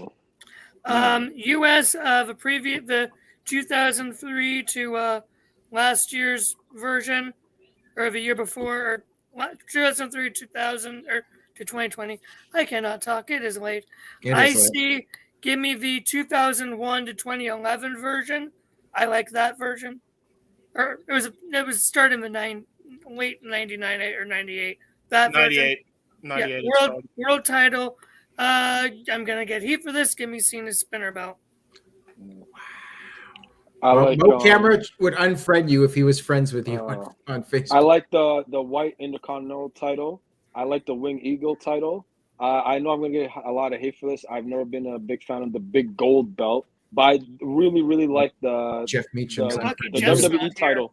I like the WWE title. You know, the current one, not the blue one, but the black one. I just like it. It just looks clean to me. Really? Yeah. That black one, the WWE World. Okay, so not blue or red licorice. No. The one that that black one, the black one. The one that Rock brought back, right? Brock When he Lesnar. changed it. Remember when they unified the title in 2014, made it one belt? Yeah, that one. Yeah. Virtue, what do you think? I'm only gonna do the world title. I like the Winged Eagle belt, and I also enjoyed the WCW title, but with the NWO spray painted on it. Oh, that's a nice answer. JJ? Classic. It is. I agree with Josh for US and IC. For the world title, I got to go with the Smoking Skull or the 10 pounds of gold from the NWA. All right. And James? For world heavyweight, and this is just in any company, I would assume. Yeah, any company. IWGP version 3, the one Kurt Angle held, for my favorite ever world heavyweight title design as far as Intercontinental and US. I would say for the United States title, the current version now I actually like the best because I don't know why. I do. I enjoy that. And then for Intercontinental title, probably old school version. It doesn't matter what color strap as long as it's the old school version. All right. And Noah? IWGP version 4 Heavyweight Championship and Big Gold, the United States Championship currently in WWE, and the White Strap Intercontinental Championship. Nice choices, Noah. All right, so thank you for that question. That was a good one. I actually like the North American title as well in NXT. I agree. Yeah, that was not bad. Psycho Jet Black, he's got the last three here. So we'll go ahead and do these, and then we'll wrap this up. Oh, and Mr. Tito's still here, had to give his comments. So Psycho Jet Black said pro wrestling is just another form of good versus evil. Agreed. Very true. Yeah. Agreed. It literally is that. AEW likes to Should be kind of have shades of gray sometimes, and every wrestling company has been doing that for years, though. I mean, we saw that during the Attitude Era also with the shades of gray. Psycho Jet Black said, seriously, thank you, Aaron Rift and friends for NoDQ. We appreciate it, Psycho Jet Black. You've done great with the super chats, keeping us debating and talking. And now for what I think might be the final question of the evening, Psycho Jet Black. CM Punk versus Adam Page versus MJF triple threat for the world title. I am not really a big fan of doing the triple threat on the pay-per-view. I think they should stick to a one-on-one match. And I don't know what they're doing next, but I want to see MJF go one-on-one for the title. Maybe down the line they could do a triple threat, but for now, I know for me, I want to see CM Punk versus MJF for that title. Anybody want to see a triple threat with those guys, or think there's a way that they could make it work, James? I think it can work, but this is how you have to do it. You have to do the MJF Punk thing first. MJF wins the belt from Punk in Chicago. Then you do a Grand Slam triple threat. That's where you do the triple threat. That leads into Full Gear with Hangman Page and MJF. All right. That's it could a work. Scenario. It could work, but we all know Page would just be involved to take the fall for one of the other people. That would be the only reason he'll be booked into that. And I'd rather see MJF. As you would think, not as predictable as you would think. They might have Punk take the loss. Yeah, but I'd rather have MJF Punk. I'd rather have MJF Punk one-on-one and MJF go over though. It depends. Yeah, there's some people that are still with us and people that are tuning in that were watching like 2 hours ago. Yeah, what's up? You took a break? Yeah, we're still here. And as far as the championship goes, as long as MJF gets the freaking title, that's all that freaking matters. But I'm tired of the whole triple threat approach when it comes to the world championships. It's the same damn story. You got a buffer, you got a fall guy. Can you actually come up with a one-on-one narrative that makes sense, that puts somebody over? Hey, listen, triple threats are triple threats. They have been there. They're going to be there. it at least makes sense because all three guys have history with each other. It's an overkill gimmick at this point. How many triple threats have we had regarding the World Championship in the last So is year everything or in so? wrestling. What? Like, come on. Some more than others, James. Listen. At least with this, it makes sense, and at least all three men have history with each other. If that makes sense. I do give you that. For the night. No, I don't know what happened. It just said something happened. Oh, snap! Something website, and it kicked me out. Oh, Yeah, you're telling you you've been on for too long. Barry gave up. I wanna give a couple shout outs to people that are still here tonight. Teaching in Color X, Philip Sapp, Jose Garza, Darren G, Torvik 23, Oofman Entertainment, Jason Mason, Ken Terminated DQ. Thank you guys for sticking around and still participating in the chat room. We very much appreciate it. We got in here since the start. You crazy. I know. 2 questions left, and then we're done. Mr. Tito, he's still around, said, where would the NWA be if Magnum TA did not get hurt? To the promised land, baby. I mean, I think he would have done well, but I don't think that he would have turned their business around. It's really hard to say. Yeah. I don't think anything would have, but I think he would have been a pretty big star and maybe would have ended up in WWE at some point. JJ would know more, and he was about to speak on that. He would know more than probably most. JJ, anything you want to say? I don't think I would know much more because I didn't watch. Oh, yeah, that's right. No, they haven't. Sorry. Jeff, But Jeff would do I that, definitely think the NWA still would have fallen. Vince would Yeah. have, Crockett would have had to sell to Turner and everything. But I think that Magnum would have had a hell of a run. And like Aaron said, he probably would have ended up getting up to WWF there in the late 80s, early 90s, maybe around the time the Brainbusters were getting called up and Flair was coming in and doing all that stuff. Yeah. Good question, though. I mean, it's definitely one of those what ifs. You never know, how far he Magnum would have versus gone. Mach would have been awesome. I mean, he was definitely on his way to being a big deal. So, yeah, unfortunately, the accident cut his career short. Shanti sent in $2, says it's almost time for the SmackDown review. Hey, you know what? At the rate we're going, we might just go right into the SmackDown recap. We might have to do a live watch along of SmackDown. Oh, Jesus, no. Oh, the no DQ. Virtue's at some point we got to end this, right? I'd actually watch SmackDown, but damn, I'm live watching. Can we announce a cutoff for 5 super hours. chats yet? 5.5 hours is when I got to get up. We got 2 left. Seth Wallens sent in $5 and says, if the day comes where WWE opens the gates to work with AEW, what are the positives for WWE? Personally, I only see value gain for AEW. I don't think it's going to happen. It would, if they do it, I'll tell you right now, it would be a positive for WWE because they get the million viewers that aren't watching WWE, and it would be a net positive for AEW because they'd be getting the 2 million that Nielsen records watching their show. Yeah, I will say this.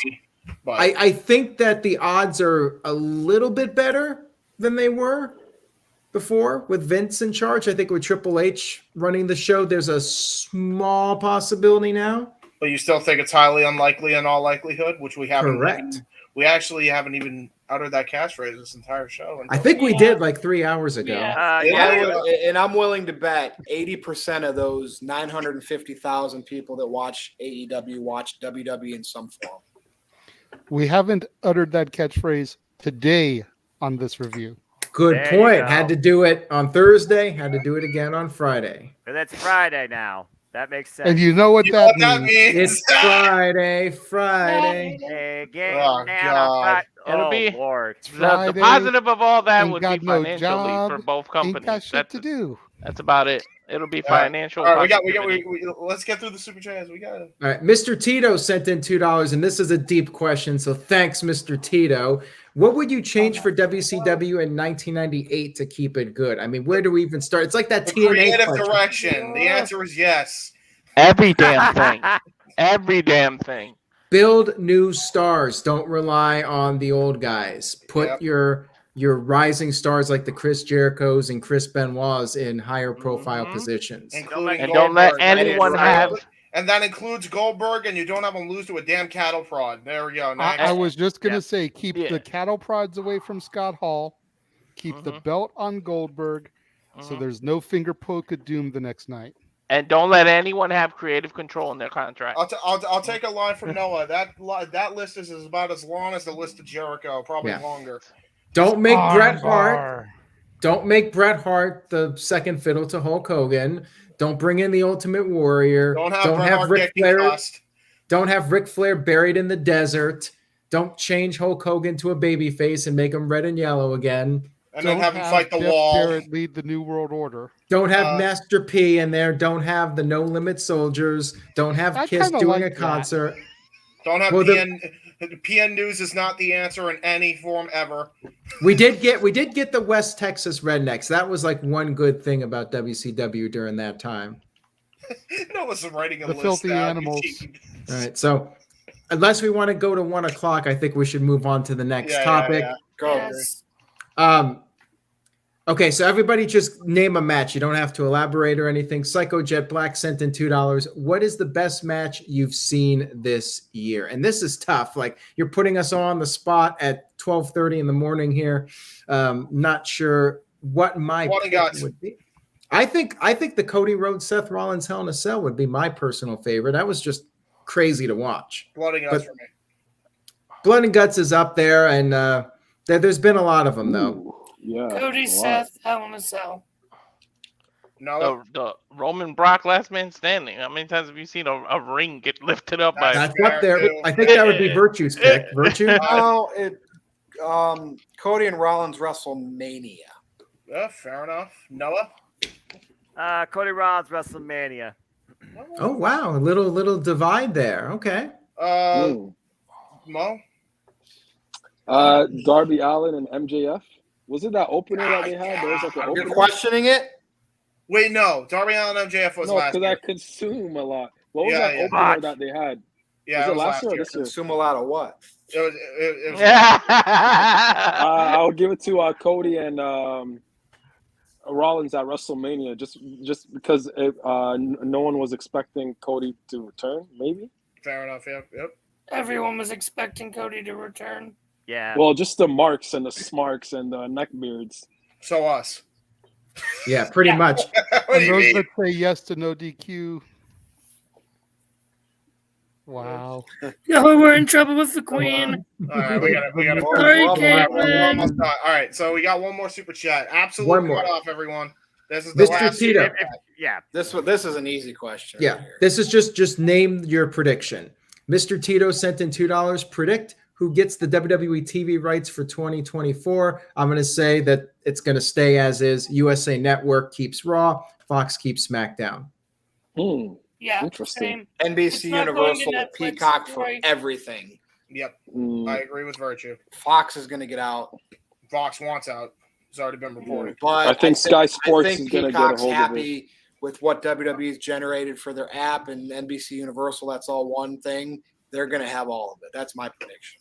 Yeah, I agree. with Peacock Virgil. will take the WWE. I think Sky Nick Sports Khan. is going to get involved somehow. Sky Sports. Maybe, but I mean, Sky I think Sports some of also it has got to- AEW. Because I think Triple H some of loves it- Europe. That's why they're doing an event in Wales. So I Anyway, think- JJ. yeah. I think some of it will be contingent on what happens with the world title here, because Raw's been wanting an interim champion since Roman isn't appearing. And if they can't get some kind of champion here in the near future, they may want out because WWE's not listening to their requests.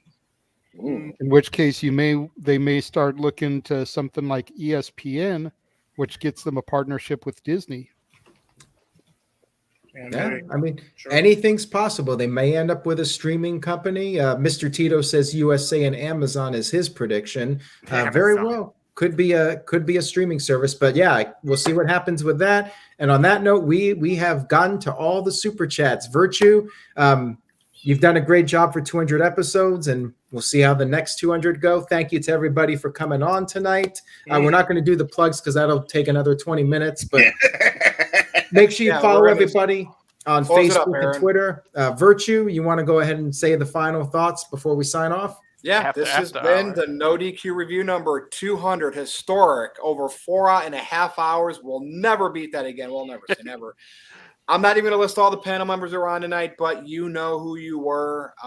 If you watch this on demand, I applaud you. I mean, you're going to have to basically take the day off to listen to this. So for the entire panel, for the NoDQ Galaxy, thank you for listening and watching all this time. And you know what? Next week, we're going to be back with number 201. Good night, everybody. We'll see you soon. Wowzers.